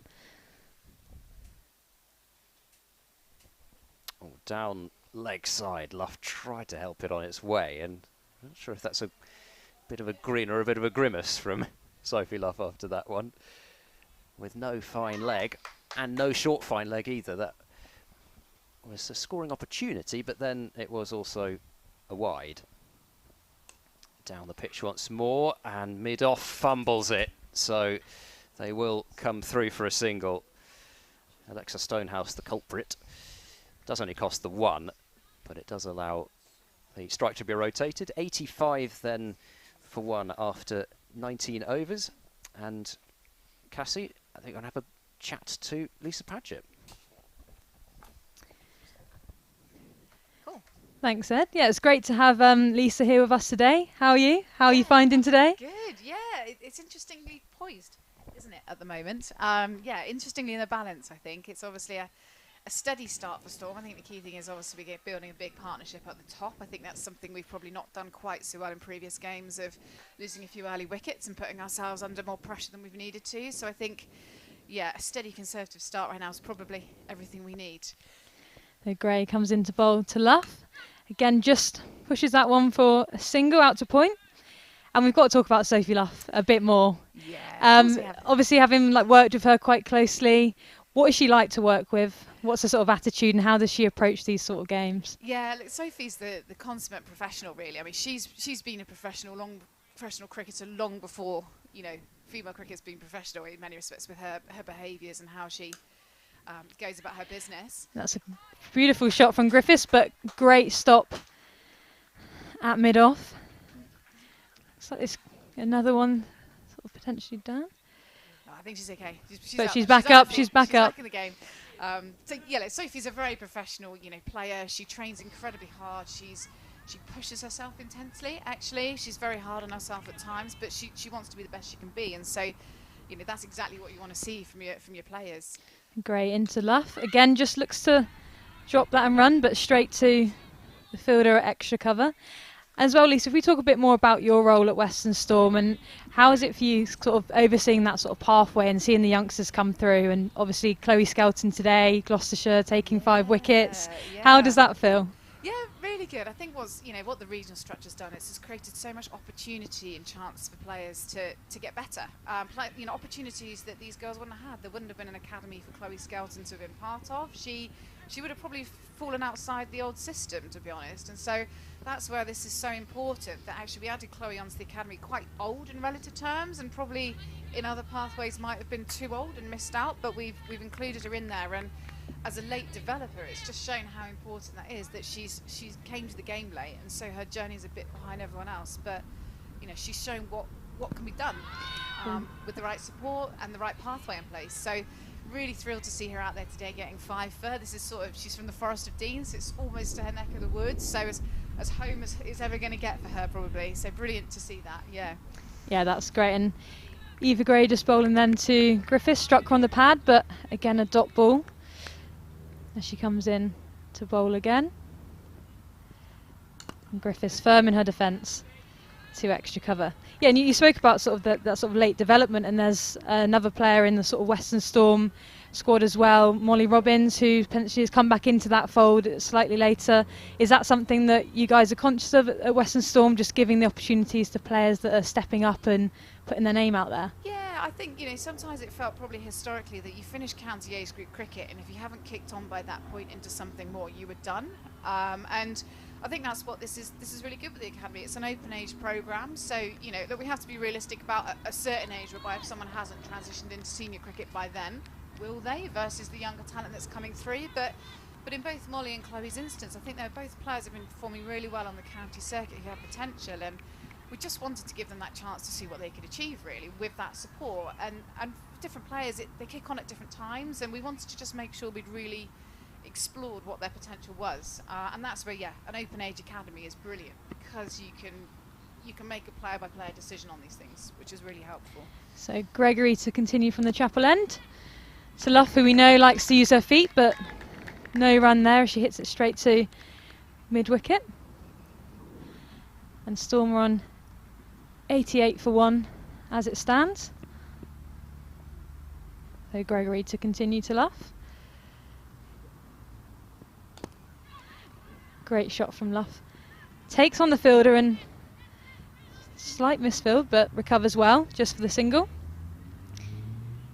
Yeah, I think that's something we've spoken about a lot on commentary, is about the sort of competition for places now. It does feel like in this regional setup, as the years are going on, it's sort of growing and developing, that those spots are really up for grabs. Absolutely, and it's doing exactly what it's intended to do, which is create demand and drive the standard up. So the more players they're getting support, the more pressure they're putting on those in those slots, and it's really, everyone's having to work and improve, so quickly to maintain their spot and to keep moving forwards, and that's great. I think we've seen a big difference in the Storm squad, where we're generally making selections now on a match day 11 based on the conditions or based on the opposition, and I think a few years back it might have just been we've got the best 11 players on the field at any one point, so we're able to make better decisions now. And that was a great shot from Griffiths, just choosing to go over the top. 2 runs scored off that ball, and it's definitely an area that both of them have looked to target. Having worked with them both, what's their sort of strengths to spin? Is there any areas in particular that Griffiths and Luff like to target? I mean, look, Alex is very good off her legs, so she'll at some point, I think she knows that sometimes that strength can also be her weakness if she looks for it too much, and so she's probably trying to tell herself not to go too hard on this short leg side boundary right now, and don't let the voices get too loud in the head to go for it. But at some point, at the moment she's playing very sensibly down the ground, she's playing some quite low risk options, and that's all she needs to do at the moment really. So hopefully we'll see her open up a little bit more once this partnership develops, but right now it's just about ticking over, I think. Yeah, definitely. And look, Luffy likes to move at the ball. You probably noticed she'll come down the track a lot. She likes to move her feet, she likes to get at it and get to it, but that being said, she is a player who spent a lot of time over the winter looking at her sweeping and her other options as well. So, I guess now players understand at this level they need a couple of good options against spins. So we're seeing them broaden their games out as a consequence of that. Definitely. And Storm are currently 92 for 1 off of 21 overs. Looks like we'll have a change of bowling at this end.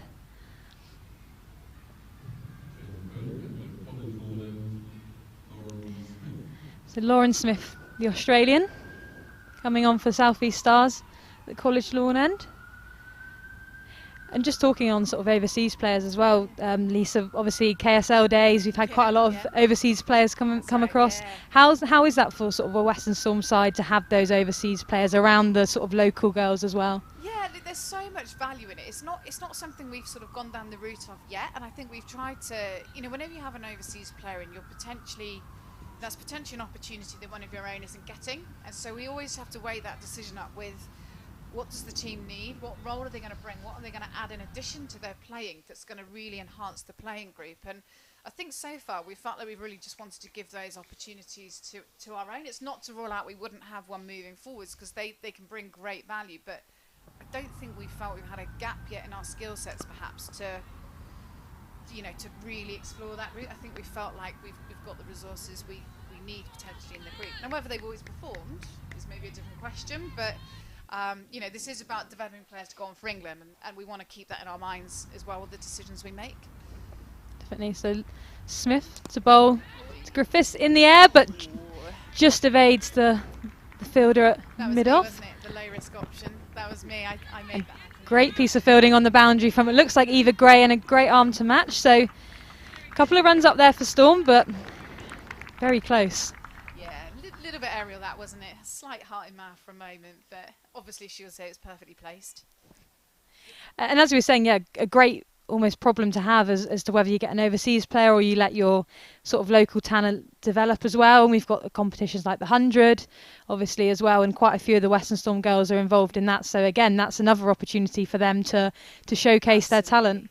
Yeah, it's really exciting looking at the opportunities those players now have. Again, looks to use the feet, as we know that Sophie Luff likes to do, but great piece of fielding from the fielder at mid-wicket, who crawls to retrieve the ball. Yeah, Alice Davison-Richardson's had a slight injury earlier, and it seems like the ball is following her. And Smith again. Just a single this time, clipped to mid-wicket. I just feel like they're starting to rotate the strike really nicely here, and as you said before, Lisa, kind of low-risk cricket. There needs to be a passage of that, I think. We know we bat deep, and we know we've got some good middle order strike power. At times we put ourselves under pressure a little bit by that middle order being in a little bit sooner than we'd like. So this is quite good, sensible cricket, I think, for now. Just hanging in there, keeping somewhere near the rate, no real risks taken, and just building a really solid partnership, I think, that will then allow others to kick on later. Yeah. So Smith bowls to Griffiths, and Griffiths looks to sort of rock onto the back foot there, but fielded by Point, and they just get the single. Risk, there seems to be an aerial ball that goes remarkably near a fielder, so I might just stop that. Yeah, we do seem to be jinxing them slightly here. I don't think Griffiths will be too pleased if she got out from a commentator's curse, but she's very laid back, Alex. I will say that about her. She very very chilled, so she probably won't hold too many grudges. But okay, and that is the end of the over, and it looks like Daniel Gregory will continue from the chapel end. Obviously, another player who's played in the 100 last year for the Oval Invincibles, and as we mentioned on comms already, definitely played a big sort of role in that as well. It wasn't just a case of being 12th. No, I think it's brilliant seeing so many young leg spinners on the scene. Actually, obviously had young Hannah Baker at Welsh Fire. I just think it's well, Central Sparks, yeah, I've been corrected, but Welsh Fire as well. Yeah, I think it's great to see that. There was a while when everyone really preferred the control of left arm spin or off spin, and leg spinners got a little bit left behind, and it's brilliant to see that resurging as an art, because I think it's just so exciting. So Gregory, looks like Griffiths just got an inside edge then, but it ran away nicely and we're able to get two. So Storm 99 for 1.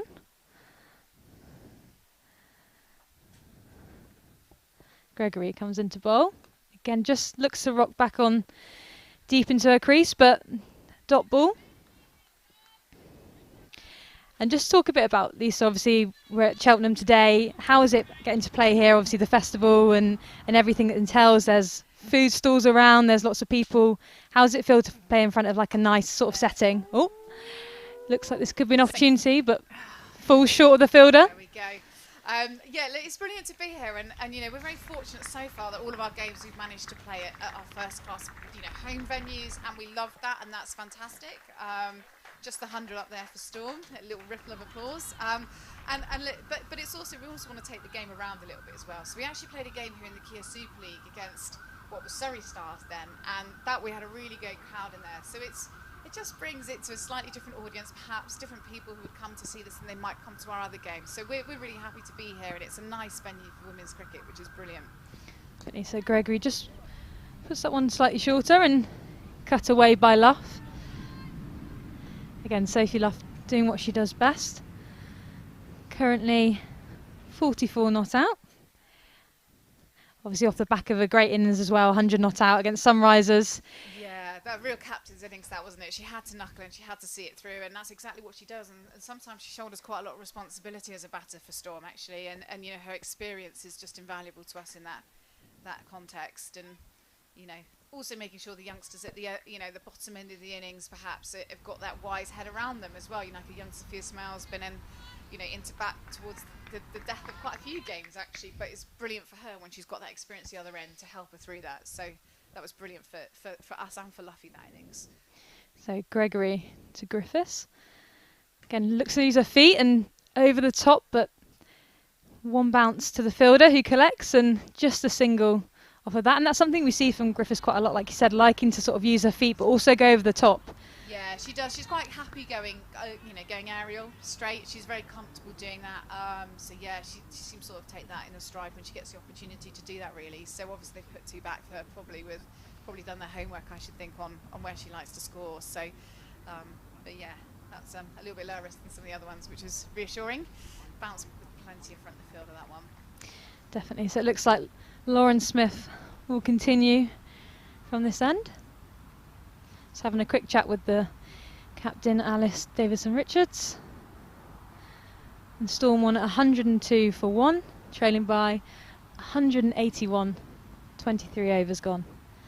And Smith into Griffiths, and she just leans back on that one and cuts it away. The fielder chases, but it will be 2. Good running from Storm.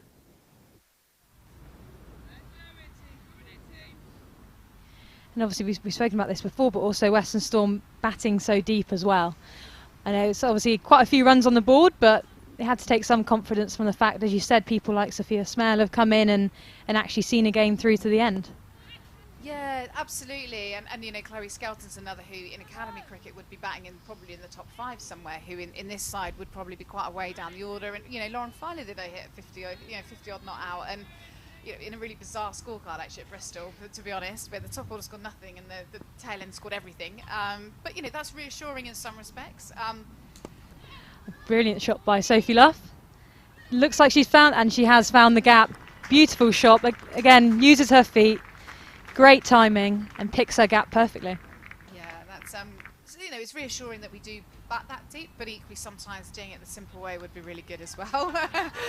It's not always easy on the spectators to see it done that way. So, yeah. We always like an exciting match at Western Storm. Yes, we seem to be good at providing those, whether we like to or not. Yeah. So Smith to bowl to Luff again. Just sort of sits back on that one again, just waits and tries to find the gap, and just through for a single. And that is the 50 up for Sophie Luff. Seems like we say this a lot recently, but again, a beautiful innings. Started off a bit slow, but again, as soon as she sort of found her feet, the timing was impeccable and she was back to her normal self. Yeah, I think she knows she can catch up. So sometimes it's just around getting settled, getting in, assessing the conditions, the bowling attack, and then she knows she can catch up strike rate wise when she needs to. A great shot from Griffiths there. Again, just targeting that long on. But great arm from Eva Gray.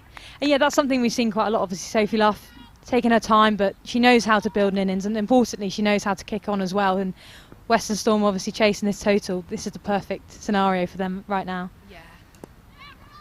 And Sophie Luff flicks that one. But it will just be a single. A bit of confusion. And a poor throw from Lauren Smith, and that sees it goes. It will go for. Looks like it will go for overthrows, and it will. Well, we had it all there, didn't we? That was what should have been a very undramatic single. Yeah. Bit of drama there, yeah. Drama. We'll take it. It runs on our score. We'll take it. Yeah, a bit of confusion there from the Storm batters, and then the bowler, Lauren Smith, just throwing it wayward to the keeper, and it's missed her and gone for overthrows. Bit of everything. Well, that was the end of the over. and Western Storm are 111 for 1 off 24 overs. So change of bowling at the Chapel end. Looks like Daniel Gregory has come off and the captain, Alice Davison-Richards, is back on. Cassie, that was brilliant. What a stint there. Alice Davison-Richards, who's got the dirtiest shirt, we think, on the pitch. Yeah, we think that if there's a competition, the back of her shirt, you can hardly see the number on the back of her definitely shirt. has thrown herself around today. Seems to find it, doesn't it, the ball at the moment, which is so often the way when you... She's finding really hard areas of the pitch to fall on as well. Oh, aborted run. She's going to have another go. There's a flash of that big smile as she rounds her run up. Coming into Sophie Luff. Yeah, and Sophie Luff just defends that down in front of her, and as the PA announcer said, they're well ahead of the Duckworth Lewis, so that's usually a good sort of par score.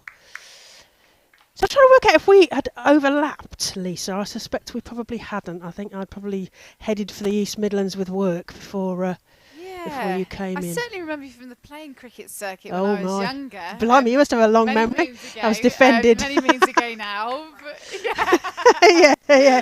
You were watching. I was probably just pram. about starting women's cricket then, I think. Back in the days when, county cricket used to be 50 over games at Cambridge. Oh, yes, Cambridge. Bowling workloads weren't a thing. In the old days, we played, first of all, there were areas, then there were county championships, and it was over 5 days, and we played on the university pitches as Alice Davison-Richards comes into Griffiths, who the ball goes very high, and she tries to hoik that, and that's signalled by the umpire. Wow. I thought we were going to have sort of a lacrosse shot there, Lisa. Yeah, it's a bit of a swat, wasn't it? It was. There's obviously a bit of life in the pitch, but a bounce of the pitch, which is good to Yeah, see, just though. banging that in, obviously. So Pace, Davison-Richards into Griffiths, who's now a little bit spooked, I think, by that last ball, and just doesn't... Luff as a bit spooked by the ball. Yes, I knew that. Just been corrected there by the back of the box in the cheap seats. So Alice Davison-Richards wiping her hair back, getting ready to deliver what to Captain Fantastic Sophie Luff, who's on 55 of the 71 balls she's faced. And she dabs that beautiful down into the offside, and they get through for a single. It feels like Sophie Luff took the pressure off there. Yeah, she probably just had a couple of dots, felt the need to just try and rotate the strike, and a pretty well judged single there, I think, in the end. Because you said about getting off the strike, and there is a real sense when she's batting that she's, from ball one, she's away. She's driving that. Take a single. She's a busy cricketer. She She likes is. to rotate. She likes to Indeed. keep busy in the middle. She doesn't like sitting at one end for too long. And that comes across. You certainly see that you see visibly in it. how And she goes about things. Yeah, and Griffiths just dotted that out, and that's the halfway mark. So at the 25 over mark, we're at 117 for 1. Yeah, you really feel like she's stamped her model and her role model onto the rest of the team, whether it's batting, whether it's rotating the strike, whether it's fielding. She's a classic role model for the other players to follow, I think. And she loves setting an example. She wants to lead from the front in her performance and make sure the team, she's at the forefront of the performance of the side, and therefore she is leading, as I say, through her cricket just as much as her knowledge. And she wants to set that example for everyone else. And we do have quite a young side. There's a lot of potential there, but they're a very young side as well. So,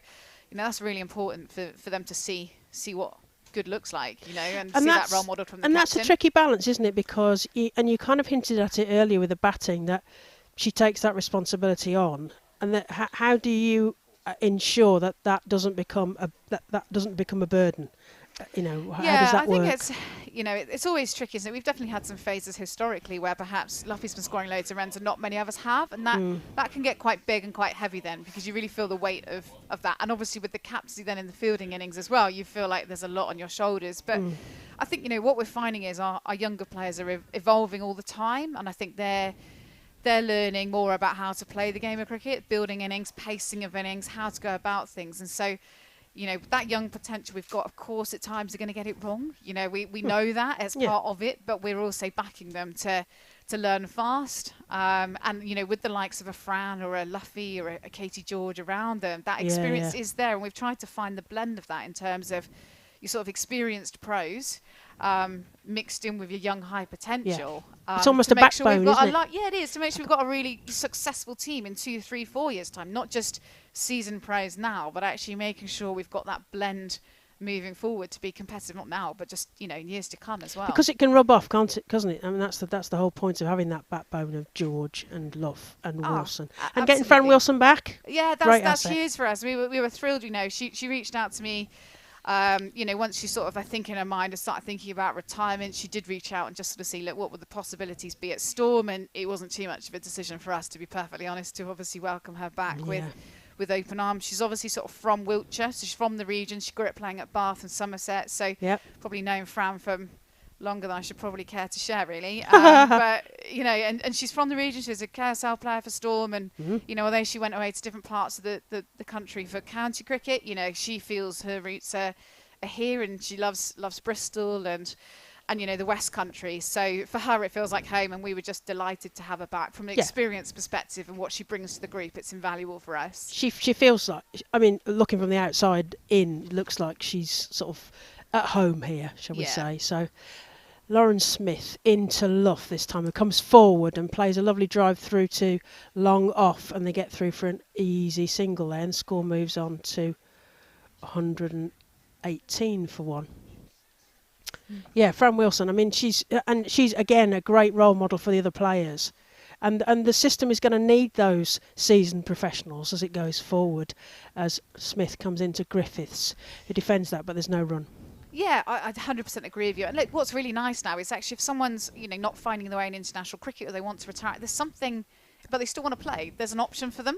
And that would have been a bit of a cliff face not too long ago, actually, where, you know, they've been out of the game and they probably would have just stopped playing. And now what we've got is an opportunity to retain some of that experience to the benefit of the women's game, and that's massive. That's going to be really important, isn't it, as Griffiths plays that to square leg for a single. Yeah, because that is going to be an important, and it's a safety net, isn't it, for those players, well, like Fran Wilson, perfect example, somebody who's played at the highest levels, but who's still got so much more to add to the game. Yeah, and I don't think Fran felt she was done from cricket. I think obviously, you know, internationally she found it quite hard in the sense that she wasn't sure where her opportunities were coming, you know, plus a couple of years of obviously tough COVID restrictions where obviously you can't enjoy cricket and touring perhaps in the way you would, and just wanted to play cricket but play, you know, have a responsible role in the top order, you know, to play the game she loves. And obviously sometimes those opportunities came internationally and sometimes they didn't, and you know, just wanted to play more cricket, really. Absolutely. A couple of dot balls, and now what's Lauren Smith got to offer? Another dot ball, so third dot ball for that over. Yeah, I mean, I suppose I meant in the sense of a safety net. So we've seen the ever-entertaining Alex Hartley, when she lost her England contract, that was it. Yeah.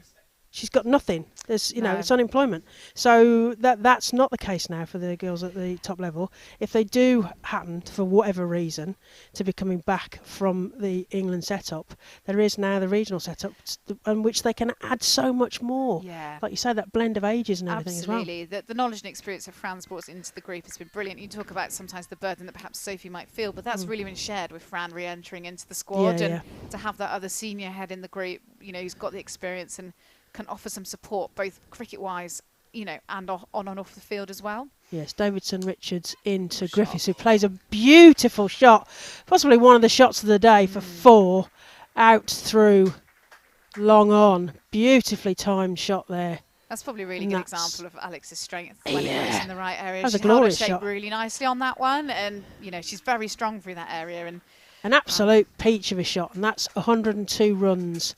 Griffiths on 34 and Luff on 57. That's at 122 balls.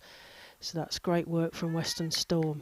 Yeah, you need that blend, don't you? That's the thing. I think so. As the regions establish themselves, absolutely, you need a like you say, a backbone of experience and some youth around that. Davidson Richards to Griffiths, who defends that, and there's no run. So I think, coupled with the 100 now, that's the other element that didn't exist before for those international players retiring. They can still earn a really nice living now on a regional contract plus a 100 contract, and they've still got a really meaningful set of commitments to be part of, and that's a bit of a game changer. And they're coming back from the 100 with this experience of being really under the spotlight in difficult conditions, haven't they? Yeah, I think that's been. Oh, it's gone up in the air. The wicketkeeper's underneath it, and that's a catch. That's pouched there by the wicketkeeper. And unfortunately, after having played that beautiful shot through long on, Griffiths is out tithering on the edge of her 50. So 48. She's caught Chatley off the bowling of Alice Davidson-Richards. Oh, it was so good there. Yeah, and you hadn't even said low risk before that. Either. I can't take any credit for that either. No, that's a real shame, isn't it? She's just done a lot of the hard work and probably getting herself in and looking quite comfortable there. And so that's a real shame that's happened for her, actually, because, we've seen a few scores like this from Alex, and we know there's a big one in there. So, it's not far away. It's around quite the corner. Big. I'd say, it's nearly big, isn't it? It's nearly big. But, we know she could hit hundreds at this level, I think, if she bats long periods of time. So hopefully that's not too far away for her in the future. Well, we talked about the engine backbone.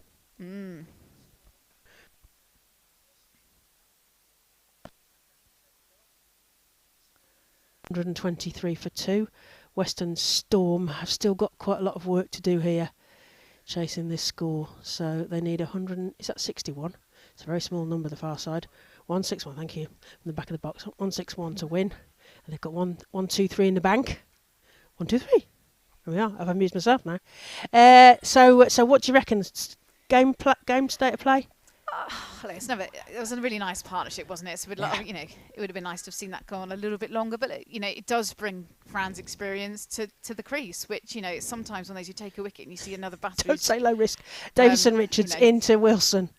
Swing and a miss. You get an ex-international strolling into the crease, is a great batter. You kind of blimey, take a wicket, but you think, blimey, we've got someone just as good coming in. So that's. Still backing these two. They need to get a partnership. They need to settle down together and, make sure there's no clusters of wickets falling at this stage. We talked about Sparks getting an early wicket against Thunder, and then Deandra Dottin comes in, so that's that's sort of thing, exactly a case in point, isn't it? A shout. Excellent. Careful what you wish for, isn't it? Careful what I wish for. That goes straight through from Davidson-Richards. Wilson leaves that outside of off, and the score remains on 1, 2, 4 for 2. But sometimes it is that, great, we got a wicket. Look who's coming in. Strolling out, you think, right, okay, great. But no, hopefully these two can settle down, build a good partnership. It's really key here that they just rebuild another new partnership. No clusters of wickets, no chance for panic to set in. Just steady the ship and want a keep really knocking the ball good around. Battle, don't we? Davidson-Richards to Wilson, who sweeps that backward square, and there's a fielder here who picks that up, Eva Gray, and it's just the single. It was a good thump out here through back square, but just the one run for that, so the score moves on to 125 for 2. So we get a bit of a break now for the Commonwealth Games and the 100, and then we're back in September. Yeah, break from regional stuff. There's quite a bit of academy cricket going on for the slightly younger group. Obviously, big school holidays. Beautiful shot there. Luff managed to swing round off her shoulder and hook that for 1. But yeah, everything spreads out now. So our players are broadly in 2 camps. They're in London Spirit or they're in Welsh Fire. For those involved in the 100. Trevor, obviously, as head coach, heads off to London Spirit. We've got a couple of staff members involved with Welsh Fire. So it's it's a little respite, I guess, from the regional stuff. But as I say, lots of academy activity going on because obviously the school holidays, that group. Is there much county stuff? Because I know that Central Sparks have got a West Midlands Regional Cup going on for those players that aren't a little bit more involved. In the region ad hoc in terms of there is county cricket going on. It's counties have sort of organised the programmes they can fulfil according to their own circumstances. And we've probably got a range of circumstances probably in the region. Because it's an enormous region, as I remember from before. Really big region, Smith comes into Luff, who just goes down the leg side, and we get a bonus ball there wide from Smith bowling. Yep. Yeah, so I think it's a really interesting thing because obviously county cricket does serve a purpose in terms of giving a stage for people to be considered for this. So I think Luff it's just gets that, and I think it's going to be a 4. Yes, it is a 4.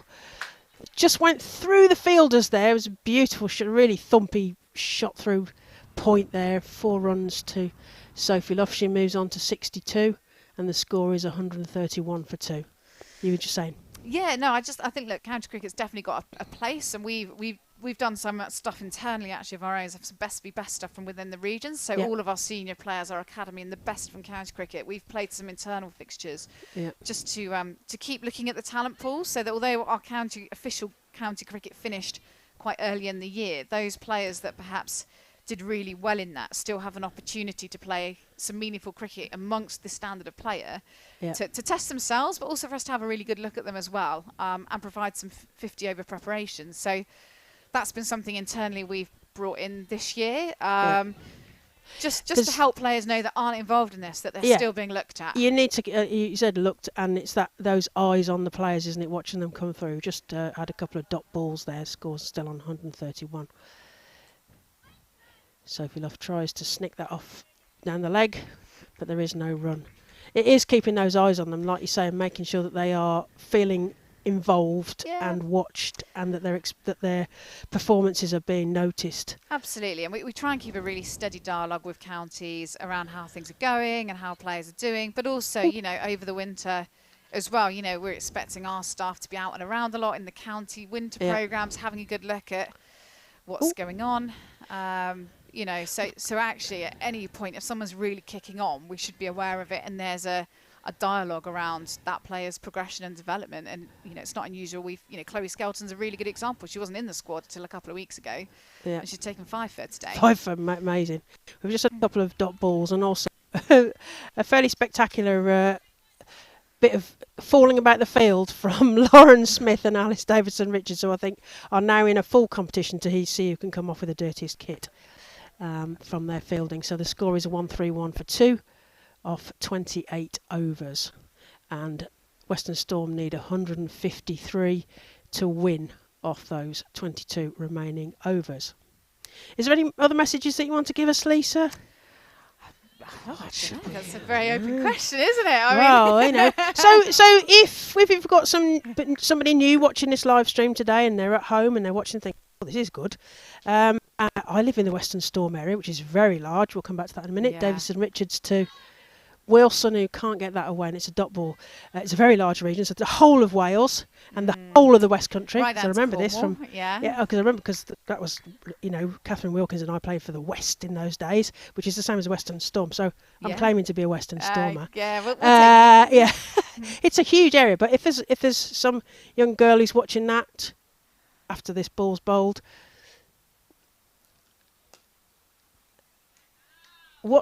how could they get involved? So that's a really great question. I think what's been brilliant to see around the region is so many more cricket clubs are offering cricket for girls, which is fantastic. So different from when I was growing up. And you know, my background before this was in a development role, partly to grow the number of girls clubs, and that was in Gloucestershire. So the numbers I'm seeing are amazing in terms of how that's growing. So there's obviously now for youngsters, 5 to 8 year olds, there's All Stars, which is obviously an introductory program for the little ones, boys and girls alike, get stuck in. And then there's, you know, after that, then it moves on to Dynamos, which again is a great program to get people started and involved. And you know, it's probably then to understand what's near you locally from a cricket club perspective. And you know, as you know, young girl now looking to play the game, you'd have so many options, I think, nearby locally than what you would have had historically. So, you know, clubs have really woken up to the fact that girls want to play too, and they're starting to look at how they run themselves and organise themselves differently to accommodate them, and as they should do, you know, quite rightly so. So, you know, first things first, give it a go, get stuck in, find out where you can play locally and enjoy it. And if you can do that, then, you know, who knows where it will take you. But that's where everyone starts, you know, it's... Davidson-Richards into Wilson. We've had a lot of dot balls, and Wilson spins around and strokes that to backwards square, and they just get through for a single. The score moves on to 132 for 2. Also for grown-ups too, softball festivals. Yeah, absolutely. That was that sort of came in my last couple of years at Gloucestershire, that came in as a new thing, and it's been perfect because, you know, not everyone wants to play a really long, involved hardball format of the game, which is a massive time commitment. Some people just want to, you know, play a short format in a really social way and do it as it fits around their life. And that's where the women's softball festivals have been fantastic. It's essentially adult quick cricket, as you know it, but very social, very, you know, the whole purpose is to have a really good time. And a really nice way just to get playing without worrying too much about expensive kit or So huge if amounts you of are a time. grown-up out there, you're an adult, well actually the kids as well, because the kids can get involved, but a woman or a young girl who wants to play, as you say, not hardball, so softball, in an evening. It's fun, it's quick, it's like quick cricket as you mentioned. It's just like a party. I mean, it started in 2017 when we hosted the Women's World Cup. It was supposed to be part of the legacy work for that, wasn't it, to try and get some people involved with softball, and begin doing a couple of festivals up in the West Trophy Tour on the one at Leamington, which isn't all that far from here, but yeah, so and it's great fun because everyone can get involved, because the husbands and the boyfriends and the granddads and stuff were scoring and umpiring and fetching the ball back. Oh, beautiful shot there from Wilson. He puts that down to Viper corner for a single. Yeah, no, absolutely. You're absolutely right. The whole spirit of them, the ethos, is designed to look and feel a little bit different to what people's perceptions of cricket might be. Yeah. That it's a very, long-winded, stale game. Not much happens. This is all bright colours. Wear your leggings, wear your bright tops. Get your free T-shirt. Get your T-shirt. Yeah, and have a glass of of Prosecco. after. Yeah. So you and I are on the right wavelength now. All the right reasons and motivations. Gregory into Luff. He thinks about coming forwards and plays it backwards a point, and they're going to get at least one here. Sophie Luff's going to be desperate for two. She is, and she's gone back for a second. You see, that's Sophie Luff, isn't it? That All is, over. There's not much room there, but they got two in that, and the score moves on to 135 for two. Yes, Prosecco cricket, softball. You don't have to drink Prosecco if you're not drinking, then you can stay away from that. It's not essential. But, but there was kids, there was mums, and there was grandmas as well playing. Great fun. That's it. No, I've seen some great, some great women's softball games, and I just think it's a really good idea, isn't it? And probably there's a place for it for non-cricketing, down to the men's game as well. Actually, you've never played the game, but what a great way to get started and get stuck in with. As Wilson swipes that through to long off, and there's a single to 136 for two, and the pigtailed Danny Gregory coming in from the lawn end to Wilson, waggles a bat, plays it down to points to Alice Davison-Richards, but there is no run, and we're still on 136. Yes, a bit of fun, but yes, a chance for all ages to get involved and everyone to be involved. It doesn't, and also it gives you that appreciation. I've played a bit of cricket, even if it was a plastic bat and a plastic ball. I played some cricket. I understand a bit of this game, as Wilson dabs that behind, going to deep third there, and the fielder's herring after it. Hits a rope. That's another four off the total there. So the score moves on to 140 for two, as Western Storm try to chase down the 144 runs they need to win this game. Yeah, amazing how quickly that ball went to the boundary, wasn't it? It was just a sort of uphill sideways there as well. Cute little chop down to third man, and it raced away. Yeah. As Griffiths moves the field to cover that shot on the next ball. So Gregory, right arm over to Wilson, who has a swing and a miss at that, and it goes straight through to the keeper, Chatley, and there is no run. Score is 140 for two off 30 overs, 20 overs to go, 144 to win. What do you reckon, Lise? I'm still pretty positive at this stage. I think the two experienced batters at the crease, a really good wicket, a fast outfield. I think you only need a couple of loose overs to suddenly that getting near a run of ball, and then I think you'd take that at this stage in the game with wickets in hand. So I think it's, you're only one bowling change away, where a bowler doesn't hit their straps, or the batters really find their loose flow, ball. where that run rate can shift quite quickly. So at this stage, plenty of positivity from my perspective. This is good. Sophie Luff on 65 and Fran Wilson on 7. So there is a sense of a platform building here, and Sophie Luff just building on what she's already done, as Davison-Richards comes into Sophie Luff, who flicks that down the leg side, and they get through for a single. I wasn't sure that was going to be a leg ball, but it wasn't, so it was off the bat. Yes, another run to the total, 141 for two. So we're almost at the tipping point. We've got 141 and we need 143. Yeah. What has Alice Davison-Richards got in her trick bag here to serve to Wilson? Bangs that into the pitch. Wilson defends that down in front of her, and there is no run. So we've got lots of ways to get involved. That's what we're saying. So Litley's, we've got we've got the All-Stars, we've got the Dynamos, we've got softball festivals, we've got your local side. I mean, traditionally, a lot of the women played men's cricket, didn't they, or boys' cricket, because that was the only options, but now they've got more chance to play girls' cricket as Wilson swings round on that and sends it down towards us, and that's another 4 runs off the total, 145 for 2. Yeah, that was certainly my starting point. I started playing boys cricket, and you know, I guess I was a bit of a tomboy, so I probably didn't mind that too much. But you know, it's not for everyone. No. And it's brilliant now that, you know, there might still be some girls who want to go out and play in, you know, what's predominantly boys teams, and you're seeing lots of that now. But it's also great that doesn't have to be the only option for them either. That's great. Davidson Richards into Wilson, who plays that to point, but it's straight to the fielder, and there is no run. Yes, that there is options, because it will suit some and toughen up some that are happy to be toughened up, but not suit everybody. Yeah, so and I think what you find, if you're a girl playing in boys teams, I think you've probably got an ability that means you can, and therefore you fit in okay. It's for those that may be new to the game or haven't played, you know, much cricket before, or maybe not had the luxury of older brothers or sisters to play with beforehand. Wilson plays a lusty blow there to mid off, and there's a single. They're perhaps the ones that maybe might really value being amongst other people at a similar stage or peer group to them. And it's, you know, it's just about having options, isn't it, I think, around what the right place is for the individual, and those options are growing all the time. Yep, Davidson Richards into Luff, who plays that backward of points down to third, and they get through for a single. Yeah, it's the options, isn't it? And that's just what wasn't happening in previous eras. There wasn't those choices, and it's just amazing that there are so many girls and women's sections in the clubs these days. And I know that was partly forced by lottery funding, where they were having to promise that they would do it.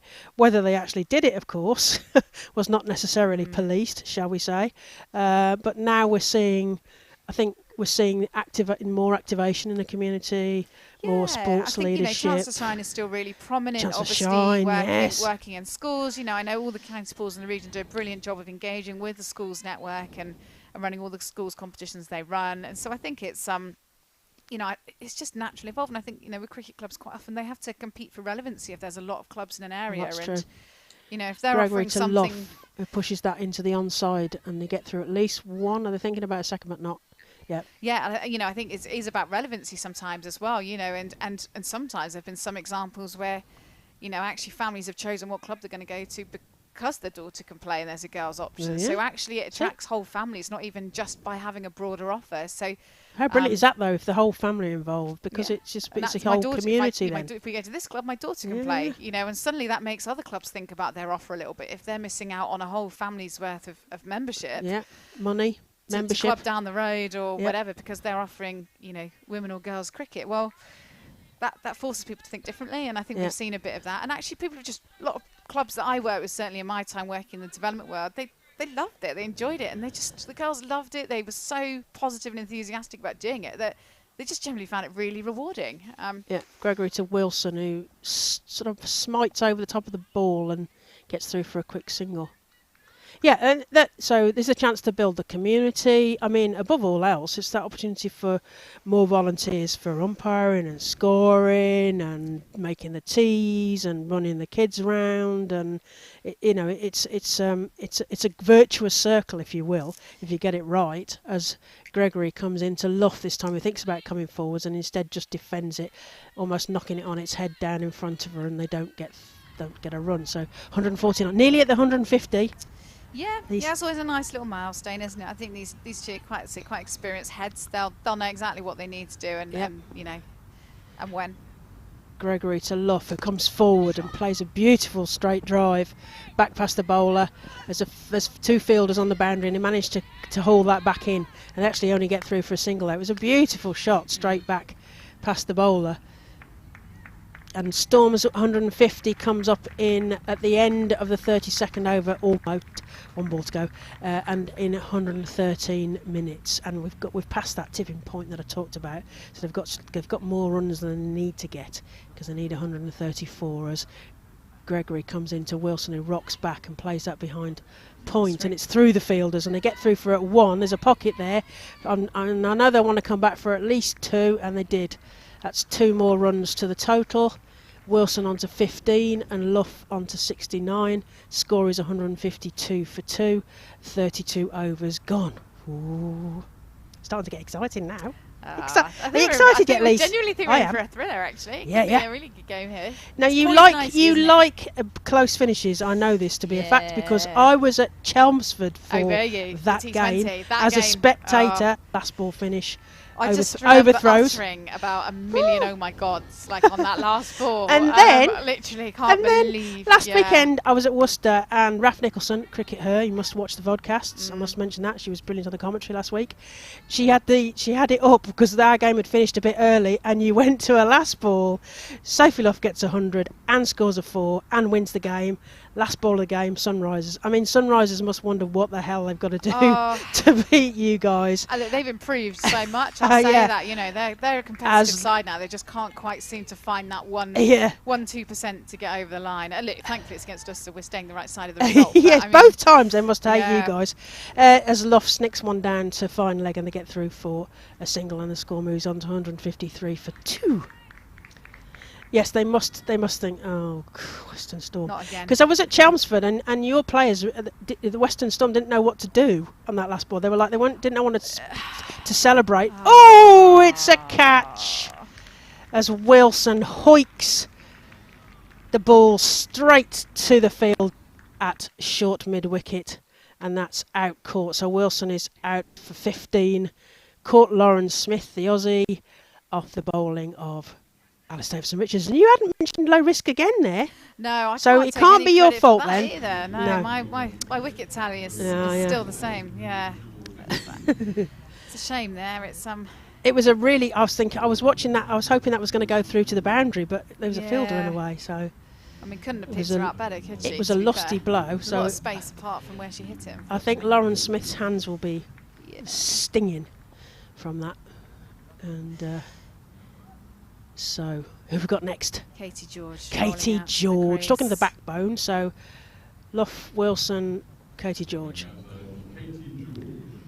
And we were saying, I was saying how it gladdens my heart to see Katie George bowling. I mean, how lovely is that? She's had a really rough ride, unfortunately. She's had a set of luck and probably more setbacks than most probably get, over their whole career, and she's had a cluster of them. So, the really nice thing about Katie is she'll still give 100% to whatever she can give 100% in. So she's worked hard on her batting. She tries, she certainly has been a standout fielder for us at points as well. And so if she hasn't been able to bowl, she's worked really, really hard on the other parts of the game to make sure she can still add value. But obviously, because I've heard her interviewed on podcasts, and basically what she was saying was every time she was getting better, she got some sort of scan that then said she hadn't got as better as she thought, and she was going to have to kind of start again almost. Yeah. I mean, mentally that takes a lot of resilience to obviously keep going. The rehabs and the winters are long, and you probably question if you're ever going to get back to bowling when you have so many of those types of injuries. But she is back, and I think it's very careful progression with workloads and the intensity she's bowling at. But it's great to see her. As Davison Richards comes into Katie George, who dabs that down towards point, but there is no run. Yeah, great to see her back. Great to see her bowling. I was saying that earlier in the season that you could, because I was at Sophia Gardens for that first game of the season against the Sparks, and it felt like she was holding. I mean, I'm looking in from the outside, and I'm not trained at all, but it felt like she was just holding herself back. Today, it felt more like the old Katie as Davison Richards comes into Katie George. More rhythm, perhaps. Yeah, the rhythm. That's right. Yeah, that's a great way of describing it. And there was a dot there, so the score remains on 153 for 3. Sophie Luff's on 70 off the 92 ball faced, and Katie George is just looking to get off the mark here, facing Alice Davison Richards, as they would know each other well from England and England A duty, etc. Katie George manages to squeeze that backwards of square, and they get through for a single. Score moves to 154 for 3. There was a whiff of a field there, but didn't actually come to anything. Yes, great to see her back in rhythm with the bowling, and she's such an exciting talent potentially for all. Her fielding was brilliant for the Welsh Fire. Yeah, she was, and that's kind of what I mean. When she always looks to contribute. Bowler. Davison Richards into Luff, who plays that straight to the cover field, and unfortunately for no run there. And that's the end of the 33rd over. And the score is 154-43.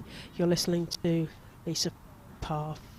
I'm going to Parfitt's and me Paget's and me Parfitt's and me Paget's mixed up. There is a Parfitt, there's a Lisa lot of Parfitt, so I can see Paget. how you, You're listening to Lisa Paget and Claire Jenkins. You will also have heard the voices of Ed Seaborn and Cassie Coombs on the Gloucestershire Cricket live stream channel.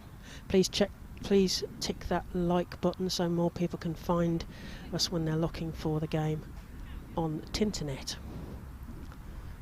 So 153, 130 to win. Captain Fantastic. Katie.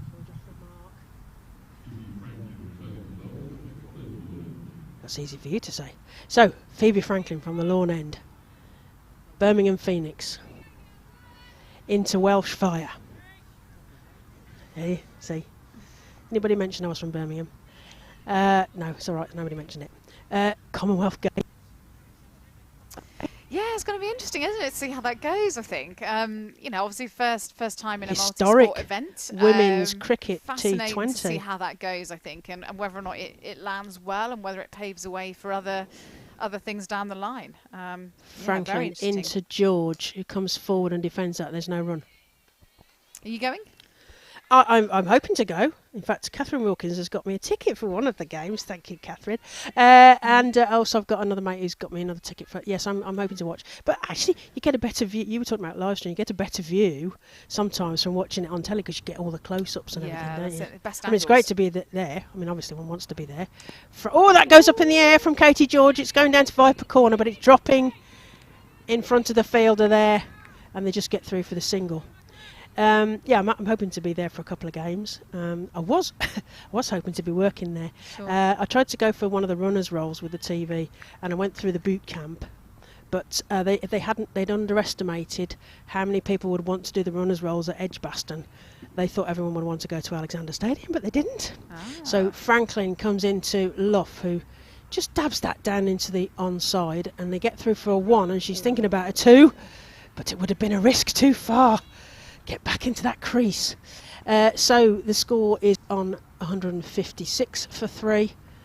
Sophie Luff on 71, Katie George on 2. Yes, I was hoping to get a run. There was only 2 runners' rolls, and I think effectively they needed to give it to young people. I'm not a young person anymore, I'm afraid. So Franklin comes in to Katie George. Oh, it's a full toss. What's the umpire going to do about that? A no ball at square leg. Oh, it's a no ball. There we go. Umpire We like those. Jazz Naeem signals a no ball from square leg, and the bowler gets told it's 1 for the over and a free hit. So what can Katie George do with a licence to thrill? Franklin into George. She comes forward, tries to drive that, but it's straight to the fielder, and they get through for the 1 run. It was a sort of spectacular hoovering, which we always like to see from the batter. Good slow we ball like from a Phoebe hoover. Franklin there, wasn't it? Just took the pace off. Much harder for the batter to get the ball away. So it's pretty savvy bowling there. Savvy bowling from Phoebe Franklin, who is now serving to Luff, who comes forward again, plays a beautiful shot down towards Viper Corner, and that's just 1 run to the total, and the score moves on to 159 for 3, and we approach the end of the 34th over. Yeah, it'd be interesting to see the Commonwealth Games. I think potentially it could attract a huge audience. Shorter format, so we'll keep everyone's interest hopefully. As Franklin comes in to George, plays that through point, straight to the fielder, and there's no run. Hopefully new audience. 2 teams of 4, and then a semi and a final. Chance to play for a medal. That's the thing, isn't it? Yeah. Rather than a trophy. And also, I think all the other fun stuff that comes around it. Your opening ceremonies, your closing ceremonies. Those are different multi-sports, because they're not multi-sports, being a multi-sports, are they? Sports, and I think that's a really interesting part of all of this, actually. And that's what they're saying. They're kind of excited about being in with the diving or the beach volleyball great or chance whatever. to connect with different athletes, different Yeah. sports, isn't it? And that sense of being part of a wider team, perhaps not just your own national team, but something bigger again. Yeah, and providing we have some good weather, which we also hope will be, there'll only be 2 rest days. So every day during the Commonwealth Games you can watch women's cricket, 2 games a day, as Davidson Richards comes into Luff, who snicks that behind square. I know Ed likes a snick, and that's an easy snick there. Just to clarify for Ed, that's just 1 run to the total, and we move on to 160 for 3, and Western Storm need 124. And they are chasing a total set to them by the South East Stars. We're at the Cheltenham Festival today, and this is the Rachael Heyhoe Flint, which is the 50 over competition between the 8 English regional centres of excellence, as Alice Davison Richards comes into Katie George, who plays a lusty drive through the off, and there's a fielder after, but I suspect that they're not going to get to it first. No, 4 runs, beautiful shot there from Katie George. We're talking about her as an all-rounder. I mean, crikey, she can do everything, can't she? Yeah, I guess she's a player who's turned some of the setbacks into opportunities, and in that time she's not been able to bowl. You know, she's really focused on things she can do, and as a consequence, we are probably seeing her as a more genuine all-rounder now than we may have seen before. And you know, you mentioned her fielding in the 100. I think she was fielder of the tournament. She was outstanding. Amazing. And, you know, in a shorter format, even than T20, you know, if you bat in the middle order, you may not get in, and so you know that's a great example of her going, "What? How can I add value? Right, I'm going to be the best fielder." Absolutely. Davison Richards into George. That's a hugely high ball, and it's given us a wide. We're at the wrong angle here because we're side on, but that scared me, and I'm a long way away from that ball. Yes, she's getting that one for the over there from Alice. Wicket though, isn't there? Is it the pitch? We're seeing a replay. Ooh, that popped a little shy up and over. Fortunately, nowhere near her head, but up and over her shoulder, and. Alice Davison Richards comes in again to Katie George, who plays a nice drive down the ground, but it's straight to the fielder, unfortunately, so no run there. Yes, turning challenge into opportunity. I think that's all you can do, fielding. Isn't it? Is work out ways you can be relevant and offer something to the sides. And you know, pretty much at times, you know, couldn't bowl, wasn't sure if she'd get into bat with Welsh Fire, and yet she was pretty much picked for her fielding at times. Davison Richards to George, who swipes one outside of off. It goes up and over the point fielder, going down towards the boundary, and it's gone. It's hit the rope into the picket fence, or probably under the picket fence even. That's great stuff there from Katie George. Lovely played, you know, up and over the fielder. She's on a runnable 11, and Sophie Luff is on 73. Western Storm are on 169 for 3, and we're approaching the middle of the end of the 35th over here at Cheltenham Festival. So we've got lots of flags, lots of marquees, different colours. We've got pizzas, burgers. Oh, we've got all sorts here, haven't we? It's a proper party in a beautiful setting, because we've got this lovely, elegant spa town setting around us as Alice Davison Richards just gets the rhythm. Oh, slight shuffle there at the beginning into George, and George doesn't know quite where that ball's gone, and there is no run. 169 for 3. Ed's lurking. He's desperate to get back on the mic, you see. Even though he's challenging for the low energy championships, which he reckons he looks good for that. Yeah. How many days have you been here now, Ed? Yes. 5? I'm here all week. Have you been home? He's been. Alice Davison Richards comes into Katie George. Katie George just defends that, and it goes straight back to Alice Davison Richards, who falls over with the amount of effort she gives that last ball of that stint. And I'm going to hand you over to lovely Ed Seaborn. Yes, I've never actually met Ed Seaborn and Cassie Coombs before. You wouldn't believe that. Mind you, you would if you'd seen Ed's face when I start talking. But it's been an absolute joy. Here we are, handing you over to Ed. Thanks, Claire. What a handover. First I got called low energy, and then I got called lovely. So at least I get something right. Lovely in my low energy.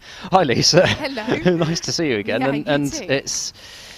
I must admit, I'm really so thrilled that it can be here, because the Cheltenham Festival and the Western Storm, two great loves, combine All in into one. one, and it was I know. it was one of the dates that I was looking forward to most this season, and I'm sure you as well. Yeah, the Cheltenham Festival is a great event, isn't it? And I think it just adds a different interest for people who might be looking to come to have a good, good standard of women's cricket here as well. And it's great for us also to be playing in a slightly different part of the region, in front of a slightly different group of people. So, yeah, really, we always get a good wicket here, and it's just a really nice kind of, family vibe, I guess. All the food tents, lots of kids watching. It's brilliant to be here.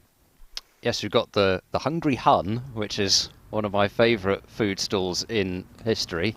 That's been cut firmly out to deep cover for a single. Have you tried the Hungarian which food? Oh no, whereabouts is that on the ground? I think I'm right in saying, and TV guy / camera person will tell me. I think it's over on that far side over there, isn't it? Oh, it's right. Okay, apparently it's not here today. Right, that'll Oh, be it's why. not here today. That'll be why I've Oh, not no. seen it. Yeah. It's just the pizzas today. The stone baked And pizza. burgers. They're burgers. And ice cream. Down the pitch, Luff, but straight back to the bowler. Yeah, so no Hungry Hun or Woozy Pig. Woozy Pig is here as well. That is the burgers you're talking about, I've right? sampled Woozy Pig.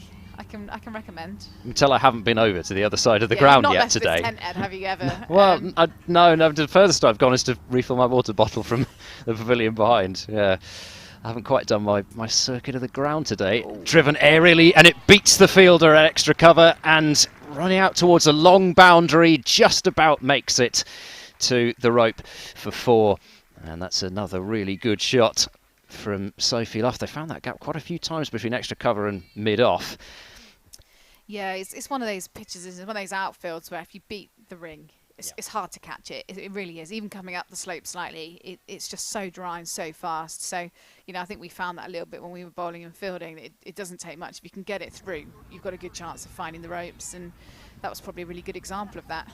Yeah, I mean, it's always been a fast-scoring ground. But then, I guess also, just looking for that same gap, but of course they've now put long off back, so that allows the single. But also, one of the things that tends to get said about Cheltenham is that there's something in it for everybody, which is, other than the atmosphere and the setting, it's somewhere where people like playing because there's something in it for the batters, there's something in it for both seamers and spinners if they land it in the right areas. So that's whipped away into the leg side. They'll get a single. It's between two fielders. It is a short boundary. They're going to take on the throw. Goes into the bowler's end, and that's a really well taken 2 because there aren't many 2s there. No, absolutely. That's really well judged, wasn't it? Split the fielders and obviously ran the first one hard to make sure they made the second a possibility. So, that's quite important actually, this phase of the game. If you can convert those 1s into 2s, that makes a huge difference when you're trying to keep someone near a rate. So, these two are pretty savvy at running together, and they've batted together a bit, so hopefully they're pretty in tune with each other for these sort of opportunities. Cassie and Claire did such a good job asking all the questions. I think I think one that I would ask though is about Lauren Filer. What a huge moment for her. I mean, I know it's you'd probably picture it being somewhere else that you play a full New Zealand team, but what a huge opportunity. No, it was brilliant actually. I'm really thrilled she got the opportunity. She's obviously been doing really well in regional cricket, and she's been taking the new ball. She bowls with good pace, she swings the ball, she's got some good height behind her. There's a lot of really good attributes there, so for her to be sort of invited into that environment to have an opportunity is brilliant. And all the feedback's been that she's bowled really well, so that no doubt will do her confidence the world of good. And it wasn't too long ago that there wasn't always a slot for her in the side, and now that feels a very different world for her, which is brilliant. So, she's been at every session going to work on her game. Eva Gray is back into the attack, so a couple of boundaries in the last over from Alice Davidson-Richards, and she's out of the attack. Gray keeping things really tight, 5 overs for 16. Required run rates 7.6, just a little bit under that. So they need to get on with it, but at the same time they have been in the last few overs. It feels as if particularly Katie George coming in has provided the impetus that is needed, as that one's cut but not past backward point this time, and there's no run.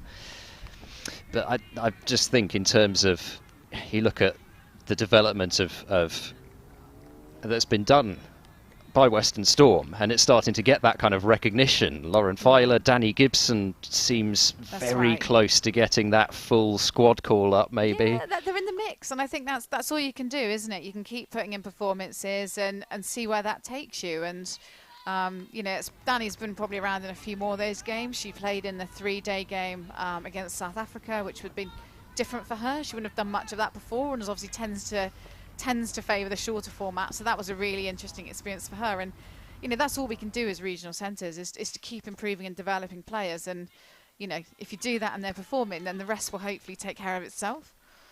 Is there kind of at all a directive in terms of players that say England are looking for, as in, you know, there's no kind of, what's the sort of relationship between the regional centres and England like that? Yeah, it's a good question. I think there's you know, we'll get information trickling down to us at times. So at an international level, you know, they might be looking for X, might be looking for Y. Here are some of the key things the England team are working on that we're going to expect players to see if they come into our environment. So we get some of that information fed down, which would predominantly go via the head coach.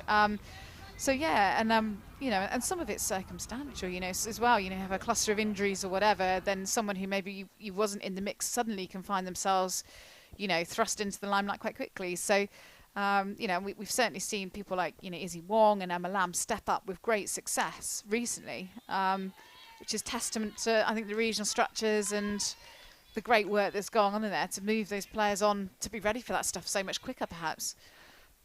It's another really tidy over from Gray, just 2 runs from it, and the rate has just hit 8 now as a consequence of that tight over from Eva Gray. She's still got 4 overs left as well, so plenty of bowling left for her to do. Actually, one thing I don't tend to ask about is just purely from a sort of athleticism/fitness point of view, because it's obvious to see the changes out on the field. But I mean, first of all, from your point of view, how you've seen that change and what sort of things are being done to affect that change? Yeah, the girls all have strength and conditioning programs. There's a big expectation on that area actually, and I think it's still something. Although it's improved, I think it's still something we as a squad acknowledge we need to be better at. I think there's more gains to be made on that area for us. So I think we are seeing, you know, skill levels getting better, and linked in with that is obviously the physical development that's going on behind the scenes. But I still think probably from where we want to be, we're a little bit off that at the moment. So I know Trevor's got some quite big plans in that area for the winter to really make some big gains in the off season. Yeah, I mean that's really interesting from my point of view, because you kind of think of coach and then the sort of strength and conditioning side of it as being, you know, from an outside perspective, it's easy to think that they might be quite separate, but it's really interesting to hear that that's at the forefront of... Yeah, very, very integrated. You know, if a player's trying to develop their skill, there might be physical limitations that mean they can't do that, and so everything interrelates, really. That's up in the air, and I think it's going to fall short. There are 2 fielders after it, but Gray can't quite get there, and they'll just get a single. Yeah, I think yeah. So, you know, it is all intertwined. You know, the more cricket the girls play, you know, the more recovery that needs to happen, and those sorts of things. You know, the physio's got a really key role in all of this as well to help manage the amount of work that the girls are doing, and you know, and making sure those niggles are picked up early so they can do all the training they need to do. So it's a really tight knit, you know, approach to all of this. Down the pitch and chipping it just wide of extra cover, but Davidson Richards can knock it down. Still no boundary yet off this over from Phoebe Franklin. And they're going with the sort of medium fast options rather than the quicker options, and that seems to be going well at the moment for them. Sometimes genuine pace on a good deck like this with a quick outfield just means it comes off the bat quicker. So they've sort of... Well, that's gone in the air as well. Mid-off getting herself underneath it and takes the catch. That's Chloe Brewer who grabs it, and that is a huge wicket for the South East Stars. It's the 4th, and it is the wicket of Sophie Luff, who departs for, I think that is actually 81, even though it says 80 on the board. And that is a huge moment in the game as the Western Storm lose their skipper. Lisa, not what we wanted to have happen whilst you were on commentary especially. I feel like I've seen a few wickets here now. I feel like I might be responsible, but no, it's No, that's a shame for Sophie, isn't it? I think she'd have obviously loved to have batted longer. I think, it became a little bit clear she looks like she's a bit uncomfortable. Oh, it was? Oh, it was George who was out. I'm sorry, because of the scoreboard has You've done me over. put it up as... Right? Yeah, no, the scoreboard's done me as well. Yeah, you've done us all there. It's not Sophie Luff who's out. It's because Luff was on 81. I could see that she was definitely on 81 because they missed a single on the board. Yeah, okay. And then I, unfortunately, We're all out of sync, aren't we, here? lost track of the fact it was George on strike. I do apologise. We're all out of... Everything's out of sync, apart from I think the scoring system on the stream, which had which hadn't been working for about 20 overs at the start, but now is. Oh. So now, there we go. It's 1-1 as far as that's concerned. Sophie Morris is the new batter, but it's Sophie Luff who's still there at the non-strikers end, and Katie George, who is out for 16 from 21 deliveries. Hit a couple of boundaries, but looking to clear that mid-off position, but couldn't quite. Chloe Brewer taking a well-judged catch. And helped away fine first ball by Morris, but only as far as short fine leg. And so she'll keep the strike at the end of the over. First wicket for Phoebe Franklin. It's getting quite gloomy, isn't it? It is, yeah, it is getting a bit grey, isn't it, around here? It's, yeah.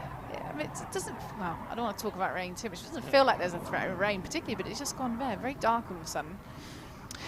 I mean, you've already talked about Sophie Luff, but this is now 10 times that she's passed 50 in 17 innings in the Rachael Heyhoe Flint Trophy. But how close do you feel she is to getting into... obviously, we always have to talk about England, don't we? It's one of the things that we do, people like me. Do you know, it always feels like she's a little bit like, she's equivalent of James Hildreth a little bit, but that feels almost a bit like what she's consistently, performing really, really well in regional cricket. And, I think if the opportunity came, she would love it. I think it's been one of those sort of conversations that's been rumbling around for so long now that she almost tries to park it and just concentrate on delivering at regional level because, a lot of it's out of your influence. And, we've obviously seen Emma Lamb come into the opening slot, obviously, for England recently. He's come out of the regional system. And, yeah, I think it's... and Georgia Adams has been very good on the circuit. Bold! Oh. Morris going for a pick-up shot into the leg side and has had the timber rattled. And that's a deserved wicket, I think you have to say, for Eva Gray for the pressure that she's built up. She's bowled nicely. But 5 down now. Yeah. A little bit trickier, perhaps. Yeah.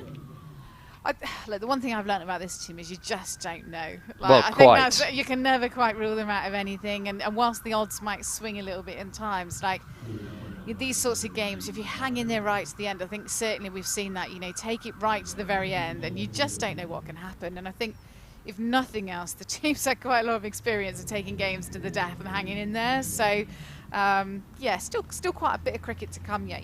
Sophie's obviously still in. Danny Gibson, we know she goes at an unbelievable strike rate when she gets in. So the big challenge for her is just batting many balls, actually, because when she does, she finds the boundary, she hits the ball really hard. So, there's batters still to come who can bat. There's no question about that. But it's obviously the pressure starts to squeeze up a little, doesn't it? It's just sort of heading up towards the 9s, almost now 9 and over, and just need a couple of good overs here, I think, just to get a bit of momentum back in our favour. Speaking about Danny Gibson, then, what are some of the things that have progressed so much in her game recently? Yeah, it's a great question. She's always struck the ball really hard. I think what she's gaining now is a broader game plan, perhaps, of understanding. It's inside edge, but she will get off the mark. I was going, well, that's not something she specifically practiced. But no, she's probably got a slightly broader game. She's always struck the ball very, very cleanly. She's a strong girl. She can clear the ropes, and that's always been in there. It's about probably developing that versatility in different game scenarios. So sometimes you need to come in and go from the off, other times you don't, and developing a bit of that cricketing awareness. So she's an exciting prospect, though. That'll be a wide down the leg side. Yeah, and I think, you talked about that multi-day game as well, and I think with that same kind of angle, really, in that it just puts you in a different situation where you've got to, I guess... Red ball. That wouldn't have happened. She wouldn't have done much of that from probably since very young, youth cricket days. So yeah, that's a big difference. And I think I had a bit of a chat with her dad. I was down at Millfield the other day, and I had a bit of a chat with her dad. And actually, although she's brilliant at the shorter format, she really enjoyed the long format because it's probably the first time she's not had batters going at her. Actually, batters settle in a little bit, so she can get into a bit of a rhythm without batters going hard. So just different challenges and in different contexts. This is cut and it'll beat backward point. There'll be at least 2, but the fielder will get around and get a really good throw as well on that offside boundary, and a couple of runs. McDonald Gay out on the extra cover boundary manages to limit it to 2 runs, but Luff finding a gap. It's still not quite hit 9 runs per over, and the rate can fluctuate so quickly at this stage. Just a couple of boundaries, and Luff will get a single here just to keep the strike out towards deep cover. It's sort of got feelings, I know there's not quite as many wickets lost, but it's not too dissimilar to the feeling that was there probably on that first day of last season with that extraordinary performance from Anya Shrubsole. Yeah, just the rate had started to build. There were even a couple more wickets down than this. Yeah, and it felt like the opposition had perhaps sort of seen it as a when we win this game, rather than seeing as the game still to be finished. And I think that sort of ethos spanned through our team a little bit, and obviously Anya was pretty hell-bent on making sure that there was a proper fight on and take the game deep and put some pressure on, and suddenly it all got very, very tense. And Anya just found some boundaries out of somewhere, and it was an incredible game to witness actually, because it really did ebb and flow the whole day as to who was on top. And yeah. 2 wide outside off stump. That'll be a bonus run. I don't think I actually had a chance to ask you about Anya Shrubsole and the impact that she's had on. I mean, forget maybe even just the current guys of Western Storm, the region as a whole. Yeah, and Anya's obviously a local girl to Storm. She's obviously grown up in Bath. She played cricket for Somerset for most of her career, and that's she's been part of the fabric, I guess, of kind of cricket in the region for such a long time. And what she's got, aside from obviously the skill she's bringing, she's got a brilliant cricket mind, and I think that has been really valuable in the group that we've had, that experience, with players who perhaps new in that Kia Super League environment and things, that steady head, that experience, that wisdom, and cricketing now, so that's what she really, really brought us. Using her feet, Luff even to Franklin, but I feel like they've set their fields really well, South East Stars. Yeah, they look well organised, don't they? They look like they've had a plan, and they look like they've done their homework, and they've bowled some good areas, they've set some good fields, and so they look sort of a well set up unit in that respect. It's a powerful drive through the covers, but out to the sweeper on the cover boundary, and I think what they've done is it feels as if they've kept people in really tight on that single. So there's a temptation, I guess, when that rate starts to build, to think actually singles are okay. We can allow the opposition to have singles, but by building up those dots, it's kind of aggressive captaincy, like they're quite aggressive with the bat in terms of their mindset. Yeah, no, I'd agree with that. I think they've got, the bowlers have clearly know the areas they're trying to hit, and in turn they're able to get the best fielders in the right places. And if you see how many times Alice Davidson-Rich has been pinged in this innings, it's a high traffic area she's in, and she's wearing a few, but the ball's being hit to her a lot, and that's a good plan. Gibson down the ground, mid-off in play, just over her head. Chloe Brewer reached as high as she could go, and she's one of the taller fielders out there, but just over. And a critical boundary there for the Western Storm. It's Danny Gibson's first. Heart in mouth time, though, I suspect. A little bit. I don't feel, knowing how well she can strike a ball, it didn't seem like that came off the bat the way you'd expect it to from her. If she wanted to, she could clear that rope. So that's sort of almost a plink for 4. She's going to go again, and she's gone straighter this time, and that's 4 more. That's a better shot. A little bit more of the contact we're used to from her. And actually going straight here is a really good option, isn't it? You just got to clear the bowler. You're going to split the 2 fielders that are out. It's a really good choice for her, I think. And that really is what can happen. You need two boundaries, and it's 8.5. Without those 2 boundaries, it's 9.5, and that's how Yeah. quickly it can change. And I think that balance and perspective is really key here. It can change so quickly. You're only a couple of overs away, a couple of loose overs away from really swinging the balance back the other way. So as much as you need to keep an eye on the rate on those sorts of things, it's just remembering on a good deck with a quick outfit, you can catch up. Wickets in hand, you can catch up. There'll come a point where you're going to start running out of time, but right now there's still 10 overs to go. Lisa, I think you've done a marathon stint there, so I think No, we'd you're probably welcome. Thanks for having better me. let you go and enjoy, Sure. hopefully, the finish. Absolutely, yeah, probably best. Now it gets a bit interesting. But thanks very much. Thanks for having No, me. thank you so much. Lisa Paget, the Regional Director of Cricket for the West of England Western Storm.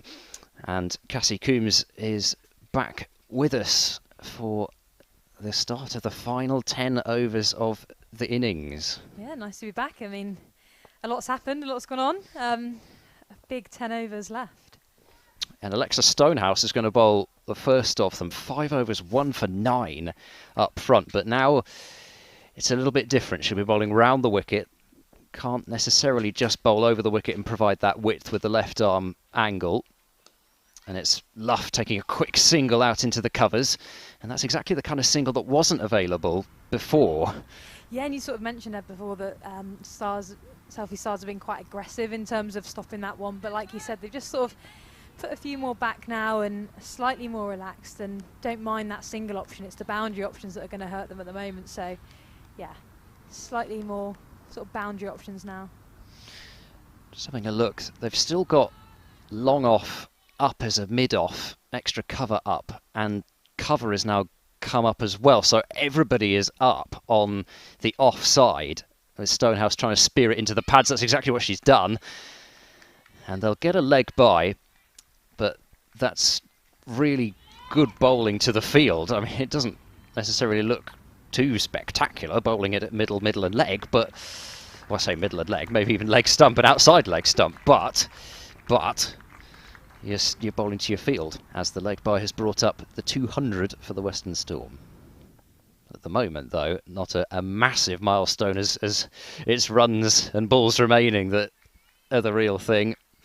Just be another single out towards deep cover. Yeah, just rotating the strike really well at the moment, but like we said, they'll really want to try and kick on and not just rotate the strike, but also look to hit some boundaries as well, as obviously still got 82 runs to chase. Just having a look at the score in the T20 International between South Africa and England. Oh, bowled!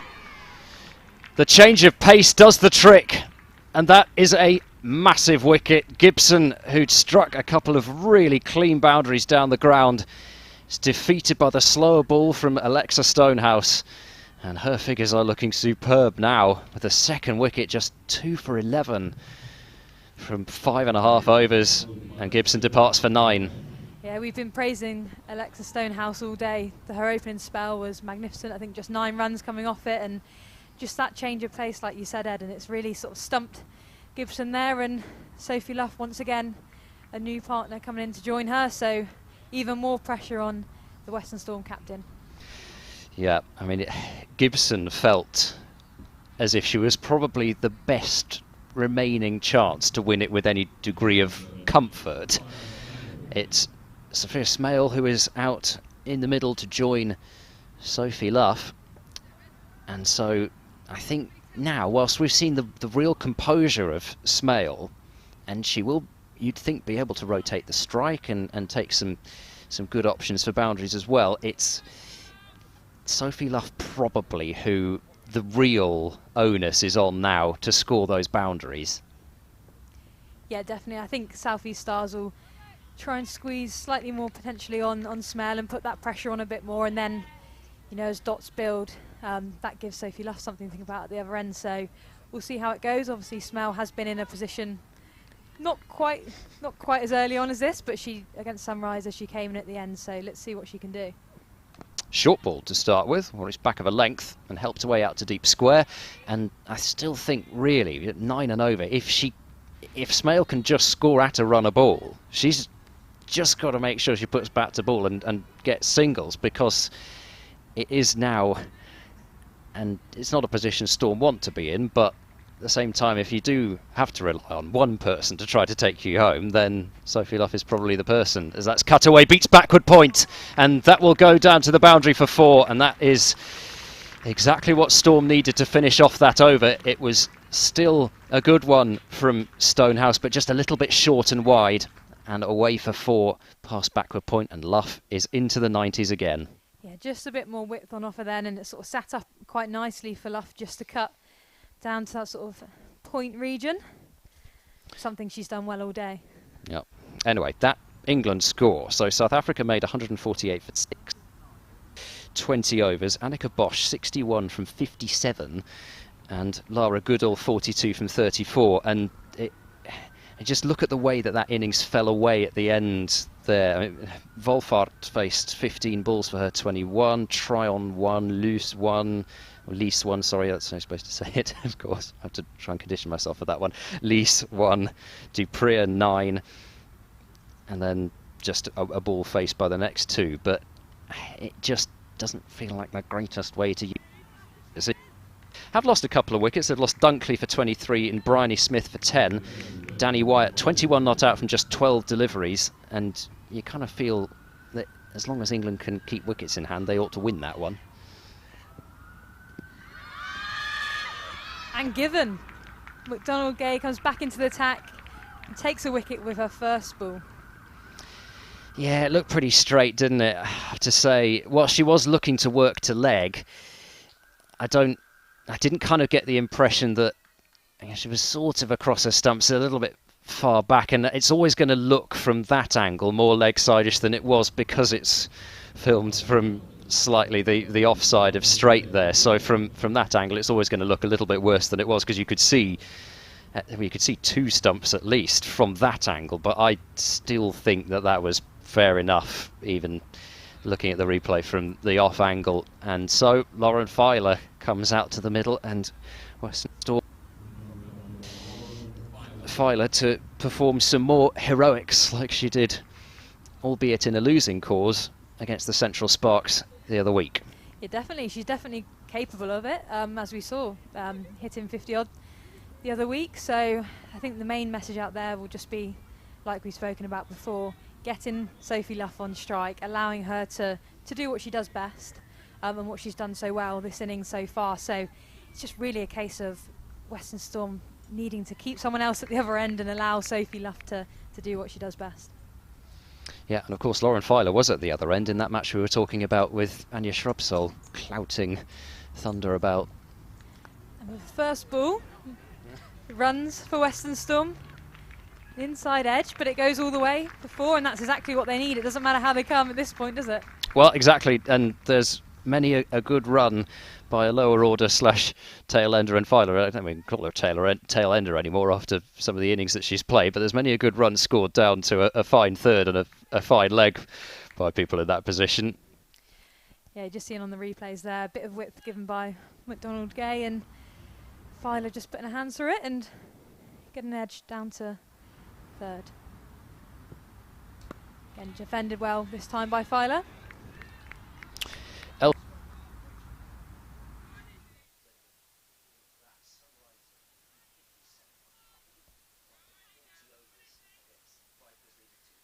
To win, so they've just lost a 6th wicket. It does look rather as if the Vipers are going to do it again. 74 needed from 9.2 overs. Again, great shape from Filer, but straight to Alice Davison-Richards at extra cover. Charlie Dean, 10 overs, 3 for 31. Georgia Elwes has taken 2 wickets. Well, you can call upon the services of players like that to dig you out of a hole, then no wonder you get out of trouble. Oh, great Yorker. McDonald Gay there. Lauren Filer just digging it out. You know, there is just so much quality and experience in that lineup. Real thriller going on at the moment between Diamonds and Lightning. So Northern Diamonds are 190 for 8. They need 200 to win. So the overs are the problem. They've got 5 of those left, but 10 runs needed to win with only 2 wickets in hand. Great shot from Lauren Filer. Looks like it could go on, but no, well fielded in the end by the South East Star player, and they come through for 3.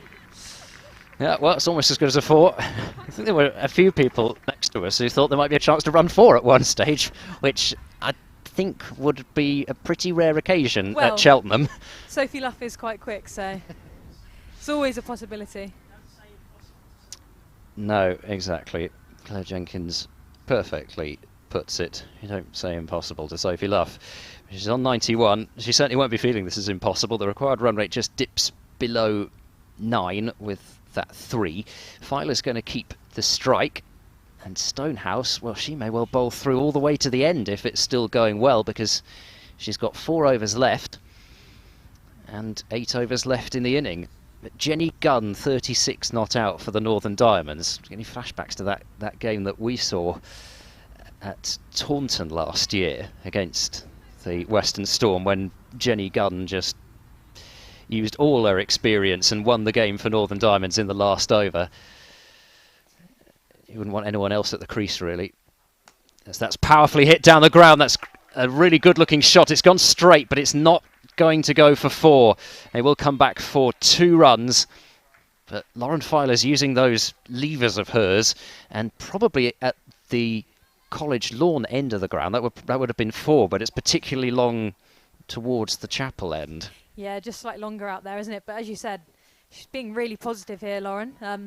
You know, picking up a couple of singles, but actually also backing herself to hit hard and straight. And obviously, she has got a bit of form behind her as well, so there's no reason why she can't. Yeah, and it's a really different dynamic, I think, to a Filer-Luff partnership than Smale and Luff, where Luff actually can just say to Lauren Filer, go on, play your shots. And she's going to hit this one over extra cover, and it's going to spin towards the fielder a little as well, helping her to complete the fielding. But it's another 2, and 2s are still decent. Yeah, the last 2 balls, Lauren Filer's hit 2 lovely shots and been really unlucky for both of them not to go for 4. Those are the kind of margins in the game. Yeah, I think she just sliced that one a little bit, but it's prompted a change of field. So there's now a deep extra cover, and cover has come up, so cannot afford to be short here because there's quite a large gap to get it through. She doesn't bowl it short. She takes all the pace off and beats Lauren Filer outside the off stump. That's really canny bowling again from Stonehouse. Yeah, really savvy, and for someone her age as well, to have the confidence to sort of pull off that and execute that slower ball at this point in the game. I mean, it's also really great stuff. You know, because it's not as if she's got the captain standing right next to her or anything like that saying, go on, bowl a slower ball. She knows to do that herself. That's up in the block hole and played right back to her. So she's really pulling this over back well. A slower ball and then a Yorker. The more you see of Alexa Stonehouse, the more you're impressed. Yeah, and I think towards the end of South East Stars batting in as well, Sophie Luff turned to the spinners to just take that pace off the ball, and that can be key. That's a low full toss this time, and just turned out to deep square. So at the moment, Sophie Luff little bit starved of strike, as she's only going to get the 1 ball this over, and she may well feel that actually she's better off just taking the single and then trying to target.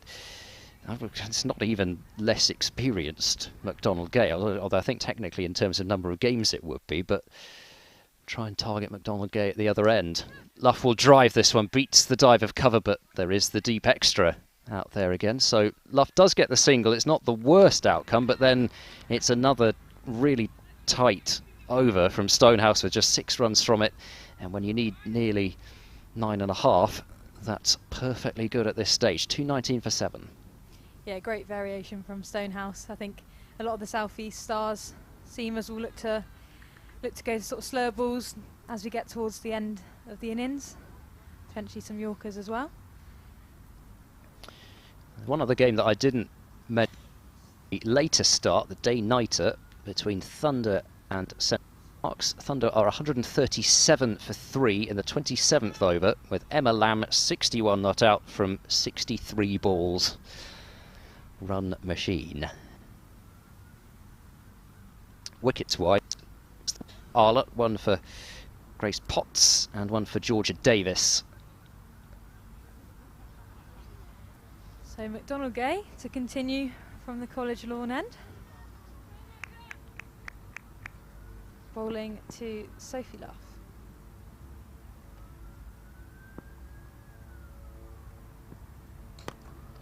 Bit of filler there from Donald Gay, but they squeeze through for a single. And Lauren Filer now on strike. Sun's just threatening to come out now, which is quite nice, I have to say, because it was a little on the gloomy side. Oh, we've got another helicopter. It's a red one this time. Hopefully that's not a worry. So just dropped mid-wicket back now and brought up square leg for Lauren Filer. Donald Gay comes into bowl. Looks like she just tried to go for a slow ball there, but wide is signalled. Yeah, and I don't mind the odd wide at this stage of the innings, because you'd rather be cramping Filer up for room, I think, than allowing her to get those levers going.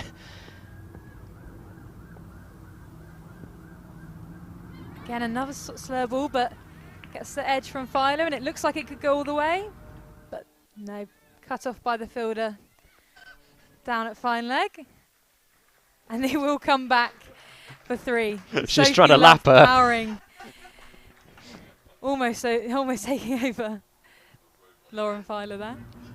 Yeah, she's also run about, what, 10, 15 yards extra past the stumps as well, as if the 3 wasn't far enough.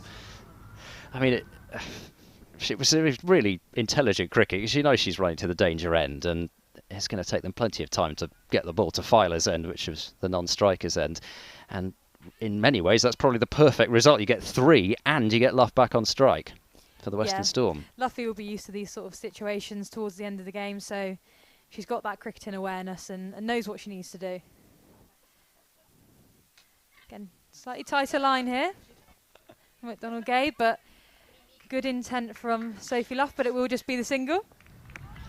That's just another fantastic call from Luff. You could tell exactly in that moment what she wanted to do.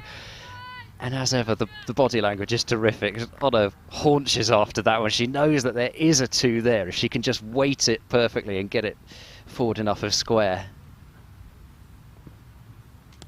Again, just a bit shorter there from McDonald Gay, but looks like Filer pulls it away to deep mid-wicket that comes around there.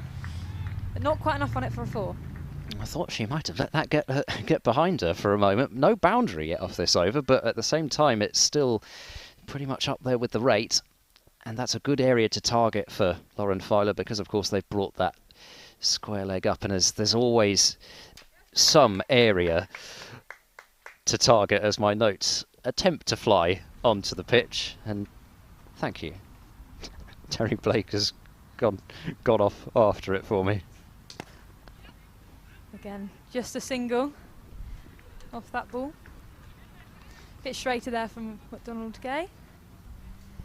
Not So that's giving Filer the room that she needs to use those levers. Yeah, sorry Cassie, that's the 9 they need off the over, and there's more than one way to skin the cat. So can they get anything? Well, 9.1, so even if they get a single off this last ball, it's handy. Straight to the fielder, but Sophie Luff has the wheels to get through there, and no backing up from the South East Stars. So the end of that over, Western Storm won 228 for 7, trailing by 55 runs. Oh, she took a chance there, Sophie Luff. Calculated risk, and it paid off, because Brewer didn't fancy the shy at the stumps. That was probably backing up out there in the deep, and I suppose they would have gone through for the overthrow, of course, but at the same time, I guess one of the other problems is if it hits the stumps and then it deflects somewhere, then you never know where it's going to go. Yeah, there have been a couple of shouts in the field of people telling fielders to hold it and just be sort of patient and composed on the ball. So it's definitely a tactic that South East Stars are trying to implement on the game. Just be composed and not risk leak any runs. Stonehouse then continuing with this round the wicket line, and bowls Luff on 95. She punches her helmet And the picture of frustration walking off. Stonehouse has done it again. It's her third wicket.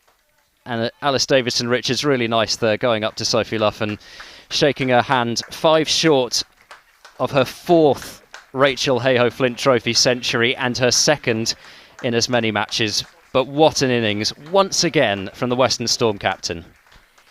Yeah, every time they need her, Sophie Luff's there. It's just such a shame that she couldn't get to that 100 mark and couldn't get them as close as they possibly can to that 284 total, but what an innings. Yeah, exceptional stuff from Sophie Luff, and she'll walk off, because she's Sophie Luff, she'll walk off feeling that she's still somehow let people down, but she absolutely hasn't. Unfortunately for Western, it just hasn't been quite, with the exception of Alex Griffiths in that opening partnership, and Griffiths falling just short of her milestone as well on 48. But after that, 16, the highest score for the next succession of batters before Lauren Filer's come in and is 18 not out, but just could get those key strikes in the middle overs, the South East Stars. Yeah, and we know Sophie Luff, she's so competitive. Like you said, Ed, she'll probably be disappointed with that, but she's had a magnificent innings, and it'll be good to see if Chloe Skelton and the likes of Lauren Filer can, take this as far as possible now and take this opportunity they've got to bat and really try and take it to the South East Stars. Well, it is Chloe Skelton, and they've sent both third and fine leg back onto the rope. So they're saying, go on, hit me down the ground. And that got onto her quicker than she expected, just about. Chloe Skelton keeping it out. I mean, these two did put on a superb partnership. Again, but of course, now it's totally different, because really in that game there was pretty much no chance of victory. Skelton will get off the mark here out towards deep square.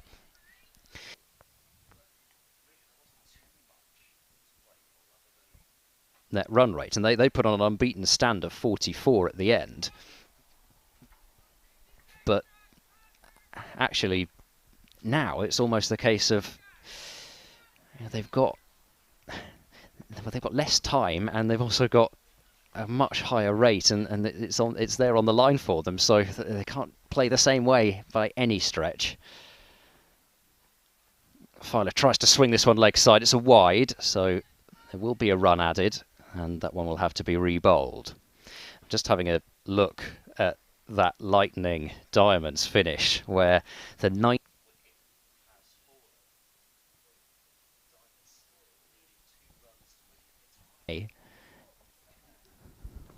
well, that's very short, and down the leg side again, and Filer's lunged after that as best as she could, and that's very much a wide.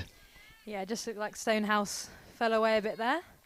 Almost tried to bowl that one too hard into the ground.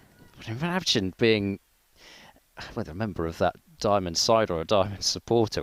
39 out of 74. She's just waiting for the right ball, I'm sure, but she's lost Marlowe, and Levick is in with her at the moment, and that's clipped off the pad, I think, maybe by Filer. It's running towards the boundary, and it will get there. It was Kirsty White trying to go into the slide, and it is only leg byes, but it's still 4. Still just, I mean, it was leg side-ish, and you can see she is really trying to tuck Lauren Filer up, but I just wonder if, having seen that, it's quite difficult to do that with the fine leg up, because you just need a little bit of bat on it, or in that instance just a little bit of pad. Well, that's a full toss, hit in the air, but it will fall short of long on, and they're thinking about coming back for 2 here, but it's not there. And the fielders now at long off and long on have to be back on that boundary, which is long, and that in that particular instance actually saved Filer. No, definitely it is. Like we said, it's a very long boundary out there, and you see the fielder's starting to move up now. Mid-on comes up, so does mid-wicket. Skelton drives this one away behind point, Deep third is in position though for Skelton, and it will just be the single. Filer says stay there. So 5 overs to go. Western Storm still just clinging on to an outside chance of a victory. 238 for 8 are the Western Storm. It'll be Cassie Coombs and then Claire Jenkins to take you through to the finish. Thanks, Ed. Still waiting for that game, that Lightning Northern Diamonds game. Northern Diamonds need 2, but they've got 1 wicket left. Yeah, there's definitely been some great Chesterley cricket being Street played. Yeah, some close games, which is what we want, isn't it? 5 overs to go. Cassie, what do you reckon? Need 46. I mean, it's an outside Over chance, 9. but obviously would like Western Storm to try and get a win, but a very outside chance at the moment. But like we said, it would be very nice to see the likes of Skelton, a Gloucestershire girl, After a 5 for as well, so get a couple runs here.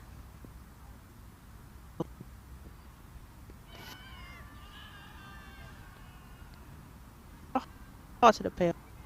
Wicket keeper, and there is no run, and there is also Alice Davison-Richards deciding to bring herself back on. coming on from the other end, because she's come from the Chapel end before, hasn't she? Yeah, just searching for that breakthrough. Yeah. So close the game up. Right arm over to the right hand. Hamilton takes a big swing and a miss straight through to the wicketkeeper, and there is no run. Will be absolutely stars at this stage, and Western Storm will desperately need to see that score moving on. They need 46 off the last 4.40.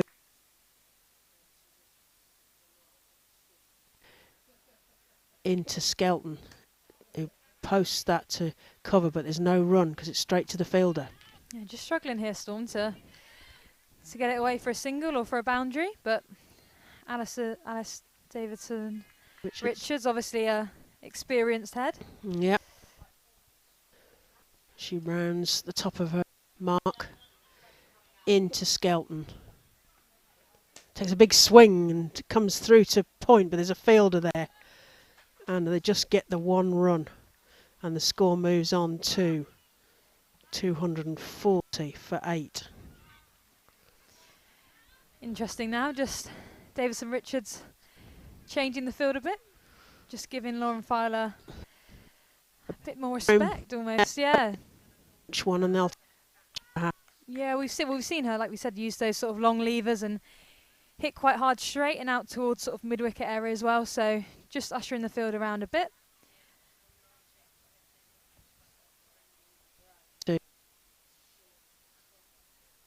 look out the long off back to the fence.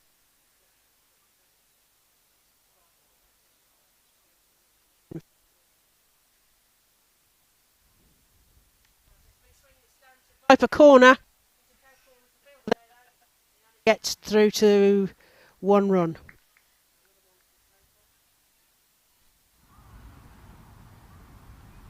And into the 40s. As you say, these.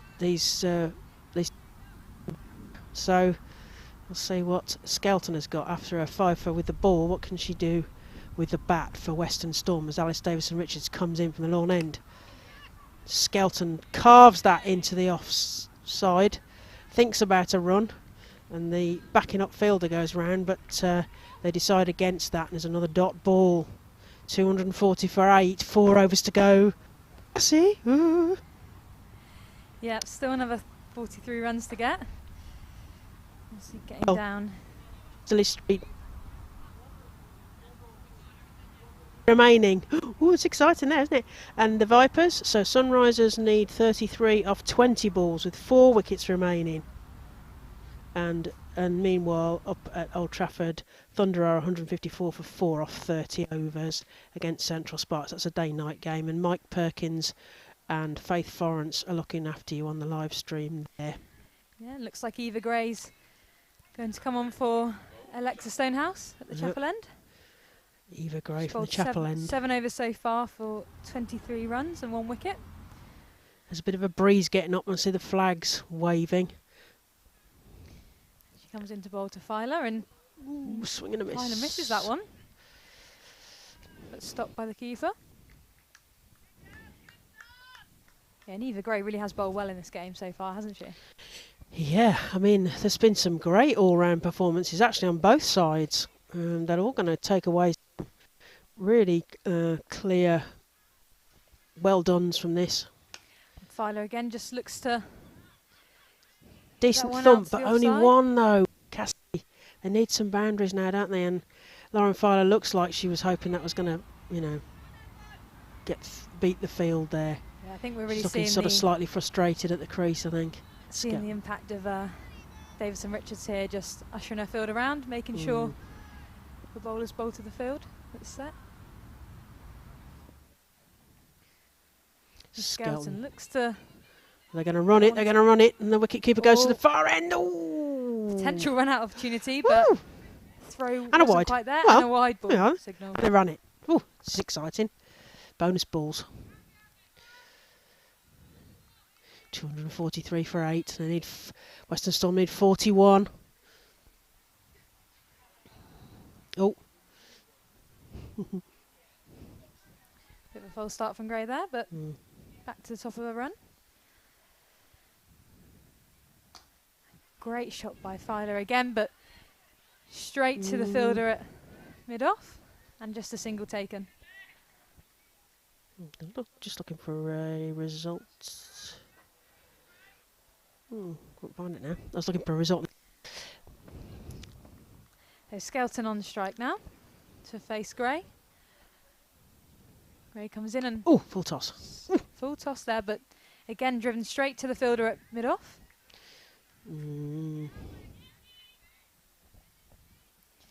Wind's definitely getting up. Yeah, it's definitely got gloomier again. And it's got gloomy, that's right. Yeah, looks like someone's turned the lights off out there. So Western Storm 244 for 8. Need 2 40. deliveries left in this over. Just tried to get that out towards square leg, but mistimes it. Pull that, but unfortunately, as you say, didn't quite get that timing right. Yeah, and again, like we said, a great opportunity for Skelton out here, but she'll want to try and stay in for as long as possible and get Storm as close as possible to that total that's been set. Great delivery. Swing and a miss. Again, dot ball. A great way to finish the over for Eva Gray. Western Storm are 244 for 8 off of 47 overs. So they need 40 off these 3 remaining overs. Required run rate's now gone to nearly 13.5, Cassie. That's tough. In terms of bowlers as well, we've still got Stonehouse has still got 2.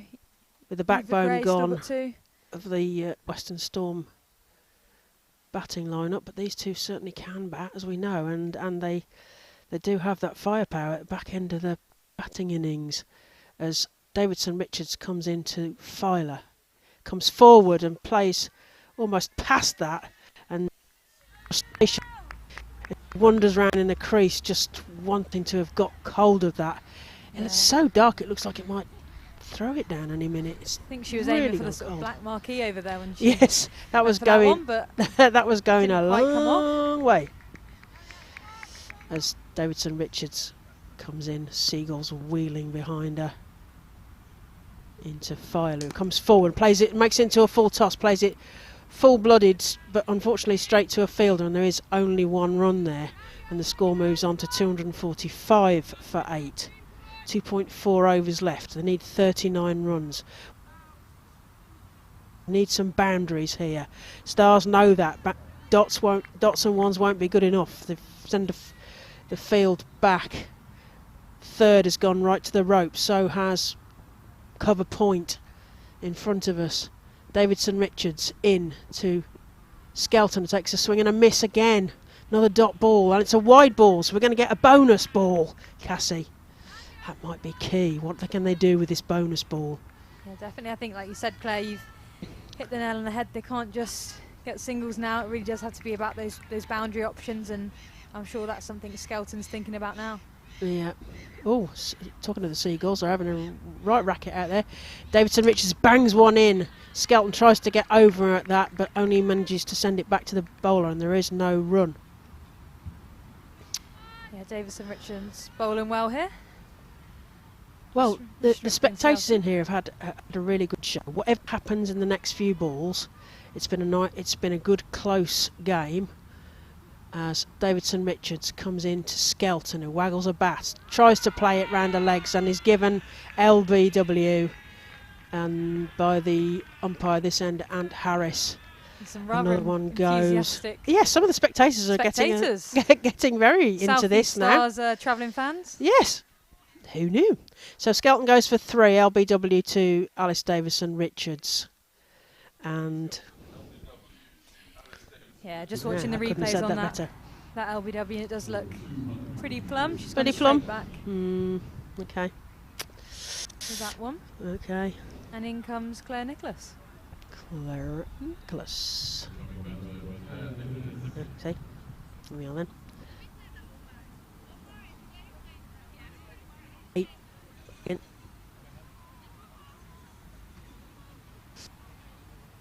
7 for 5 against the Sparks.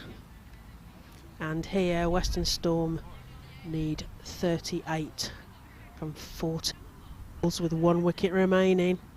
You fancy a bat, Cassie? Well, I'm not too sure about that. I was never a batter. I liked to bat, but it wasn't necessarily productive. I had all the right shots, but not necessarily in the right order, as they say, for those people That's who a great way of recognise a putting it. Morecambe and Wise reference. Davidson Richards into Nicholas this time, who defends that down, but they come through for a run.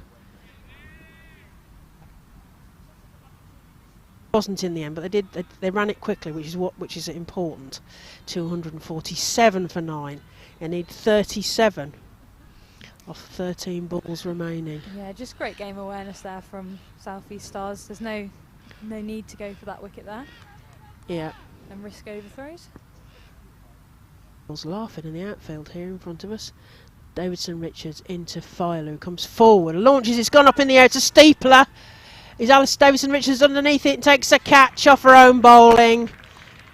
But I've looked good at the end of the day. Davidson Richards takes a catch. Lift up her as they come in.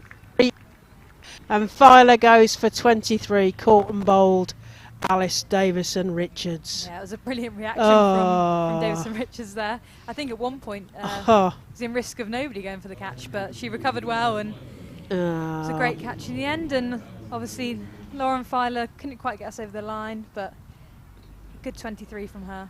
Well, that was it started to get really kind of exciting there, and could have done with another couple of batters there. Could have batted 13. That's minimum all right. Yeah, I think once we'd lost the backbone, then it was hard. Then wasn't it? Because somebody had got to take one of the bowlers apart really, and really have a big fat over so that it kind of took the pressure off. What do you reckon, Ed?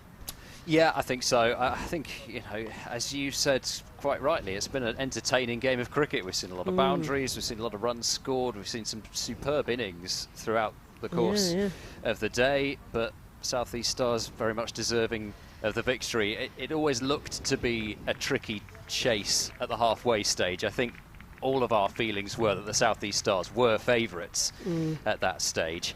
And so it proved to be, but the Western Storm, I think, did play that chase quite intelligently. Yeah. Luff and Griffiths didn't go too hard at the start. They kept wickets in hand, but unfortunately, just at that point when it needed acceleration, that was when the wickets started to come. And I think the South East Stars deserve a lot of credit for that. Oh yeah, I mean, South East Stars are a good all-round performance. And they built platforms through their batting innings. They got 50s and got good partnerships, as I say. Setting 283, it was always going to be a big ask. So South East Stars win by 36 runs, but yeah, an intriguing game nevertheless. And also when Western Storm were batting, and you felt like Wilson and Luff and George, that sort of backbone, you felt like there was some chance there. But yeah, it's sort of once that was gone, then I think that was the sort of sort of start the car moment, perhaps. Yeah. Yeah, well, I mean, amazingly, it's now started to tip down with rain. Pretty much the instant the game has finished, Yes. it is now raining. And this isn't the first time that it's done this. It did this right. actually yesterday as well for the championship match. Only a It's a the short power of while you then, after. Ed. Well, it's the power of the Cheltenham Festival, I think. Oh. The 150-year-old Yes, longest on its birthday. continuous running cricket festival in the country. And there wasn't any cake. Working its magic. 150. Well, you know what? There are plenty of places in Cheltenham to get some cake, so we can go in search of some The cake afternoon. after this. So it is the South East Stars who are victorious by 36 runs. It means that they have now won 3 of their 4 matches, so they're heading up the table. The Western Storm, well, they're not out of it. They've won 2 and lost 2, but it's now a break for the Rachael Heyhoe Flint Trophy because we have got first the Commonwealth Games and then the 100 coming up as far as the women's cricket circuit is concerned. And then in September, the Rachael Heyhoe Flint Trophy will be back, but it's a busy time for women's cricket lovers, isn't it? And women's sport altogether with the Euros going on as well. But we shall be reunited in September, I think. But at after the break, I think we shall see each other again then. And also, England have got India on tour in September, so it doesn't end even after that. So it's much going to cricket, be a and busy of course, summer. it should also be said that there's more Rachael Heyhoe Flint Trophy action for you to enjoy over on the Thunder live stream. 163 for 5. The Thunder are in the 34th over, so you can switch over to that. Yeah, but so thanks very much for your company here today. A reminder that it's Friday, September the 9th is the Western Storm's next fixture in the Rachael Heyhoe Flint Trophy. That's a visit to Hove against the Southern Vipers. And then the next home game will be the last home game, in fact, against the Northern Diamonds on Sunday, September the 11th. Both of those 10:30 starts. So, from all of us here at the glorious Cheltenham Festival, thanks very much for your company. Thanks, as ever, to camera guy / TV person and Jake, who's and the person who got the batteries this morning to get us online. Getting us on the air. So thanks to Claire Jenkins, Cassie Coombs, from myself, Ed Seaborn. It's goodbye from the Cheltenham Festival. South East Stars have won.